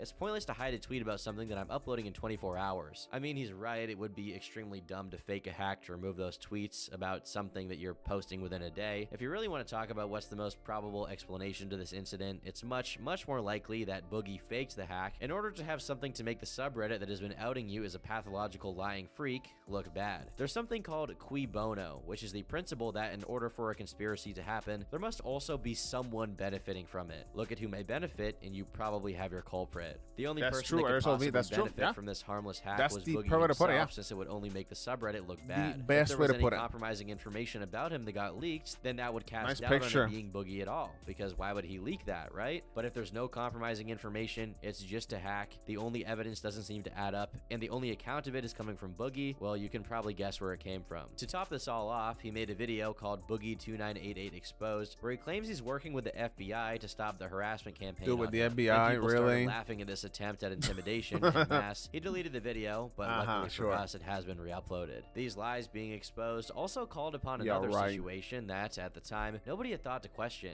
In June of 2017, Boogie appeared on the H3 podcast. There, he told a story about how someone on the deep web, in his words, put out a Bitcoin offer to have him assassinated. The address that gets leaked the first time, they eventually get my address right, but the address that gets leaked the first time is my neighbor's address, my friend's address. And so when they put the assassination hit on Tor Network, they sent it to my house. Then to show, like they sent an email to me, hey man, you need to see this. Given everything we've seen so far, I'd say that's a likely story. It was at this point Boogie got himself into a situation he never expected, and one that gave him the opportunity to be the victim he desperately desired to be seen as. Oh, hell In the yeah. middle of 2020, YouTuber Frank Hassel began Here interacting we with Boogie's go. account online, mocking him for having blocked him and generally being a nuisance towards him. At the time, it seemed like Boogie had no idea who Frank even was. Eventually, this pressure on Steven mounted to the point where he and Frank went at it on the kill stream, which resulted in an extremely one-sided red-handed battering on Boogie's pathological lying. In what looks like a desperate attempt to get Frank to relent from attacking him, Boogie DMs Frank saying that he's welcome to kill him as long as Frank doesn't hurt his family, friends, and dog. Frank's trolling campaign on Boogie only became more extreme as time went on, with him posting a picture of himself in front of Boogie's house saying, "This is my house now." Boogie calls his bluff, saying that he won't show up because he's a coward, while simultaneously suggesting that he shouldn't show up because he would be shot. Eventually, as most of you probably already know if you have even a cursory amount of knowledge about Boogie or Frank, eventually this confrontation took place in real life. Frank showed up to Boogie's doorstep with a GoPro strapped to his forehead, insulting Boogie in whatever ways he could think of, and Boogie came out with a revolver. After a couple of minutes of them going back and forth, Boogie shot a warning shot, and Frank left. Don't make me do this, man. Came out unharmed. Boogie shot a gun in a school zone, which landed him in county jail, which he was bailed out of at the tune of $5,000. When it comes to assessing what happened here morally, there's a strong case to be made that Boogie was unjustly harassed in the situation. But for most people, the ends justified the means because the entire thing was just too funny to ignore. This whole situation made Boogie back away from social media, but this was only temporary, as in June of 2021, he returned with a video about his arrest. Despite everything that had happened, from being arrested, charged for his reckless shooting of a firearm into the air, and the amount of people making fun of him, Boogie had finally managed to recapture some semblance of relevance. This video has more than 600,000 views, which is the best he had done in a while. And for once, he was a genuine victim. He didn't have to lie. He had something real to complain about. This was a make or break moment for Boogie. He was being talked about by Scarce, Drama Alert, and every internet news outlet under the sun. He could either spin this story into another wave of popularity by making some genuinely great content now that he had all eyes on him, or repeat the mistakes of his past and once again fade into irrelevance. As you can probably guess, we didn't get the good ending. No? Oh. For the past half-decade, Boogie has had a pretty dedicated group of observers going over all of his controversies and compiling information about him. Apart from Sam and Tolkien, which was banned, many of these guys congregate on the typical lolcow sites. After the subreddit that talked about Boogie was shut down, the discussions were relegated either to lolcow itself, which was far from being as easy to access and normie-friendly as Reddit and Kiwi Farms. A lot of people treat the farms like they treat 4chan, as an evil boogeyman that does nothing but harm. PR-wise, Boogie had it easy, as his most fervent opponents started out with the massive disadvantage of being known as the gathering spot for the scum of the earth. Much like 4chan, for every good and informative post that's backed up by evidence and well-done research, there's 3 or more posts spewing absolute nonsense. But if you're in the business of researching eccentric, esoteric, and otherwise extraordinarily screwed people, as I am, you're condemned to sit through it with the patience of a Buddhist monk. As it turns out, the Boogie thread on Kiwi Farms is gigantic, with over 1,200 pages of nothing but people dunking on the guy. Personally, despite all I've covered, I don't hate him as much as I feel pity and annoyance, but that's besides the point. More recently, a development from the site has been the idea that Boogie is currently running sock accounts to get back at his haters. It all started with Boogie Truth, a Twitter account that has collected content that criticizes Boogie for quite some time. As you can see, it's relatively small and doesn't get a ton of engagement, getting 20 likes on a tweet on a good day. Enter this post on Kiwi, where someone is remarking that this account, NightlyGirl4, is responding to the Boogie Truth account saying, well, maybe if it weren't for the hate sites and stalkers, he wouldn't have to worry about staying off social media. We also have a reply to Shoe on Head saying that. Now, if we go to Twitter to take a look at this account, we can see that the only thing they do for the most part is interact with Boogie. They retweet all of his stuff, they compliment him, they insult anyone who is critical of him, and they have a particular hatred for Frank Hassel, who at this point was seen as Boogie's arch nemesis. They tweeted H3 trying to get Ethan's attention to talk about Boogie, and they weirdly insult Boogie's dad and call him a rapist. This is quite unusual, since people were already heavily doubtful of Boogie's stories about his CSA, to the point where the thought of anyone calling him a rapist based on the things Boogie has said was far-fetched. When taking a look at the bio for this account, we see she describes herself as a cute goth girl just living her life. Now, if we look at Google Images and simply type in cute goth girl, this is one of the first results, so this obviously isn't her. Whoever made this account just ripped it and used it as a profile picture. And call it a day. That's not abnormal, right? A lot of people use pics that don't belong to them or pics of other people as their profile images. But let's be honest here for a second. What person self-identifying as a cute goth girl would be a fan of Boogie2988 of all people? And not just a fan, mind you, an obsessive fan who does nothing but talk to and about Boogie all day. Sure, anyone can make a Twitter account and claim to be whoever, so it might be some anon that's a Boogie fan pretending to be a cute goth girl. However, who has the motivation to be a steadfast defender of Boogie in modern day besides Boogie himself?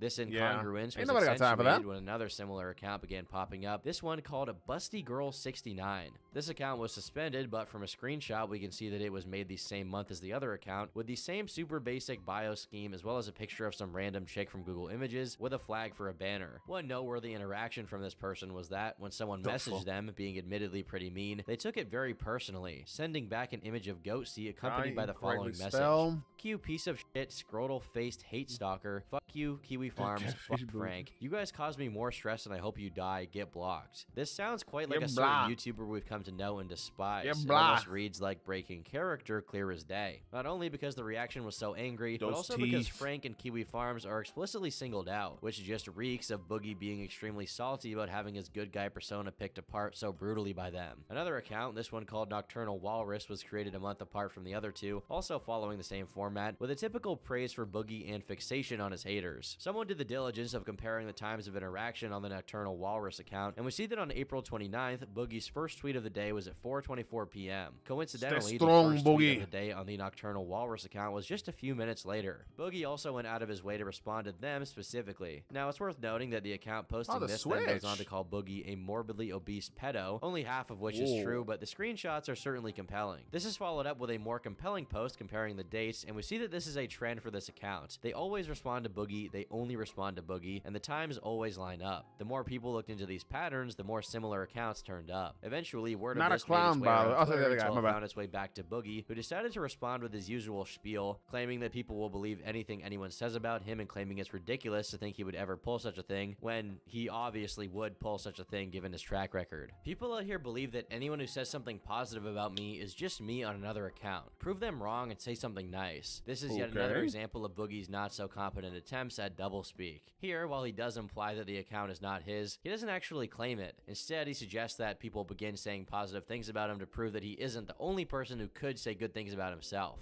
Clearly, he's begging for some kind of validation from fans who now were more scattered than ever since the guy they were a fan of was self-destructing in front of his own audience. Yeah, begging, some people bought this defense from him, but I have to say that if you did, then you either don't know much about Boogie or you're desperate to believe in this nice guy narrative. All in all, for whatever qualities he may have, Boogie is severely terminally online and has been for way too long, which is bad enough if you have no mental issues. He's been known to lie very flagrantly for weeks on end to make himself look like a victim in situations, and I honestly believe that he's the one running these sock accounts. It's either that or someone is trying to frame him by making the accounts, but at this rate, we have a boy who cried wolf situation where, even if Boogie isn't the one pulling the strings this time, his rep is so bad that it will never be figured out. Even if he has lied in the past, I don't think he would accept defeat this quickly. It doesn't really make sense to me. Furthermore, Boogie specifically sought out the replies of this account to respond to this person, accusing the account of being an alt rather than address it publicly. You would think that with all the hate he gets, he would be able to just ignore it, but he has consistently shown himself completely unable to let go. Time and time again, he compulsively has to go through the replies, expose himself to all the vitriol, and engage with it. I mean, even if there was a troll doing this, they would have to be the least intelligent troll ever. What is the point in pretending that Boogie runs alts to respond to people? What actual damage would that even do when you compare it to the massive list of other lies he's told? This pales in comparison to the swatting. But the overarching truth of the matter is, it actually doesn't matter at all to anyone whether the alts are his or not. Well, to anyone except Steven. He needs everybody to know that in his free time. He's definitely not making fake accounts to pretend that he has dedicated fans, who all happen to be super hot cutie 3.14s, by the way.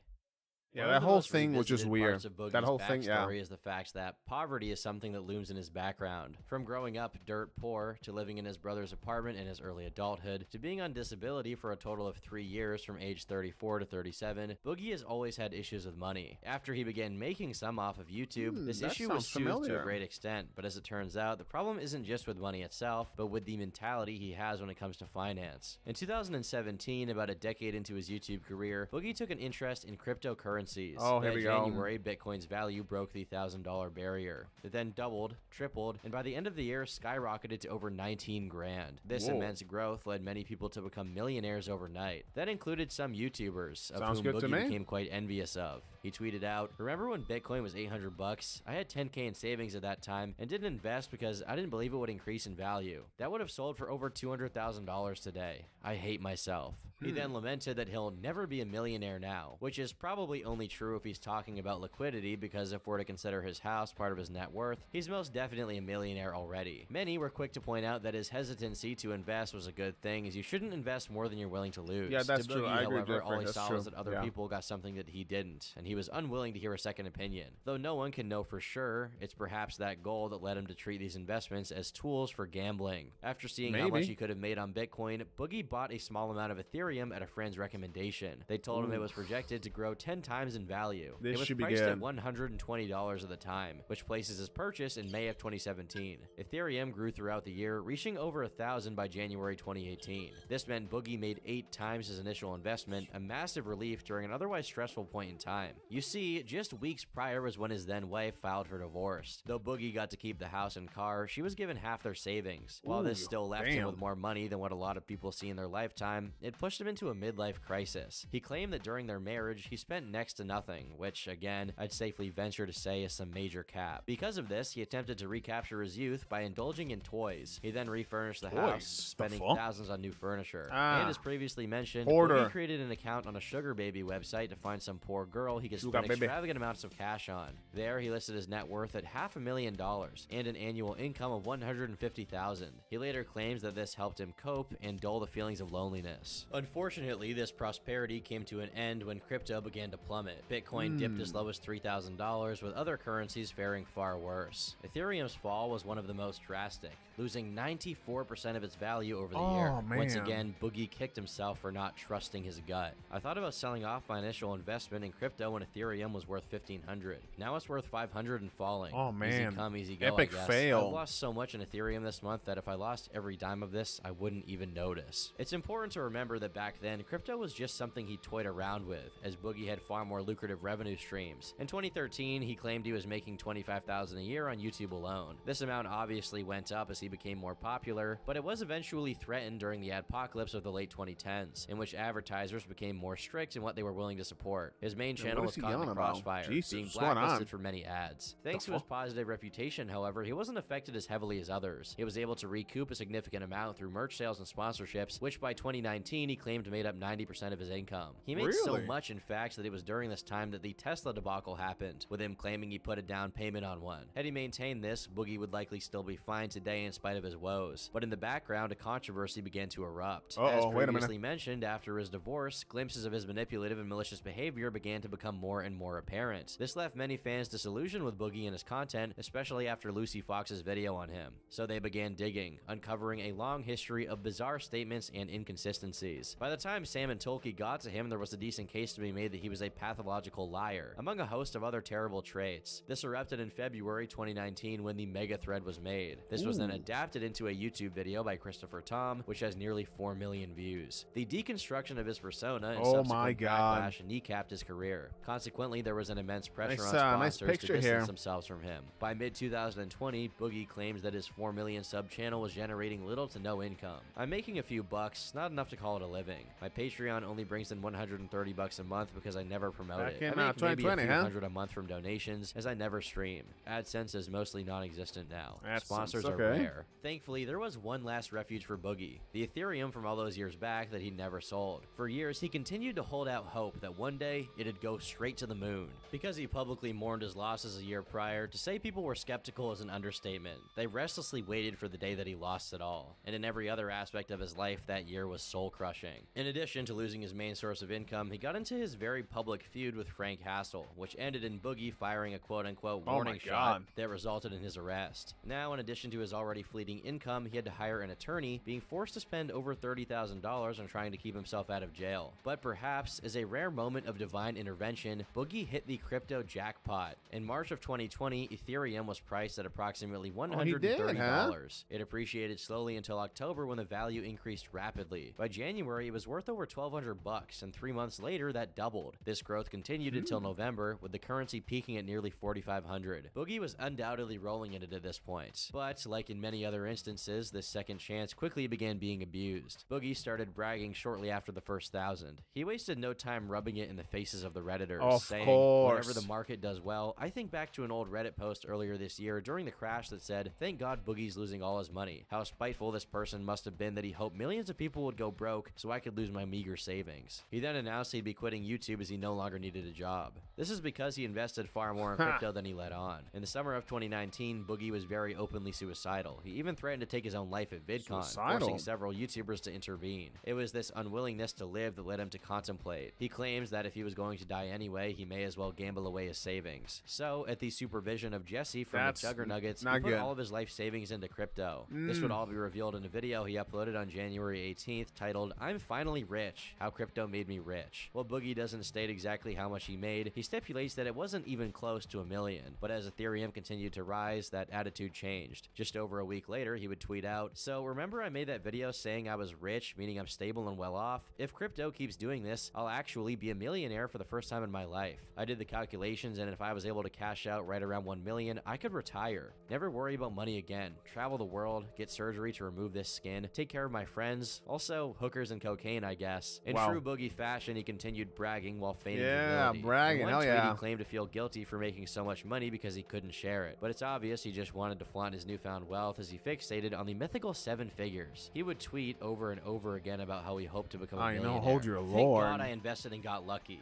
Not a millionaire yet. Reminds Maybe me of one Phil day, here a little after my bit. crypto passes 1 million, I'll get the Model X and make it a Back to the Future car. When my crypto investments finally make me a millionaire, I'm going to have hot nurses give me my Mountain Dew intravenously. This is no Mountain coincidence. Dew, huh? Even before investing, it's an aspiration he'd tweet about often. In October 2016, shortly before his ads were undercut, he wanted to earn $1 million within 3 years. Weeks later, that goal changed to 1 year. Of course, once he lost both his ads and sponsors, this became infeasible. That is, until crypto offered him one final chance, and by late February, Boogie tripled his life savings. This was well more than enough for him to live comfortably, and given he admitted it was the gamble of a suicidal man, one would expect him to withdraw. But oddly, he seemed convinced it was safer in Ethereum. He spoke of it as if it were a bank, He didn't noting that his money withdraw. was better there and out of their reach. Instead of pulling it out, he attempted to diversify by taking more and more risks on random shitcoins with basically no backing. Though it's uncertain how many he bought, some can be ascertained through Twitter. Not only was Boogie From being riches greedy, to he was KFC, also exhibiting signs of pride as he began investing as if he actually had a good understanding of what made certain cryptos valuable and others not, instead of investing with the understanding that he had gotten lucky. For example, Boogie bought a few $100s worth of Luna. This would end up being a 99.9% loss, dropping to just 2 cents. Even when he did make money, the gains were then funneled into losses. He put $3,000 into Dogecoin of all things, only to profit $2,000. However, the money was then put into GME during the GameStop short squeeze. Despite claiming multiple times he would walk away from crypto for security, he never did. Instead, he wasted away hundreds of thousands of dollars in a desperate attempt to earn more. By the end of the year, he became much quieter about his investments, and it would take until 2022 for him to admit why.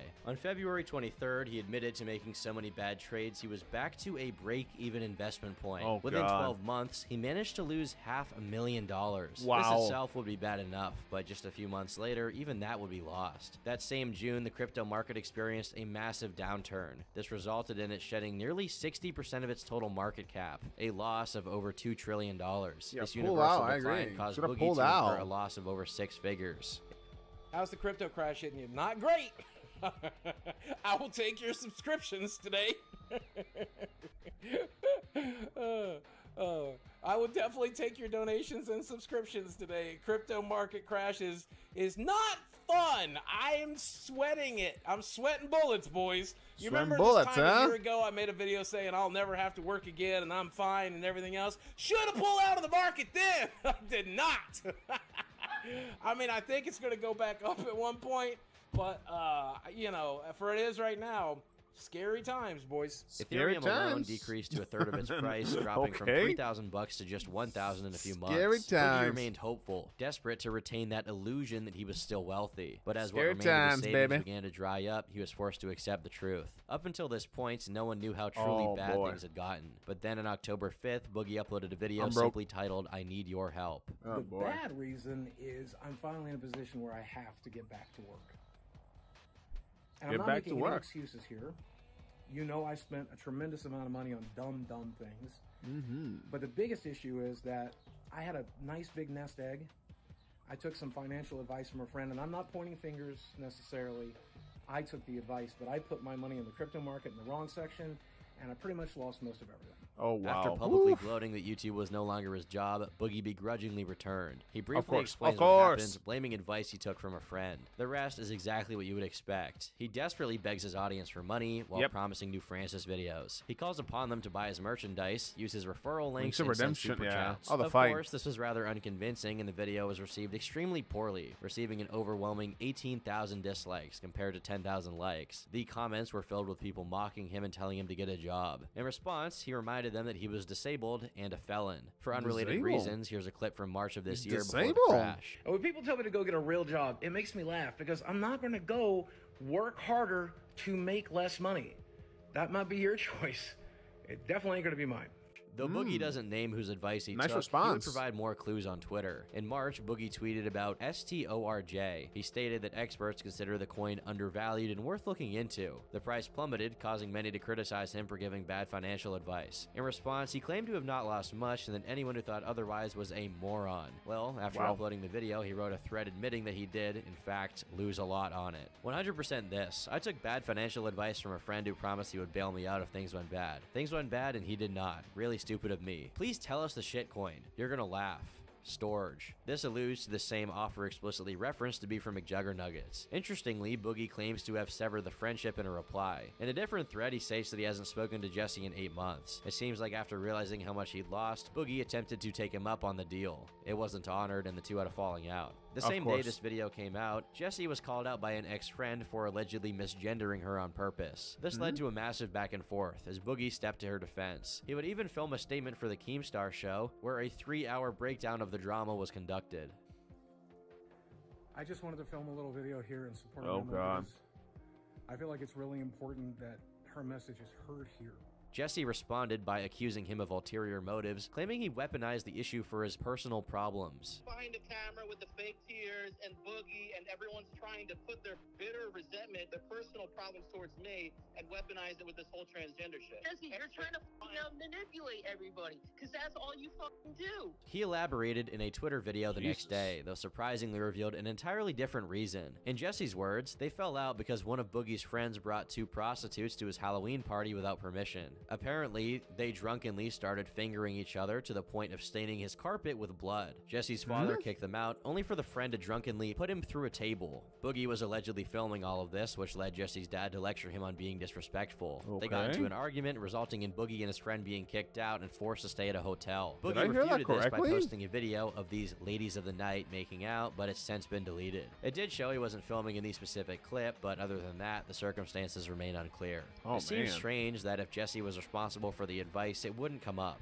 Boogie is dead set on blaming that friend for his current situation. Gotta blame something stating, I or wasn't someone." living beyond my means. I just rested it all on the advice of a friend and it didn't pan out. What can I say? I'm an idiot. Boogie would manage to collect nearly 1,000 in donations. Not a lot, but more than you'd expect. He Yeah. also made hundreds by signing and selling Magic the Gathering cards. On YouTube, it appears he's begun to embrace whatever tactics are necessary to get clicks. He released a follow-up video thanking supporters while reading nice and mean comments. Here's Wiener, that's The a party, thumbnail, oh, yeah. meanwhile, contains an edited photo of his face to make him appear wider. This is an explicit attempt to monetize hate clicks, showing just how far he's fallen from being the most wholesome man on the internet. Yeah. Besides the usual vlogging and the desperate attempts at more Francis videos, he returned to form, making videos about his weight and potentially losing it. He even recruited yet another fitness YouTuber to help him out with his umpteenth weight loss journey. I don't want to become cynical about this because, on some level, I think that most people hope he'll become healthy and live the rest of his life in peace. But considering that Boogie seems less interested in peace and more in attention and money, I fear that this guy is just wasting his time. On November 15th, 2022, Boogie Cancer. uploaded a video The titled, fuck? I have a rare form of cancer. Oh, here we go. Unfortunately, it seems like he's not lying at all, especially considering that's what his father passed away from. Though we usually look at online influencers and content creators as sources of entertainment and nothing else, it really does seem like Boogie is staring straight at the potential end of his life in a not too distant future. And we get to see just what he does with his last days. By March 1st, he posted a video where he talks about going a month off of his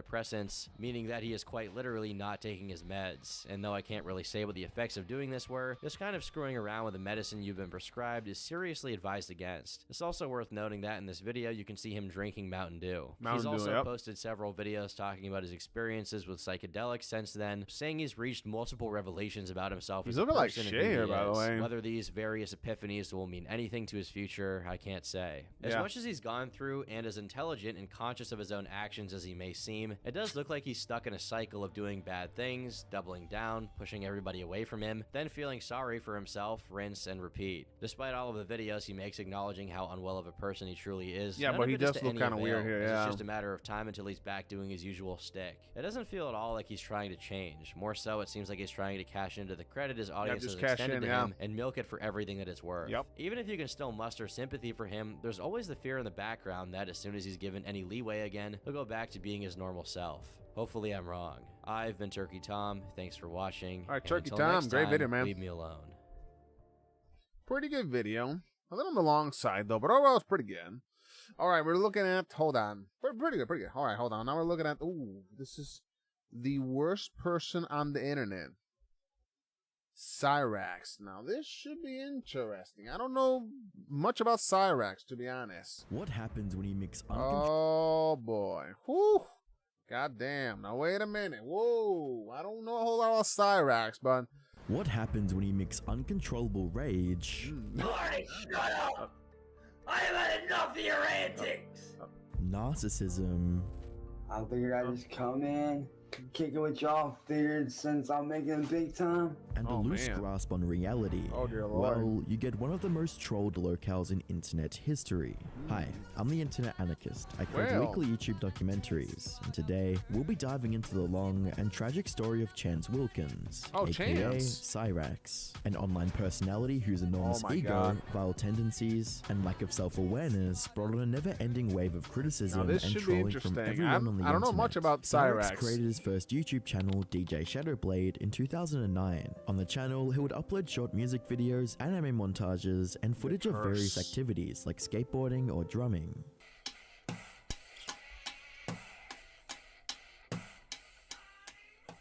Cyrax had a different Alright. persona back then, focusing more of the dream of being a professional musician, Yeah, a an dream Xbox that he controller felt like right he would here. never achieve due to his appearance. Because I'm 27 and I'm only 5'3". And when I was born with one kidney and 1.5 lungs. And, you know, growing up through school, you know, I did get picked on. I got bullied way more than most. I got judged. Fortunately for Cyrax, someone did try to see potential in him. In late 2012, a partial owner of Killer Cloud Sounds, Eric Scrubbelow, decided to sign Cyrax, which gave him the opportunity to try and make his music dreams a reality. An opportunity that he would proceed to waste by betraying the one person that believed in him. The relationship between the two would come to a bitter Oh, end dear in Lord. April of 2013, after Cyrax had Oh, stolen man. over 10 songs from Eric, stole the name of his upcoming albums, and claimed he could do better. Deuces, bro.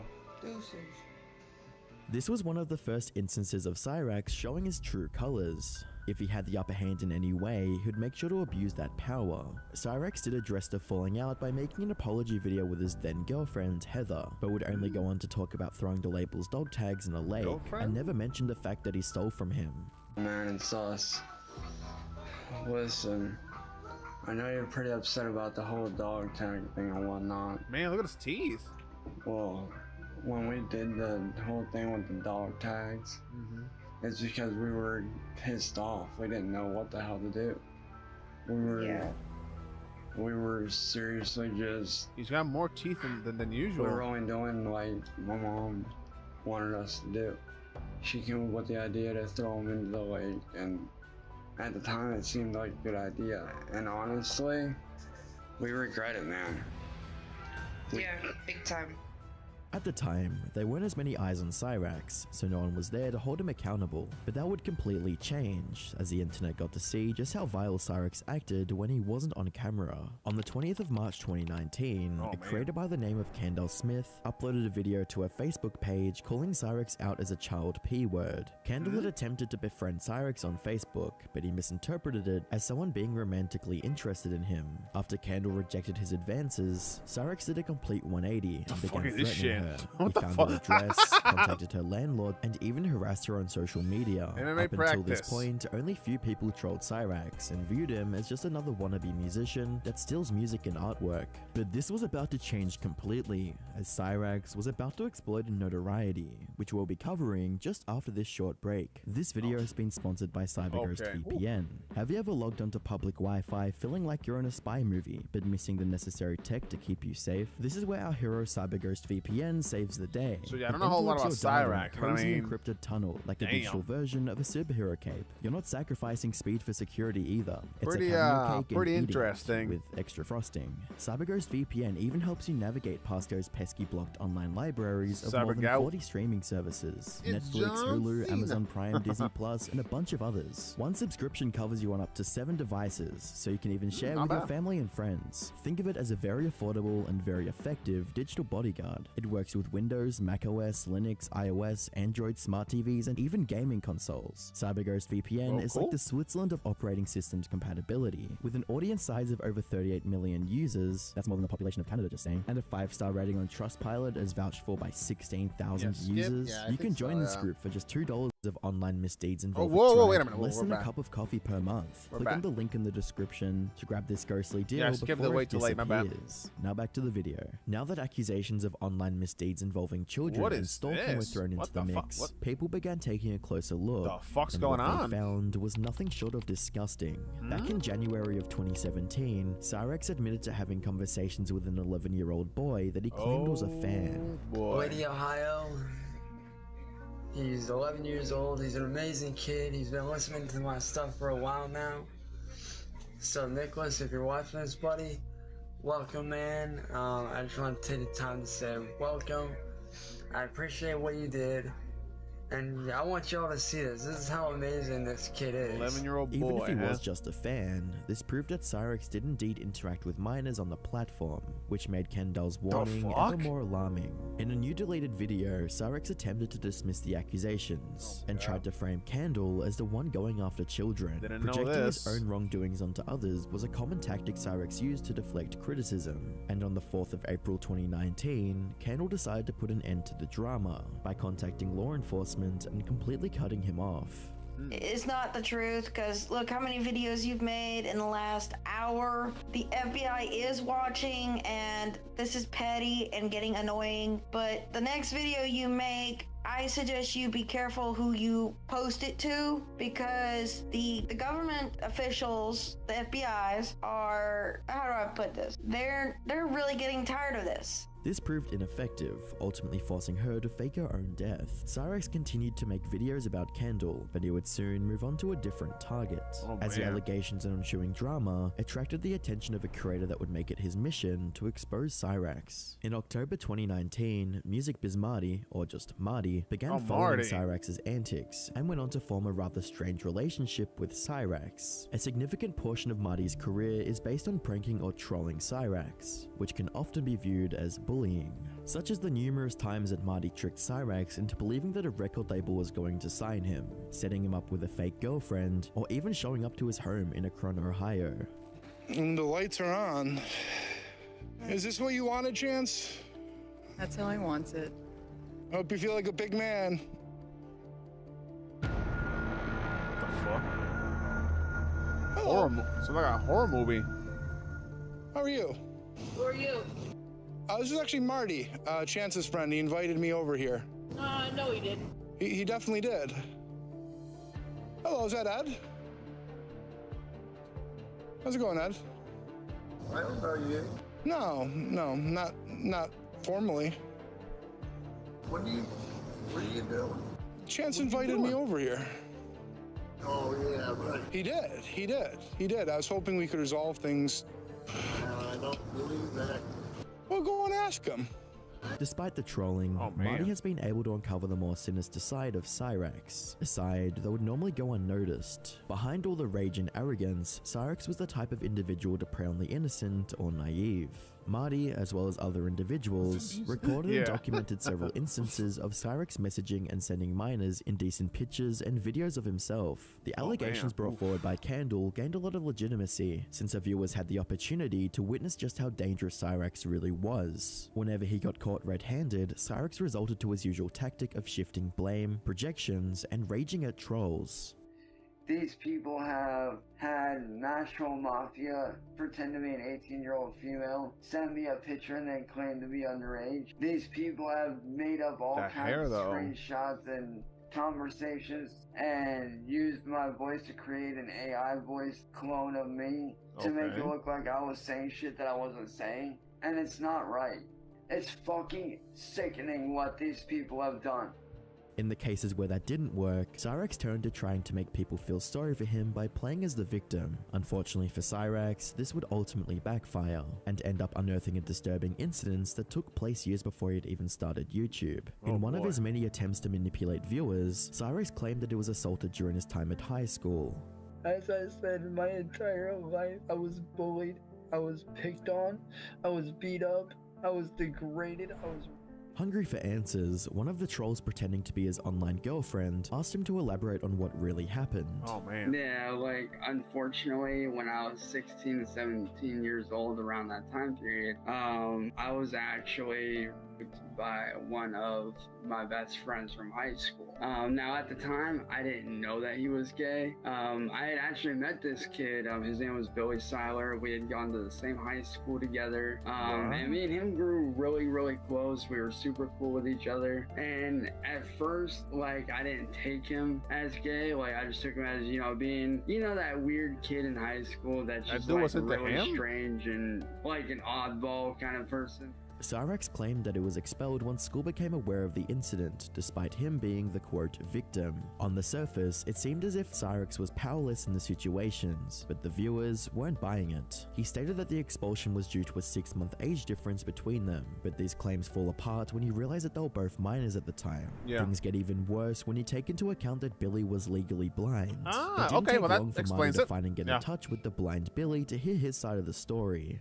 This was during the night that it happened. We were up in my room, you know, it was late at night. I think I was searching for something, and the next thing I know is I'm in a doggy style position, and basically my pants and underwear come off, or at least down to the ankle. Cyrex had once again twisted the facts to gain sympathy from his viewers, but this time it didn't end well for him. He had assaulted someone who saw him as a friend and wanted people to feel sorry for him. Oh, my name's already been cleared, dude. My name's been cleared for fucking years. For fucking years since it happened, my name got cleared. We spoke to the school, we spoke to the police. They know what Billy did. They know what Billy did. That's why they removed me from that school. Because of what he did, so it didn't happen to me again. That's why they did what they did. Throughout his life, Cyrex had always tried to manipulate and take advantage of any and everyone he's ever come into contact with. This toxic pattern extends into his relationship with his family and the few friends he managed to make over time, individuals that he claims to love and protect. There's a long list of times when Cyrex has been physically abusive to his so-called loved ones. In February 2012, Cyrex was arrested for strangling his grandmother and primary caretaker, Sally. Cyrex claimed that he was blacked out during the incident, and luckily for him, Sally didn't press any charges. On the 4th of February 2020, Cyrex went onto one of Marty's streams and revealed how toxic his relationship was with his then girlfriend Heather. I can't even talk to her like a normal person. What? Hit me and I'm gonna fucking knock your lights out. Jamie, you're fucking like you're right there. Violent? You need to go home, Heather. I would not come here. I swear to God. I'll have Heather come here. I'm done with this. I'm done with this, Cyrex. I am done. I will pay for her to come here. I have 3 extra rooms here. She does not need to put up with this at all. You better back away from her right the fuck now. Shut the fuck up. Back the fuck away from her. She asked you to leave her alone. Back away from her. Bitch, show up. Back away from her. Stop being a bitch. Show up. Back away. There have also been times when Cyrex has cheated on his partner by sending inappropriate pictures to minors on the internet, but even with that being said, he wouldn't take any accountability for it and claimed one of his ex-girlfriends hacked his phone. I want you guys to know that she did go to jail. Oh man, this guy's something else. Tiffany did go to jail for hacking crimes. I like the music.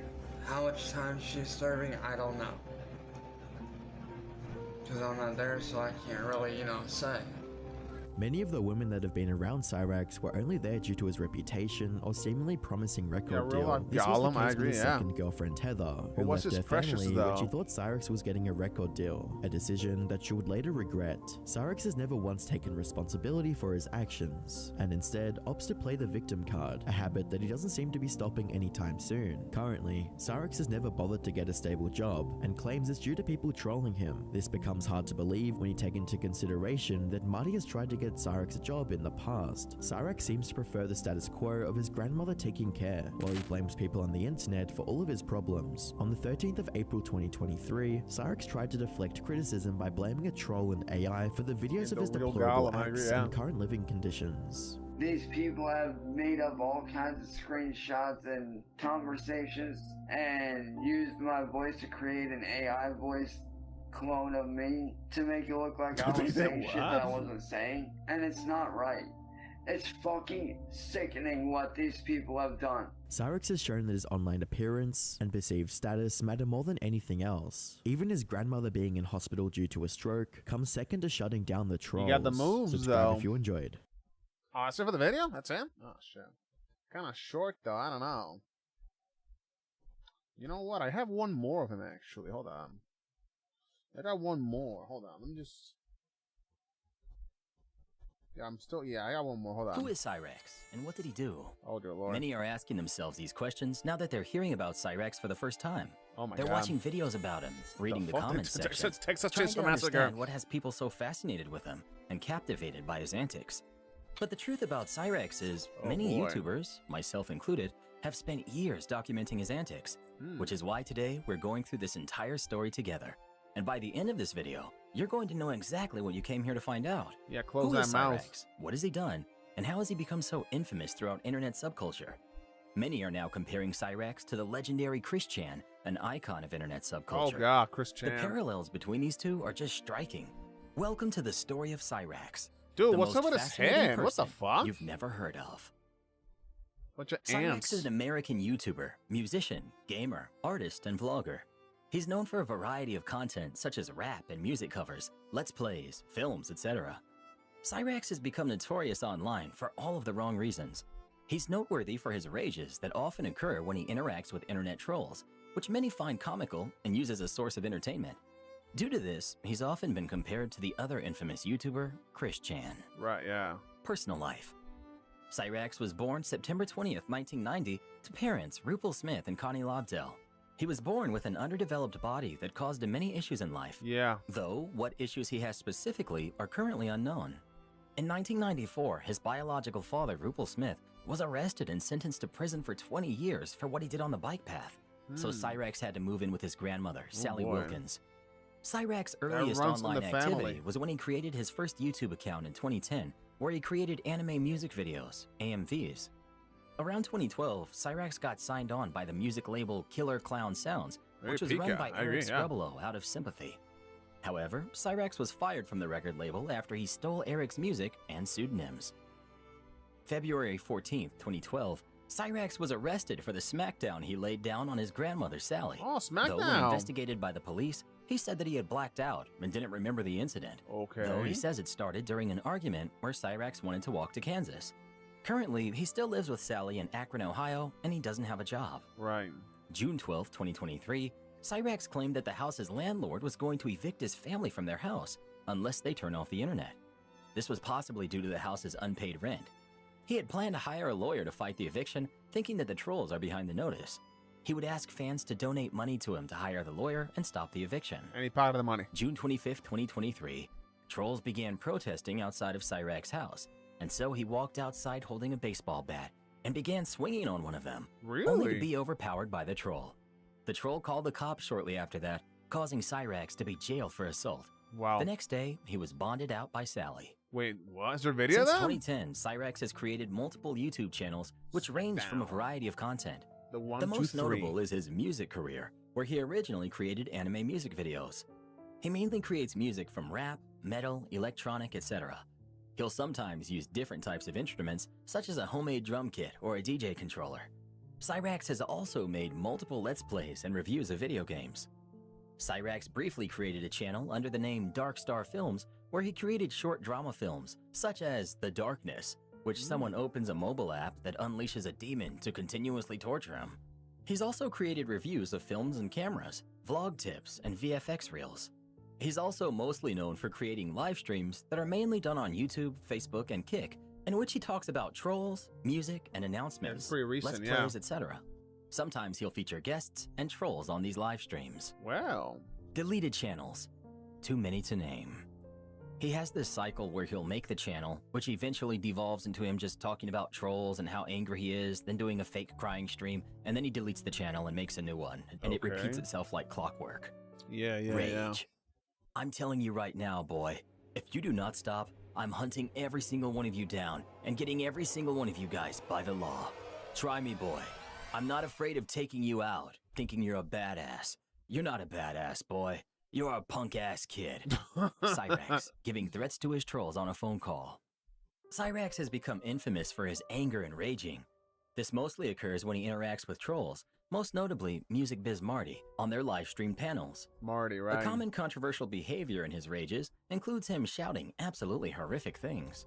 When raging, he is shown to be very delusional, as he commonly projects, making negative statements towards other people that apply directly to him, and is known for lying as well, blaming his immoral acts on the trolls. When someone tries to denounce him, he either talks over them, ignores them, or both, refusing to accept the reality what they're saying. Another common behavior of his rages include him dropping his pants and just going to town with himself in hopes that this will get the troll's channels taken down. This successfully caused his troll Music Biz Marty to have 2 channels taken down, currently being on his 3rd. He also commonly gives threats to his trolls, even saying he won't care if he goes to prison for what he does to them and he won't feel bad. People often note Cyrax's media influence, being angry in ways that appear similar to WWE wrestlers and anime characters. Promo. Despite him acting very tough and threatening, he's actually very timid, losing and crying for his mother in an actual fight against Marty. Oh, I have that and video often here. telling his grandmother Sally to call the police on the trolls. He has made so many police reports to his address to tell the cops about the trolls, to the point where they've designated him as a 43, which is Akron police code for a mentally disturbed individual. Hygiene. People often notice Cyrax's very incredibly poor hygiene, with him even once admitting to his friend that he's gone 3 weeks without bathing. Jesus. Cyrax is covered in bedbug bites, with bedbugs even being seen visibly crawling on him in some of his videos. In one video, a moth can even be seen flying out of his beard. Holy shit. People also commonly notice how the top of his head is covered in scabs. According to him, he picks them off because they're dead, dry skin cells. In many videos, he can be seen scratching his head and picking scabs off of it. Cyrax's teeth are very rotten, being very yellow and having visible cavities. He also has a habit of wearing the same shirt for multiple days without changing. His beard is often seen covered in spit and mucus, which can sometimes remain on there for days without being wiped off. Dude, what the fuck? Plagiarism. Around 2012, Cyrax would join a record label called Killer Clown Sounds, which was run by Eric Scrubolo. He did this due to him feeling bad for Cyrax because of his physical disabilities. However, Eric claims that Cyrax had stolen content from his music, such as lyrics, song and album names, and even his alias, Cyrax and Shadowblade. He also says that Cyrax threw the record label's dog tags into a lake. Of course, Eric would fire him after his music video performed poorly and would sell his contract to the troll, Music Biz Marty. Cyrax would react furiously to the news and would curse at Eric on a live stream. On February 28, 2013, Cyrax posted an apology video along with his girlfriend, Heather, about the dog tag incident. He said he was angry at the time and that his grandmother came up with the idea to throw the dog tags into the lake, but they do regret doing it and still appreciate his help on the contract, hoping they would contact each other again and reconsider signing a new contract. Some view the apology as insincere and also criticized the pointless inclusion of Heather. Music Biz Marty would also accuse him of stealing song lyrics from popular music. One example was his lyrics for the song The Life You Lead, being identical to the song Speak to Me by the band September Avenue. Cyrax has also created 2D art of original characters and 3D models of cars, though much of the art was stolen or traced, such as one instance where he stole the channel banner from a channel called Freak Showcase. Freak show. Around 2019, Cyrax began a relationship with a person he originally met online named Heather Crowd. However, Heather has been heavily criticized in the past due to her abandoning her wife, Kiki, and their kids for Cyrax, and for having CPS called on her for neglect. Heather and Cyrax have said they've made multiple attempts to win custody of Heather's kids. There have also been several instances where Cyrax emotionally and physically mistreated Heather on several live streams. Well, am I seeing One that? example was during a live stream where Cyrax and a friend of Kiki, Jamie Springer, engaged in an argument due to several issues, such as Cyrax lying on multiple occasions and sending Heather certain photos while at work. At one point, Heather yelled at Cyrax to hush since she couldn't hear Jamie, to which Cyrax almost swung on her out of anger, but he would hit the door instead. However, Cyrax claims that he was angered by trolls to lash out on the door. Oh, right. Heather would break up with Cyrax for mistreating her and cheating on her with another person named Abby. When Heather's brother, Michael, came to take her out of the home, Cyrax began attacking him. Cyrax would upload a video where he claimed that he had only done this to her on a few occasions. He claims that he apologized to her and Heather accepted it, but she would just keep spreading stories.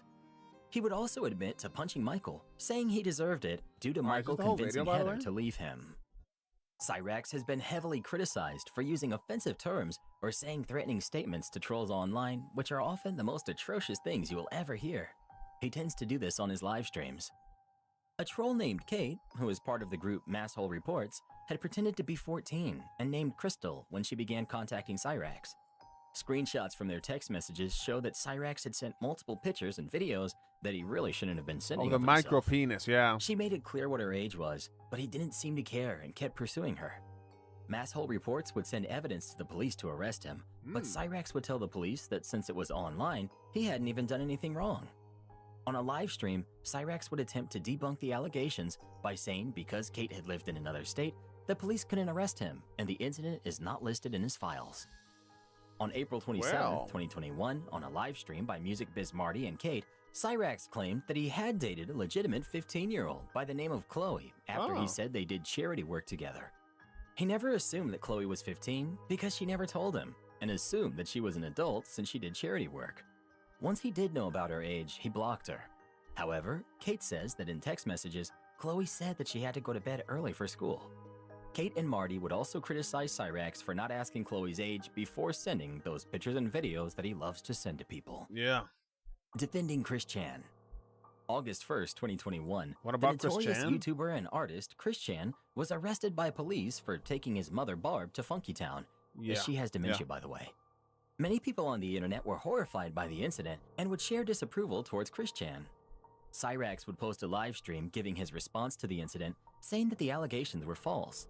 He claims that after doing research, he feels like Chris wouldn't have actually done this to his mother, and that the trolls and audience are far worse than Chris Chan. Cyrax said that if someone was bullied enough on the internet, they would admit something they didn't do in order to make the trolling stop.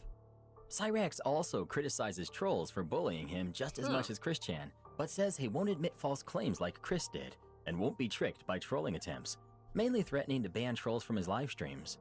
Many people would go on to mock Cyrax's response for his narcissism. The Danny Brown feud. September 29th, 2022. Alright, Danny Brown? On the 411th episode of the Matt and Shane's Secret Podcast featured a rapper named Danny Brown. Okay. He said that he had began trolling Cyrax after the lockdown began, such as creating fake death tribute videos since he always threatened to leave the internet and would delete his channels. Cyrax would respond to the video in a live stream soon after, threatening to call Danny's collaborators, such as Rockstar Games and Eminem's record labels, to get him fired for illegally slandering him. Dude, really? He also says it's pointless to troll him since he's getting the attention and not Danny, saying he's worse and dumber than him. Okay. On December 13th, Danny would also respond to Cyrax calling him out for the Blind Billy drama and saying he'll get him and is watching his live streams. On another episode of The Danny Brown Show, he had said he wanted Cyrax to have a boxing match with another infamous YouTuber, King Cobra JFS, because Cyrax and King Cobra JFS would argue with each other on a live stream. Danny also showed more support towards King Cobra JFS since he's not been in as many controversies as Cyrax. He had also bought a fan-made figure of Cyrax created by Phil Bar Toys on Etsy. Cyrax would make another live stream saying he makes more money and attention than Danny, but Danny would say Cyrax never successfully sold an album. On January 31st, 2023, Danny confirmed that King Cobra JFS would fight with Cyrax, though his opponent would never respond to the boxing match. A month later, February 28th, on the 43rd episode, Danny said that he would sue Cyrax for defamation, saying he would take his house and sell it, though it was confirmed that it was just a joke. He would later say that he and Music Biz Marty made Cyrax dance for a new Xbox after trolls sent him a USB drive that fried his old Xbox. Yeah. However, Danny Brown would later say that he would stop being involved with Cyrax feud after going into rehab for his alcohol, saying the drama was very unhealthy. Yeah. Although it isn't confirmed what disorder Cyrax has, many speculate he may have a disorder that caused certain bones to not develop. Cyrax and Music Biz Marty would meet in real life in Akron where they fought each other. Though Cyrax would lose, he would later delusionally claim how he won the fight. That's right, he did. Cyrax is known for being highly unintelligent, as he was in high school until he was 23 years old, being so unintelligent that teachers had to grade him based on his drawings. Wait, what? Doesn't know what 2 + 2 is, refusing to answer when asked that. Interesting. Has very poor grammar. This can be seen in the description of some of his social media profiles, such as one of his Facebook accounts saying, "My name is Chance Wilkins. I am both a digital anime artist and a digital graffiti artist. My 2 spec." Is unable to count correctly. For example, when 3 people are grouped together, he thinks that it's 4 people. Interesting. Thinks that slavery was legal in the US until 1950, which in his words was 100 years ago. Wow. Once was ranting on stream until he heard the sound of a mouse being caught in a mousetrap, which he thought was the sound of a bullet being shot at him. During the following days, he became very paranoid and suspected that one of his trolls tried to shoot him, and later said that it was Music Biz Marty. Cyrax claimed that Marty sent one of his goons. Okay, what the Despite fuck? Marty showing him proof that it was the sound of a mousetrap, Cyrax refused to listen and still believes to this day that Marty caused this. Believes that the government should stop making people pay taxes. After doing some incredibly poor math calculations, he stated that Music Biz Marty could earn $71 billion in a year if he didn't pay taxes. What? Thought that a plastic figure of himself that was spray painted golden and mailed to him by a troll was made of actual 18-karat gold, not knowing how heavy real gold is. Oh man, what the? Thinks that a $400 Apple Watch costs more than a house. Huh? Not only that, but he flexed his fake Apple Watch to Marty, thinking that he'll look past the appearances of it and believe that Apple Watches are able to function without phones. Thought that his foot was going to fall off because of a small infection. Okay, what? Is unable to tell how long he's been with Marty. In 2021, he said that he's been dealing with Marty for 6 years, despite only knowing him for 2 years. And in 2023, he began telling Marty that he's been dealing with him for 7 years. Interesting. Has roughly estimated himself to have an IQ of 2.3 or 2.4. That sounds about Thinks right. that the amazing world of Gumball, a kid's show, is geared towards young adults. Fails to grasp the concept of ban evasion, which is what he gets banned for every time he creates a new Twitch account, saying that ban evasion doesn't exist. Was tricked by his trolls into plugging a USB kill stick into his Xbox, with the trolls telling Cyrax that the USB kill stick is actually a USB with mods downloaded on it, Oh man. causing him to brick his own Xbox and rage after doing so. The USB stick was placed outside of his house by trolls in a small unmarked package, which he thought was delivered by Amazon. Once tried to convince Sally to let him move to Kansas so he can live with his online girlfriend, which was later revealed to be a catfish, with his plan being for him to travel all the way to Kansas alone by walking and taking a bus. This is the conversation that preceded the incident in which he gave Sally the smackdown and went to jail for it. The smackdown, yeah. Now, I hate to be the bearer of bad news, but if you don't subscribe right now, you're gonna get vaccinated. Tell your bitch. Okay, pretty good, but I was kind of expecting, you know, clips and stuff like that. Subscribe to the channel right now, and I'll see you very soon. And pretty good. Come watch this video next. We've got a Cyrax playlist with endless hours of this stuff. You're gonna love it. Okay, but you know, they mentioned their King Cobra, huh? King Cobra. Let me see what I got here. In my time wandering through the desert that is the internet, I have found very few oases of entertainment like King Cobra JFS. But in my last 3 years of watching him, things have went from pretty bad they to brothers? somehow even worse. Are they related? When I first started watching Josh 3 years ago, I never expected we would find ourselves in the landscape that we have today. Josh is not only more delusional than ever, he is more addicted than ever, he is more stagnant than ever, he is more unhealthy than ever. The list goes on. Things have never been worse for him. But I would say after Valentine's Day, when he had a massive blowout, is when things really took a turn for the worse. Honestly, I'm here for it. Let's go. Duff. What just happened? Well, alright, what just happened? Fuck you! Oh. Fuck you! Another golem. This one's...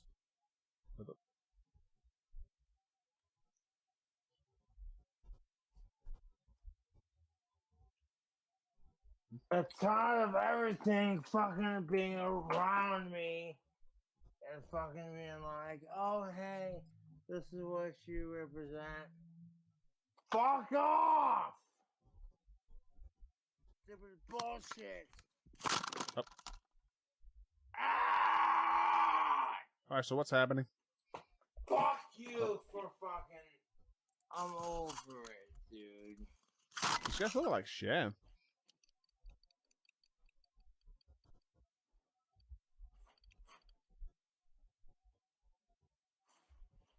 Okay.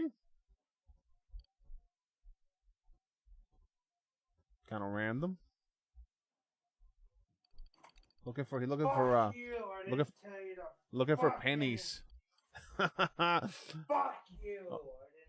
you to fucking. Looking for pennies. No, I don't tell people to fucking do any of my fucking. Okay. The fuck is happening? What is going on? Hold on, I got a $10 super generous OV. Thank you. Big OV, thank you. This stream has been awesome. We should have more level times. Well, thank you very much, OV. Thank you. I agree. Yeah, it's been awesome. I got no complaints, you know.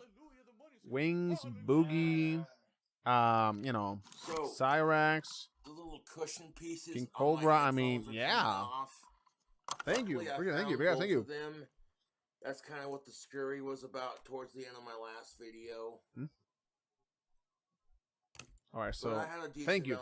Day. Spent it sharing the love with my fans. Let me tell you something, as a man who wears headphones quite a bit, if I lost one of those headpieces, first thing I'd do, rage. I'd throw a big fit about it, I'd destroy an entire colony of chair bugs in the process, I'd drink copious amounts of vodka or moonshine, whatever the hell he had. He is really ramping it up with the liquor. I mean, yeah, the liquor, he'll do girly drinks every once in a while, but these days he's drinking the stuff stronger. Is that a vacuum back here? Like a vacuum? I would or some not shit? doubt it if there's a day when we just find him slamming just discount peach schnapps straight from the bottle on stream all day. Yeah, we He's can been do under more. a lot Hell of yeah, stress absolutely. Lately. See, he's been getting tons and tons of troll deliveries to his apartment. I'm assuming that a lot more people know where he lives now. It seems like he's getting at least one delivery a day from the trolls, but when he goes live, gets at least 5 or 6. In this video I'm about to show you, I believe that night he got 10 or 11 things from various trolls. He gets a sack of bird feed that's 50 pounds, 2 bags of potatoes. This drives Cobra into a new habit that I had no idea he had. It turns out it's been around for a while, and we'll talk about it when he does it on stream, but for now, just enjoy the troll donations. It's a little lighter than what we'll see here in a couple minutes. Alright. Can I help you? I ordered it from DoorDash. Thanks, man. I appreciate it. I didn't fucking order it. Oh, let's see what the fucking YouTube troll sent me today. Oh. Alright. This is supposed to... Oh my god, autistic freakout incoming. It's like, not really.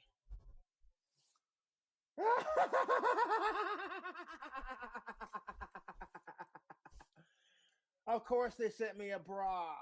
It's like how happy International Women's Day, Cobra. You don't have a girlfriend.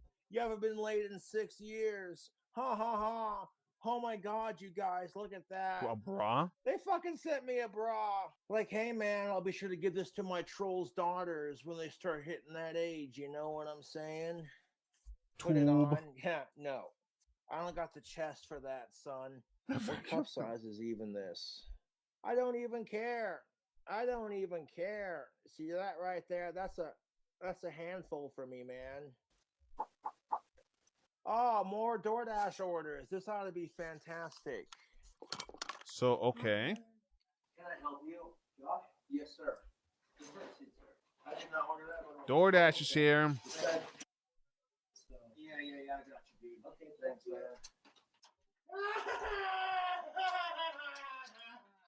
Oh my god, wild bird food. This is hilarious. Oh my fucking god. I actually have a friend who has a pet bird, so I'm sure she'll appreciate this. Not trying to, oh god, toot my own horn, but. Okay. Not trying to toot my own horn. I'm assuming it was toot or something like that, but something clicked in Josh's mind right there. You saw an idea form in the manner of half of a second, as all great huffing ideas are born, because Josh is leaning over right now, and he is about to take a big breath of computer duster. Shit that I've only seen in like an episode of Cops and then an episode of Intervention. I know it's a widespread problem. I know people do it. Huffing, I cannot even tell you guys how destructive it is for your brain. I'm sure you already know. Josh, I don't think he knows just what he's doing to himself right here. He had a history of huffing. I had no idea, because here he is huffing cologne. The fuck? Give a little toot toot, it's okay. Okay, so it was the toot. You heard him give a little toot toot, it's okay. Yeah, And toot he's toot. like, not to toot my own horn. And then he's like, oh yeah, I have this right here down my feet. This shit that literally kills your brain. Josh, you have schizophrenia and Asperger's. This is not the road that you want to be taking, brother. The liquor is bad enough. The liquor and the kratom together is already killing your liver and your kidneys. I Give know your the brain body a cells, break. yeah. Just leave the huffing be.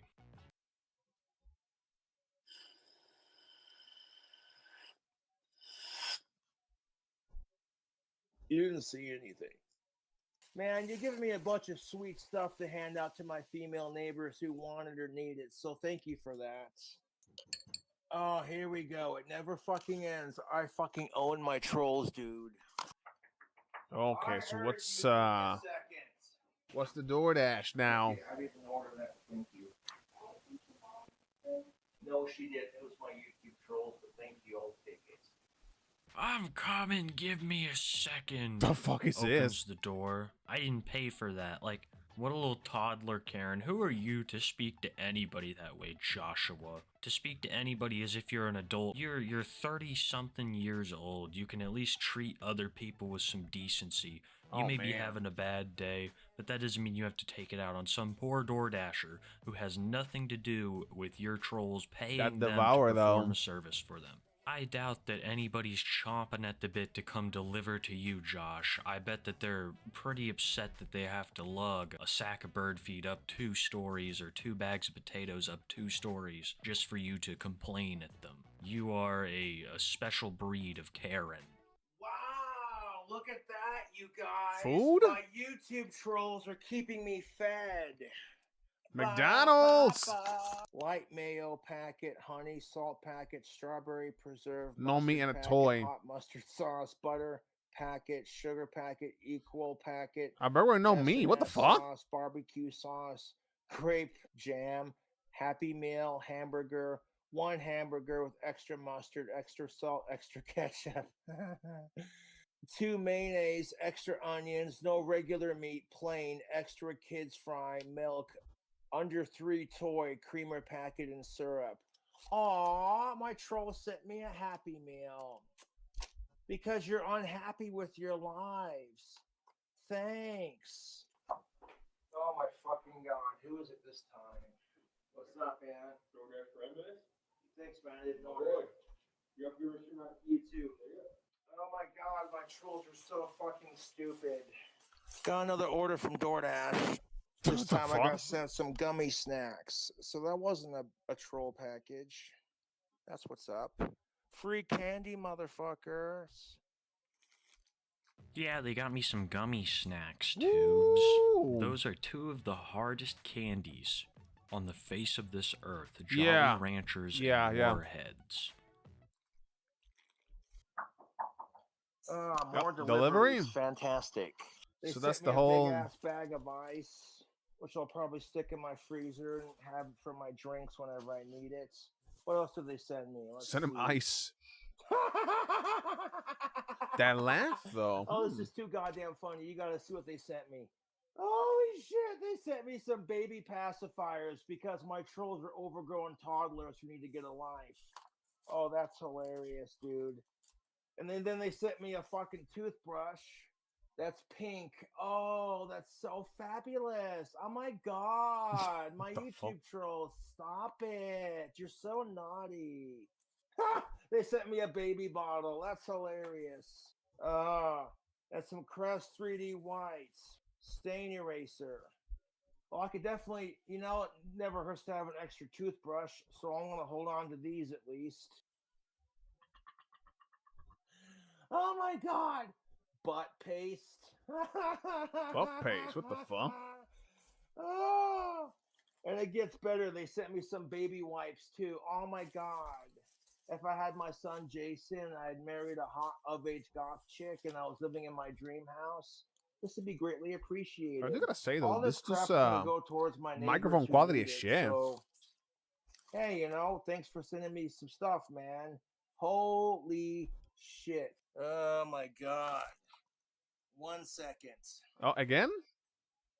Taco combo, potato ole. Y'all send me some Taco Johns. Oh shit. Taco John? Like, holy crap, you guys. That's what's up. 1 second, YouTube. What do we have here, folks? That's it? Another package sent to me by the people. Let's see what we got. Oh, beer. Oh look at yeah. that. That's Cobra's good. being a good sport about all this bullshit. And y'all sent me some Budweiser. Yeah. Suck it, trolls. Like, oh, I'm gonna fuck with Cobra.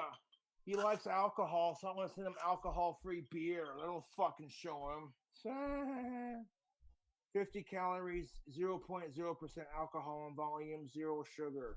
Yeah, once again, the trolls lose. Buds for buds. I didn't Oh, he's order getting some good the exercise steak going roll. back and forth. Like Jonathan. My name's not Jonathan, it's Josh.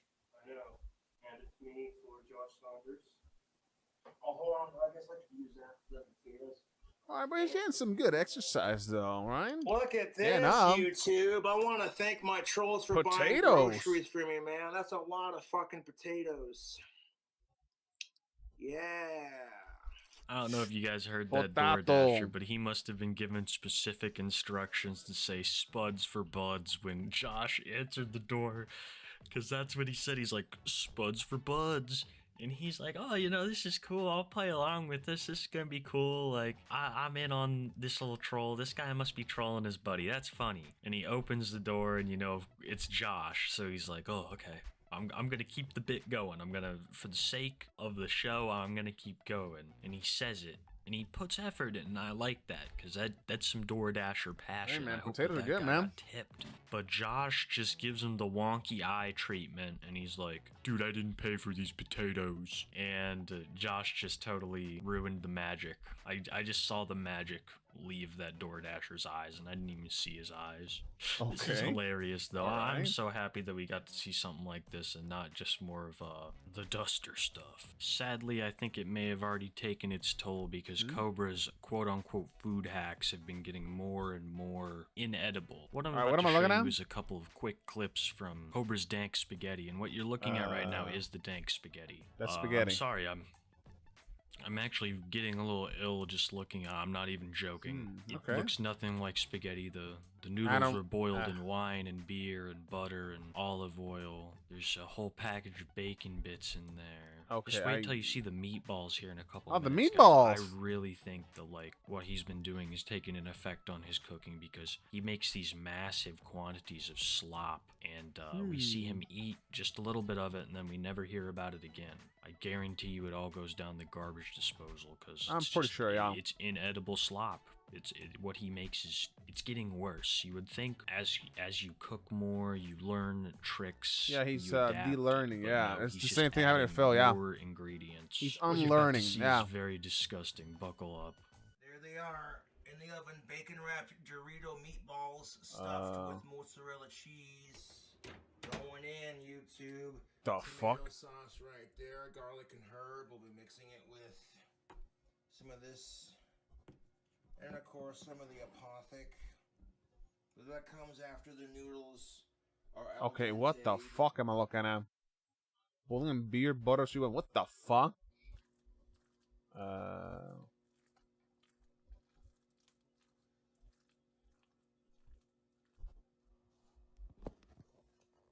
I think that's way too much for one person. That's way too much, yeah. Oh, sit on the counter. Oh, yeah. Okay, that's all right. So yeah, the spaghetti and meatballs is simply decadence, YouTube. So the meatballs are white. The spaghetti is like a green. You Oh, let it God. set on the counter all night before you ate it, dude. You just let it set, and it already looked like pig slop. It looks like something that would be fed to pigs. And then your To meatballs, Phil, yeah. they're covered in flour and Cooking Doritos. with the king. And how do you make a meatball white? How?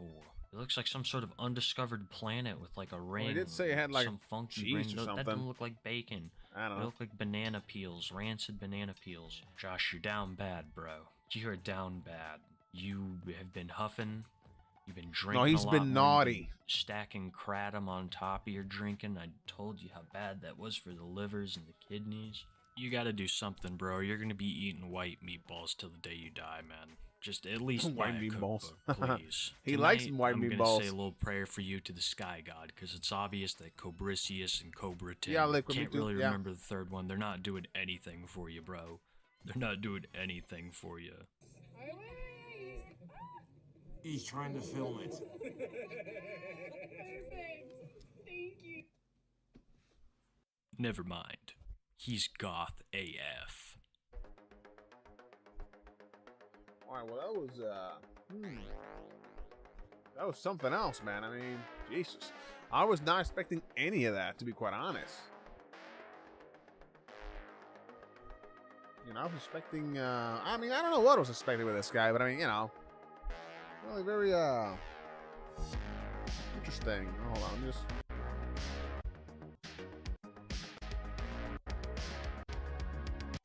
oh man.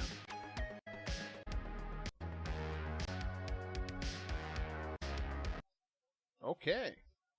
All right, what else we got? I mean, you know, I wouldn't mind actually. Hold on, I wouldn't mind.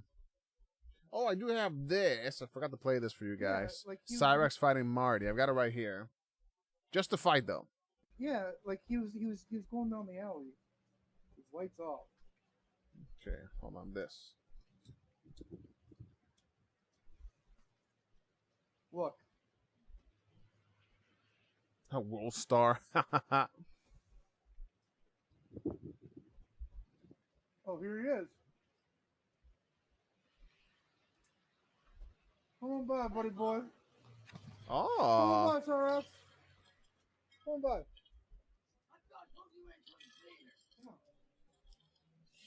Uh-oh, here we go. Whoop, walk right into that headlock. Oh. I mean, Chris. Why will you leave me alone, boy? Why wouldn't you learn? Oh, yeah, let me out. The fall. Ah! Up. Get the Up. fuck out of Up. here. Who's the king? You are? Then run away now. And shut the fuck up. Fine. You win. You win. You win. Please let me go. I'm begging you. Up. Get the fuck out of No, I like the I beg of you. You win. You win.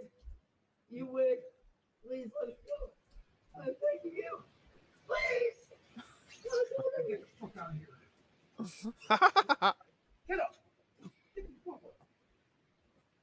I love that he walked right into that headlock, by the way. You gotta love that shit. Oh, man. Got humble. All right, but yeah, that's just the fight, though. Hold on. You know, I also have, hold on. I do have one more, though, of Cobra, though. It's short.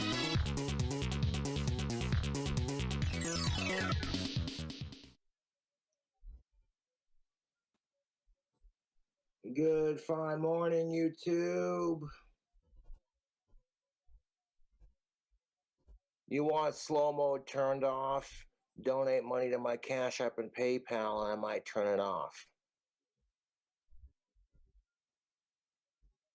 You hate slow mode? Well, then, like, throw some money in my PayPal and or Cash App, and if I get enough money, I might turn it off. No, you're depressed. No, I'm not depressed, just hanging out. You want a shout out on the live stream, PayPal or Cash App, and I'll give you a shout out. Well, you give me $40 and I'll do a wand making stream when I get more wand wood.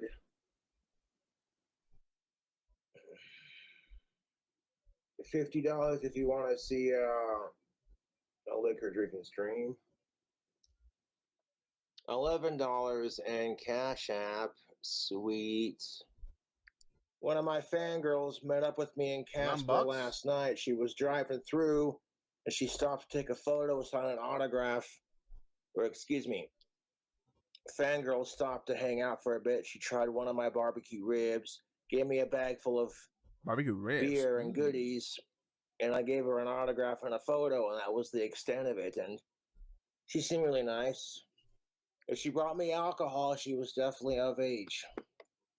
She was traveling through Casper, visiting.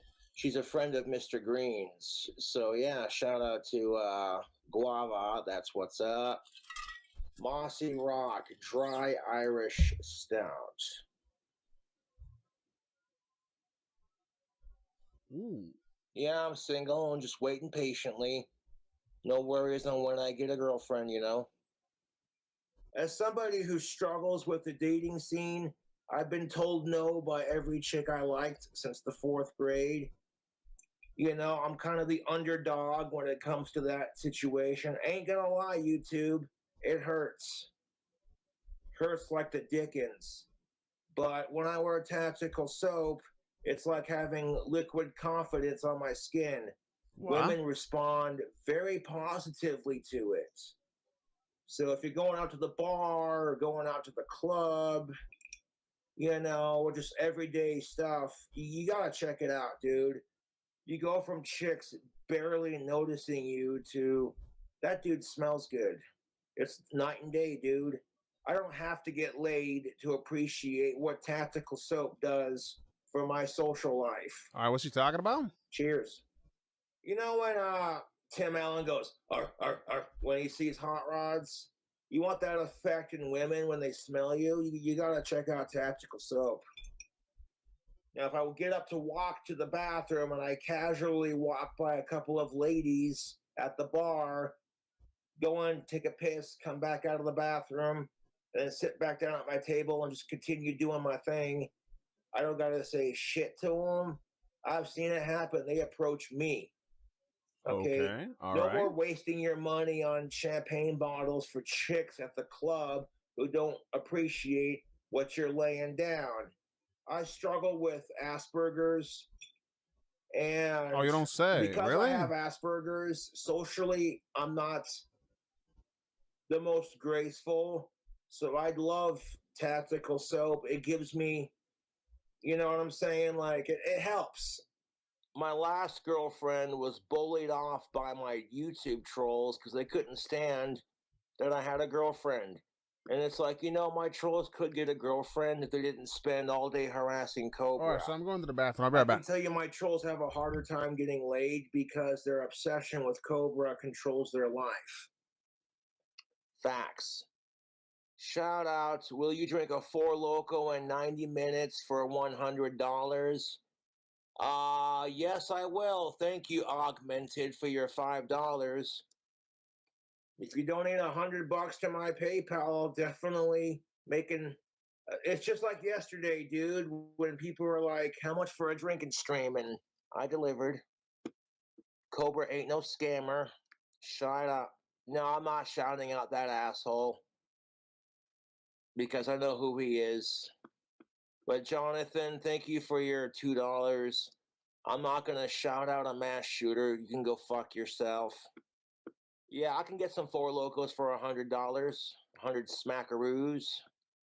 Show the hole on stream. Charles, thank you for your $3, but this ain't OnlyFans, bud. Sorry. But the holes in my slippers, they didn't specify which hole. I can't afford a bank loan, so I'm not gonna do that. Well, if I got $30 right now, I wouldn't be complaining. I tell you that right now. All right, so I'm back. Did I miss Try anything? to keep my account Let me know. at a certain level. You know what I'm saying? At the beginning of the month, you know how that is. But you don't have to donate. It's money appreciated if you do. Buy a t-shirt, you buy some tactical soap, buy the wands when they come out, you know. Appreciate it. Okay. I'm going to add some Reed's ginger ale to the beer. See how it tastes. Like, oh, you can't drink beer without soda. And it's just like, kiss my ass. Oh my God. There we go. Got ourselves a Thursday drink combo. A dark beer mixed with tubes ginger ale. Why mix beer with your soda pop in the first place? Because the sugar from the soda pop makes the alcohol in your glass stronger. Okay. It's a European thing. They call it a shandy. It's where you mix soda pop with your beer or like soda pop with your wine, you know. It's cultured, you fucking swine. Okay.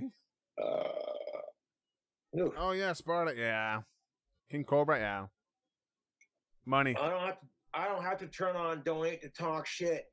My trolls are so obsessed with me, they'll do it regardless if I have it on or not. It's the truth. Yeah, how many fucking troll texts I get on my PayPal and Cash App? People will create. Like, I'll give you an example, hypothetical. Sean Saunders donated $5. You need to get laid. Here's $5. And they do it because they want to see the reaction on YouTube. Right. And when it doesn't get the reaction they want, it just makes them look like clowns, dude. That's not how you troll someone, bud. If you're a bully, you think you're supposed to take money away from the person you're bullying, not giving them, you know. I don't let it get to me because, one, the fans are more important than the donations. And two, Really? you know, that's just it. Like I said, I have more fans than I do haters. I can get chicks, man. All right, this guy sounds Like delusional. I'm coming into my own in my 30s and hitting my stride, you know.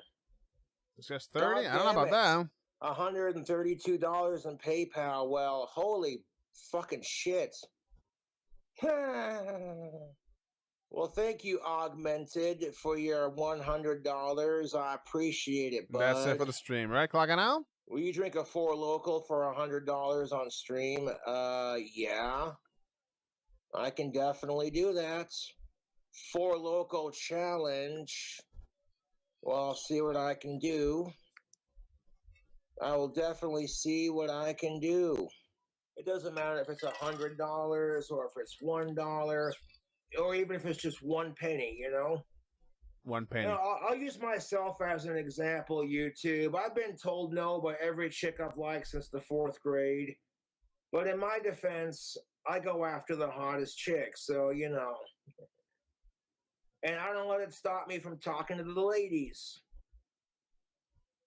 You know? Okay. You just got to keep doing your thing. And don't let whatever you're going through depress you because it's not worth it. It could be worse. You know, yes, true, yeah. It could be worse, YouTube. You shower with that soap. You put on some fresh clothes. little bit of that cologne action, you know, a little bit of that deodorant, body butter, whatever. Fucking A, dude. This is quality She's content, not by the gonna way. just rip off her clothes and be like, fuck me right here, right now. They cannot make a pheromone product that strong. That would be super unfair to the women. That's why tactical soap, the pheromones are subtle. It's enough to get her going and like spark her attention. But there is a thing called consent. Cheers to that. So if you wear the tactical soap and it doesn't get you laid, don't get Why is she shilling discouraged, soap? What because the it's not fuck? about getting laid.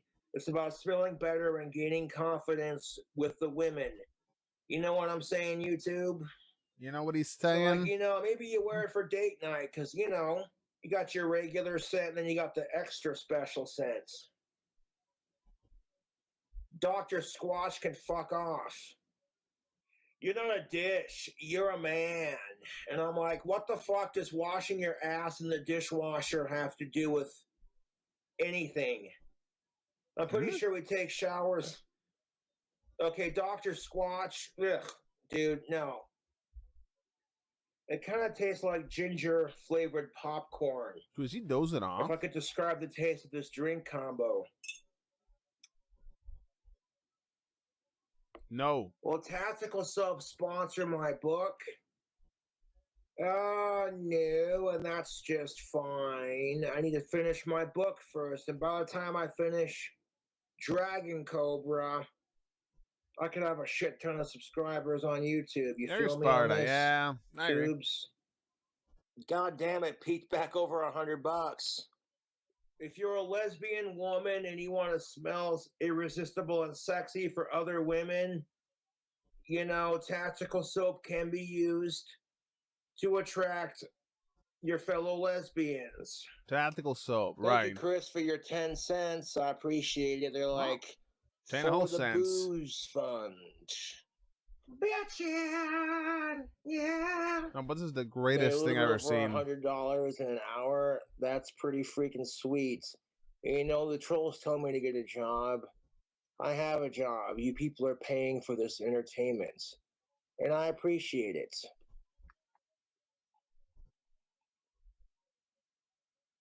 Oh man, more drinking? God damn. It's like only use Blaine. Only use Blaine. I have Asperger's. That's how I struggle with life. This is what I do for a living, you know, and I love being a famous YouTuber for a living. You know, it's really fun. People be like, can I have your autograph, Cobra? I love your videos. Sure you can. Getting grumpy. He's getting grumpy. Quite the contrary, my friend. I am not grumpy. I was grumpy when I woke up this morning, but now I'm starting to feel a little bit better about the situation. Yeah, the beer, yeah. Yes. My YouTube troll's telling me that all this dumb shit. Like, maybe you could pull a fat chick if you didn't wear disgusting, dirty, Hot Topic clothes, blah, blah, blah, blah, blah, talking all this shit. And I'm like, dude, I had a chick give me some fucking beer last night and hang out with me because she wanted an autograph and wanted to take a photo with me. Go fuck yourself.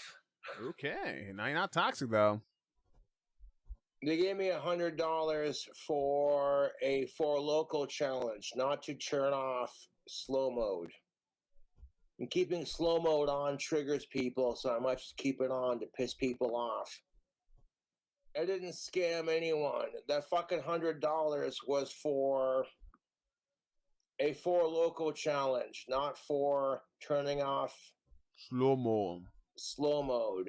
People are Ironic stupid. enough, They'll he do is in anything they slow can mode. to fuck with me because they're bored. You're not even the real Alicia Rhodey. Get fucked. I don't harass Alicia Rhodey. I've left her the fuck alone. That's all my fucking YouTube trolls. Oh, Alicia Rhodey's hot, so let's harass her because Cobra thinks she's cute, just to get her to hate him. The teeth, because right? that's the kind of obsession my trolls have. And honestly, I feel sorry for my trolls.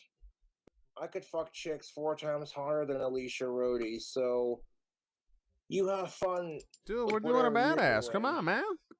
Doing a badass over here. We're gonna impersonate Alicia Rhodey on fucking YouTube just to fuck with Cobra. It's the kind of sad, desperate shit my trolls do because they have no life. If she don't want to date me, that's her loss, not mine. I'll pull a chick 4 times harder. You've gone boring and do something funny. Yeah, I agree. Boring. Okay, I'll ban your fucking accounts. Grow the fuck up. Stop taking troll comments so personally. I don't. I just block, delete, and ignore and go on about my life. Maybe the trolls can stop trolling me. Like, the trolls want to call me an overgrown toddler.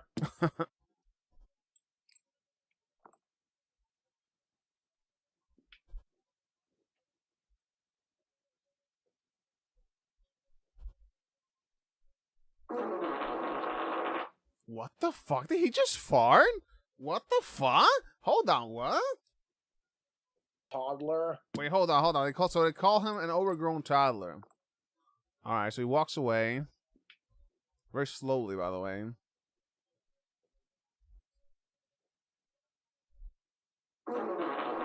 And he lets out a massive fart. Holy shit. Like... what? Okay. Well, I wasn't expecting that.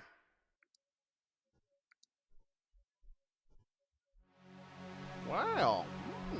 That was, very interesting. Alright, you know what I want to do? Hold on. That was amazing. That was wow. Alright, you know what? How about we do something that's familiar? How about we do some salt here? I just spawned in this guy. I just spawned. Didn't get again. What the hell? Again. I had no chance. They were already firing. Well, a little bit of salt here. Something familiar. Sledgehammer sucks. Sledgehammer. Garbage. Oh man. I hit him through the wall, but he didn't die. But that far was something else, man. Goddamn bullshit. That was horse shit. Camping. Oh my god, he's not visible at all. The game's full of shit. I hate that. The enemy's not visible yet. Somehow they have full peek over a ledge that can kill you instantly. Get the fuck out of here. It wasn't visible. The guy's obviously not out of cover on my screen. Oh. Huh? That's not even possible. Yeah, look. It's bullshit. I was staring at the ladder, and the guy somehow got around me and meleeed me. I was staring at the fucking ladder. The game's full of shit. Really? Oh. Oh, complete bullshit. He's a complete coward, first of all, for dropping like a bitch. But I did hit him, and the game just says, oh, he doesn't die. He survives. Yeah, Sparta. Yeah, I think it was Okay, Call of Duty, yeah. game. I don't recall which one, though, but yeah. Ooh. Oh. That was... no. Nah. What? How did he get there? He must have spawned in the corner behind me, yeah. Nonsense. Ooh. What? Okay. You know what? For Whatever you say. it Not a could bad be start at all. arranged though. Although but if the only spawning in after this a game was better, like in other Call of Duties, I wouldn't have even died Nah, nearly you know as what I much. mean? It's bullshit that they keep spawning behind me and shit. That guy who killed me with the shotgun, the only reason he killed me is because I killed his whole team and he had spawned to the side, so he was able to just walk up and execute me from the side. He literally spawned, took 3 steps forward, and was able to instantly kill me. You know, but unlike Cobra, it would have to be directly into the microphone, right? What? What? Complete nonsense. He popped up and insta-killed me. Yes, what a great game. No aim required. You get an insta-kill because of aim assist. Aim assist, huh? Oh, I you was got in the shooting way. the only part of him that was exposed was his head. He should have instantly died, but instead I died because the game's a piece of shit. He should have been dead 100%. Oh, so that's why. 3 shots. He's not dead. Get the fuck out of here, you stupid game. Oh, shit.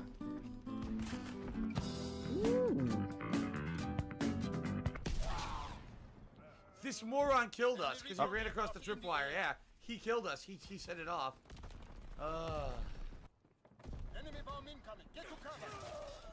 Damn. Spawn behind us. Nothing I can do about it. Spawn completely behind us. Dude cheating, man. Incoming enemy artillery. Get to cover. Fuck, look out, dude. Nothing I can do. Holy shit. He's so dumb. I should have had the kill, but no, he's the Terminator again. Episode 3, 4, 5. The Terminator. Well, somebody got home. Hello. Oh my god, there's another guy, dude. Enough with the squad spawn. I'm tired of it now. I killed 2, 3, 4 guys and then a squad spawn, so I fucking died because there's another guy behind him. Get the fuck out of here. Get angry. I hit him 3 times. This game sucks, dude. Hit him 3 fucking times. How is he still alive? Terminator. Dude's a Terminator. Oh! Horseshit! Come on! This is such bullshit. The guy's right in front of me. I go boom, boom, boom, 3 hits. Oh, I impale you. You're done. Get the fuck out of here, dude. Yeah, at least I was even, but still, it's complete bullshit.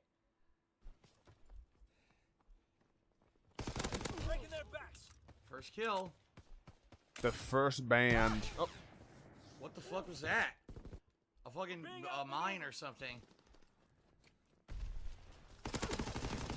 That made no sense. I hit him 3 times. All of a sudden, he's sidestepping and insta-kills me.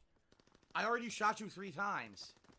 How are you magically sidestepping and insta-killing me? Get the fuck out of here. Stupid broken game.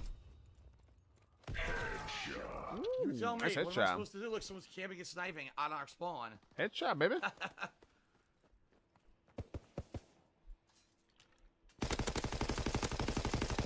I hit him 4 times. He didn't die. Come on. No, seriously. Why is everyone a Terminator? I want to know why. I like that. Did we get him? Oh. I fired first. I fired first directly into the guy's face, but I die.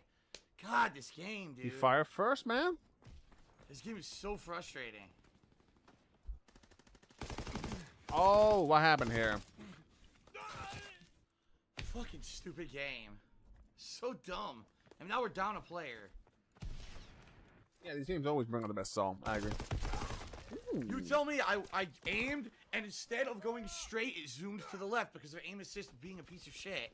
That's not my fault. Give me a mouse and keyboard, I'll be able to fucking hit the guy 10 times out of fucking 10. Dude, mouse and keyboard? Really? Anyway, that's still complaining. Nothing I can do, they're all surrounding us. Fucking stupid, dude. I'm the best player on my fucking team. So pathetic.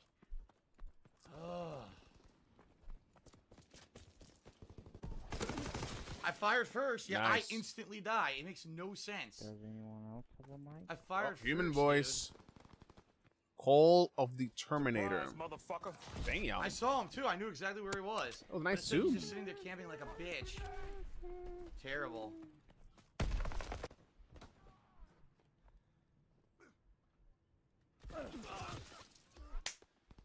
Nothing earned. We're playing Street Fighter now. I hit him 3 fucking times. He doesn't die. Come on. Look, I have my team quit. Fuck this. Wow, what a great match. Great game. Wow, that dude took his time. Wow, that was amazing. That guy was so good. Yep, time to mute. Time to mute. Okay, instant kill, no explanation. This game sucks, man. I get so frustrated on fucking matches like this. I did nothing wrong. I was on top of their spawn, ready to kill them all. I get instantly killed out of nowhere. Fuck you.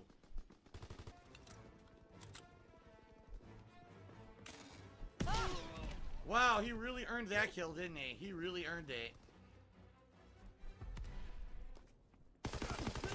Okay, whatever you say. Whatever the fuck you say. That was complete nonsense. Nonsense. Ooh. Well, gee, I wonder why we died.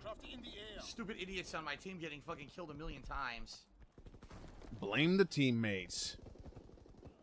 Dude, if these guys would just relax and stop running into them, we would stop losing. That guy must have spawned behind me. Complete horseshit. Of course, Yeah, I must have been in their spawn area. I had him too. I had a beat on him, but again, the stupid console auto-aim goes to the left. So instead of going straight, it zooms into the left and misses him. Oh. Stupid aim assist is terrible. Well, turn it off then.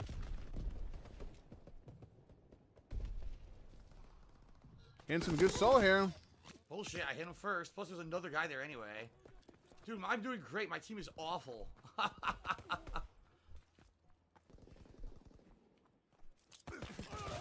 It sucks. I'm the only competent player on my team, so I can't have any cover or nothing. They're all complete morons. Wow. They're all seriously terrible players. Yeah, but he ain't toxic though. That's the thing. He wouldn't die. It's just such bullshit. Terminator. Full auto. He's dancing between the bullets and they're not hitting him. Okay, dude. Some idiot fucking putting that shit down. Dude, look at my score. Oh my god. My team is so bad. I fired first and I was ready for him. Yeah, I die first. Sledgehammer garbage. Sledgehammer. Dude, 21 and 12. 21 and 12. Best player on both teams. Look at the rest of my team. Look at the rest of my team. Whoa, the skin suit. Hold on. Whoa. The alien suit. Oh my god. 21 and 12 and everyone else is terrible. Stretched it way too much there. That aim, joke, right? Wow, that aim was great. It's a serious joke. I'm shooting these guys a million times, and it's actually the aim assist that's screwing me over. Because I'm beating on them, I'm hitting them once or twice, and the aim assist is making my aim move. Go to the left, yeah. So I'm actually losing the kill because of aim assist.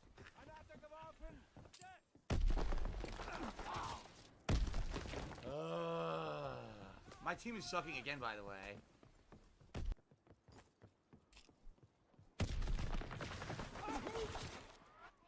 Damn.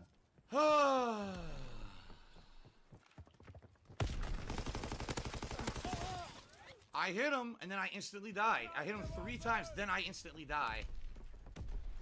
Pathetic. Pathetic. What am I supposed to do? This is ridiculous. Now we're done. Because now the spawns, we're completely stuck on this side. We'll never get out of this side of the map because the spawns are fucked up on this map. Yeah, we're done. And it's the fault of his teammates. I had him in my sights, and I fired 4 bullets before he ever fired his gun, but I instantly died. Whatever. Again, we got quitters. Another quitting team. I'm really tired of these guys camping in the corners. I'm really tired of it. Recon airborne. And then he's camping. You're gonna tell me he killed me when I shot him 3 times before. See what I mean about this game? That was not fair at all. That was 100% bullshit. I knew he was there. I got the job on him. I hit him 3 times, but I instantly died. Garbage. This game sucks, dude. It really does.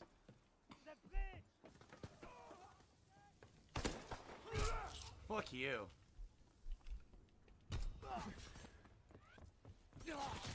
Couldn't get the cover in time. This game's terrible. It's fucking completely unearned, right? What's going on right now? Why would that have been in there? It doesn't even make sense. That's where they were. That's where they were spawning. He put a bomb down on his own feet, basically, and I run into it and die. He did shoot the floor. Ooh! Of course. And it explodes too late to hurt him. Of course. Great game. Oh, the grenade betrayed him. Oh. Huh? I was aimed directly at him and the bullets weren't hitting him. Okay, dude. Whatever you say, stupid game. Again! Again with this asshole. Dude, why does everyone do this? It's so annoying. Just put down random mines everywhere. Can't see anything. I gotta move. Oh, nice. I hit him first. I hit him first. You hit him first, man. That's it. Can't see anything. I gotta move. We'll hit us. Hold on. Ah, that's true. That's true, yeah. Reacted way too late there. Thank you, FW3, for the sub. I appreciate it. Bullshit, he wasn't aiming for me. He was just spraying. That should have been a quad kill. That should have been a kill. Complete bullshit. Complete bullshit. I just spawned and there's a guy standing to the left of me gets a cheap kill. Wow, that's fair. That's so fair, dude.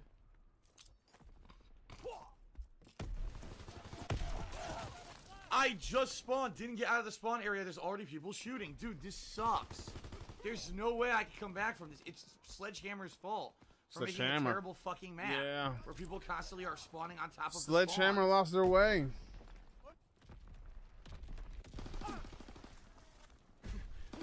I knew he was there and I couldn't turn fast enough. This sucks. This fucking sucks. I died 3 times in a row to bad spawning. Come on, give some more salt. Come on. You shot at me. I know you did. You shot at me from behind, you bitch. Hmm?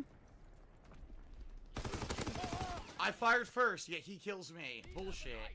Man, what is this? I fire first shit. Like, Kill from the fucking side. Complete horseshit. Oh my fucking god, it's such bullshit. Well, I'm done. That's it. I got a losing record. Yep. defeat. Fucking sucks. Whoa. I did nothing wrong.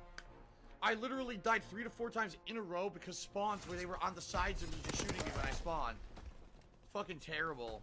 Sledgehammer, the hack-ass fucking game developer, should not have ever gotten the license for this fucking game. Oh, really? They're fucking terrible. I don't think they're what's terrible here, by the way.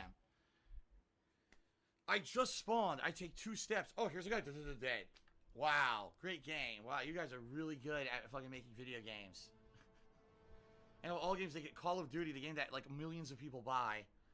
Fucking Yeah, unreal. I don't think Sledgehammer's was terrible here. You've got to be kidding me. Why do these idiots all put down these bombs on the ground? Oh my god, they're so frustrating. Far side. Oh. I fired first. I was ready and fired first. Died instantly. Garbage. Nah. That dude was ready. You weren't ready.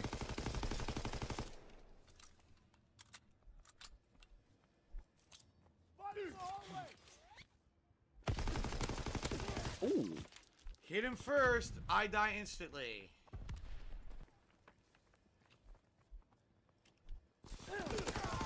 What the fuck? Oh, dude, it's my teammate's fault. He lined up behind me like a complete idiot and got me killed. What a fucking moron.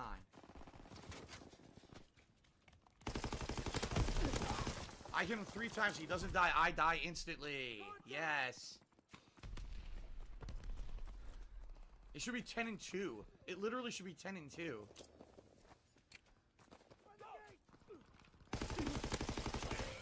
I got killed from behind. This is fucking stupid. God damn, man. My teammates just stopped sucking, by the way. 4 and 11. Whoa. How did I die there? How? Yeah, you're smart. I mean, this guy buys every single Call of Duty. And he sucks ass at all of them, so... Oh my god, that was the slowest reload I've ever seen in my fucking life in any game.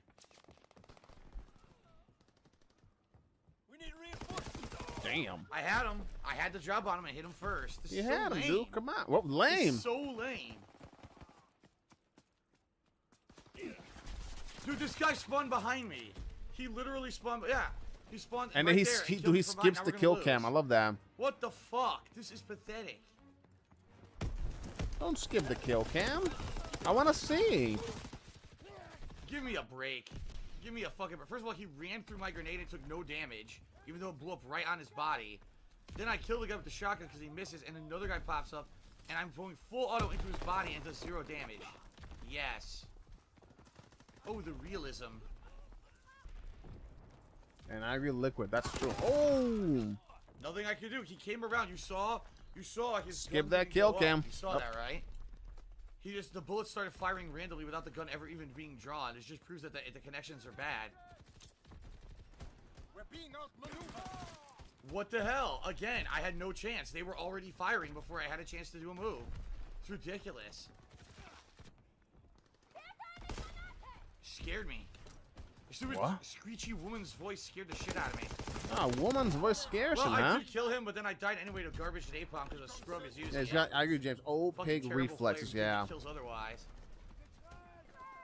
Yeah, I think stormtroopers actually have better aim, I got yeah. lucky and just happened to be behind me, popped out at the, at the right time. Lucky idiot.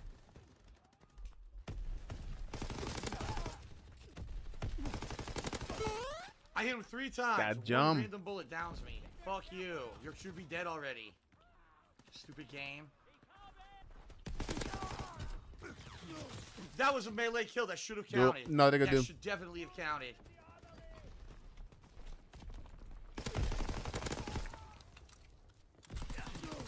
I like how I hit him with the first bullet, and then the next 3-4 bullets claimed they didn't hit him, even though I was shooting straight at the body. Unreal. Horseshit. You saw that, right? I was a full open fire into his face. No damage. 0.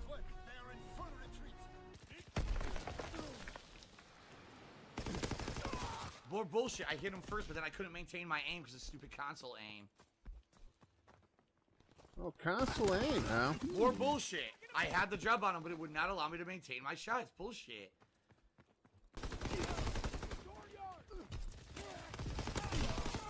I was firing directly into his body. He doesn't die. No garbage.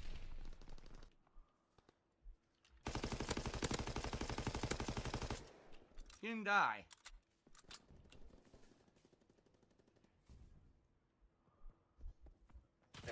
Nice camping. That was great. Completely unearned. Completely unearned.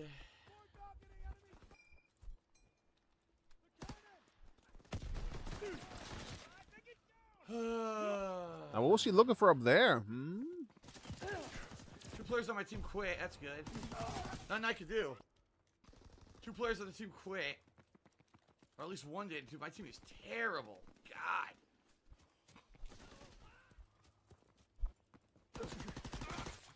He wasn't there. He literally was not on the screen. Okay, okay. He wasn't there. You sure about that? Yeah, I was gonna say he can't see them. You know, he can't see the. He wasn't there. I checked the corner, went in, and all of a sudden I'm getting shot from what direction. Yeah, he can't. Yeah, he can't see this because this is outside of the tunnel vision. You tell me. See, the connection is falling apart now. That's what it is. The connection is falling apart at the end of the game. The guy's directly in front. I aim and fire, nothing hits, and I instantly die. Yes. Nah, it's bullshit. There's nothing I can do. There's nothing I can do now. We're down a player. My team is sucking ass because they're idiots. What do you want me to do? I can't do it all myself, man. See? You see the lag? I aimed on him and fired first, and my bullets didn't hit him at all. I was dead already. See the lag? Did you see it? Defeat. Terrible. Oh. I mean, I did alright, but terrible that we lost that match. Completely garbage because of the terrible connections, man. 3-4 guys, I have kills lined up and I can't even shoot them once. Get the hell out of here. That's a sign enough for me that something's gone wrong. It's time to join another server. Probably what happened is the server host migrated because you see it's all different people. So whoever was the server host that was good quit out or whatever. So now I'm connected to someone who's terrible, a terrible connection to me. Server host. All right. Okay. Sure. Immediate bullshit. Wow, like 2 seconds into the match, I see the guy, I aim and fire, I'm dead instantly. It's terrible. Wow, the whole enemy team. The whole team. I didn't even get credit for a kill. What on earth? Dude, I keep running into the whole enemy team, and again, I'm getting the drop on them, but they're insta-killing me. What is going on? Why? Why are the connections so bad all of a sudden? Everything was fine. I was doing great. Now every connection is terrible. That should have been a double kill. That should have been a double kill. Double kill, baby.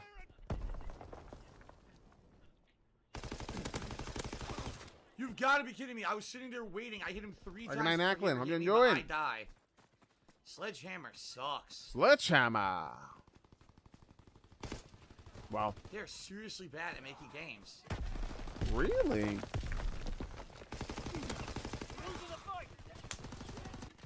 Yeah, except the boomer reflexes, yeah. Yes, thanks for your console assist. Thanks a lot, Sledgehammer. Good solve, man. Good solve. Oh my god. Can I please? Dude. Please. Let him win. Just play the game legitimately and not have bullshit happen for more than 5 seconds. Game won't let him win. Because there you go. I would have had both of them, but again, console aim assist made it move from one guy to the other before he died. Keep blaming that. Oh, what? He was running this way, so I turned around to go, and all of a sudden he skitters back. Fuck you, Sledgehammer. Huh? So what that tells me is what I saw on my screen is not really what happened. Man. I hit him first, I die instantly. Come on, dude. Come on, dude. This is so bad. Alright, that was some good salt right there. Did you see that? I was shooting straight, and he goes through the bullets twice and never gets hit by one. So now I'm 10 and 12 because, again, the connection's been so bad. It's so stupid. Dude, one guy was 27 and 9. Guess what? He's probably the host. Okay. I love that guy standing right in front of me. Alright. Nothing hits him. Okay. That's the host. Okay. Well, that's it. Alright.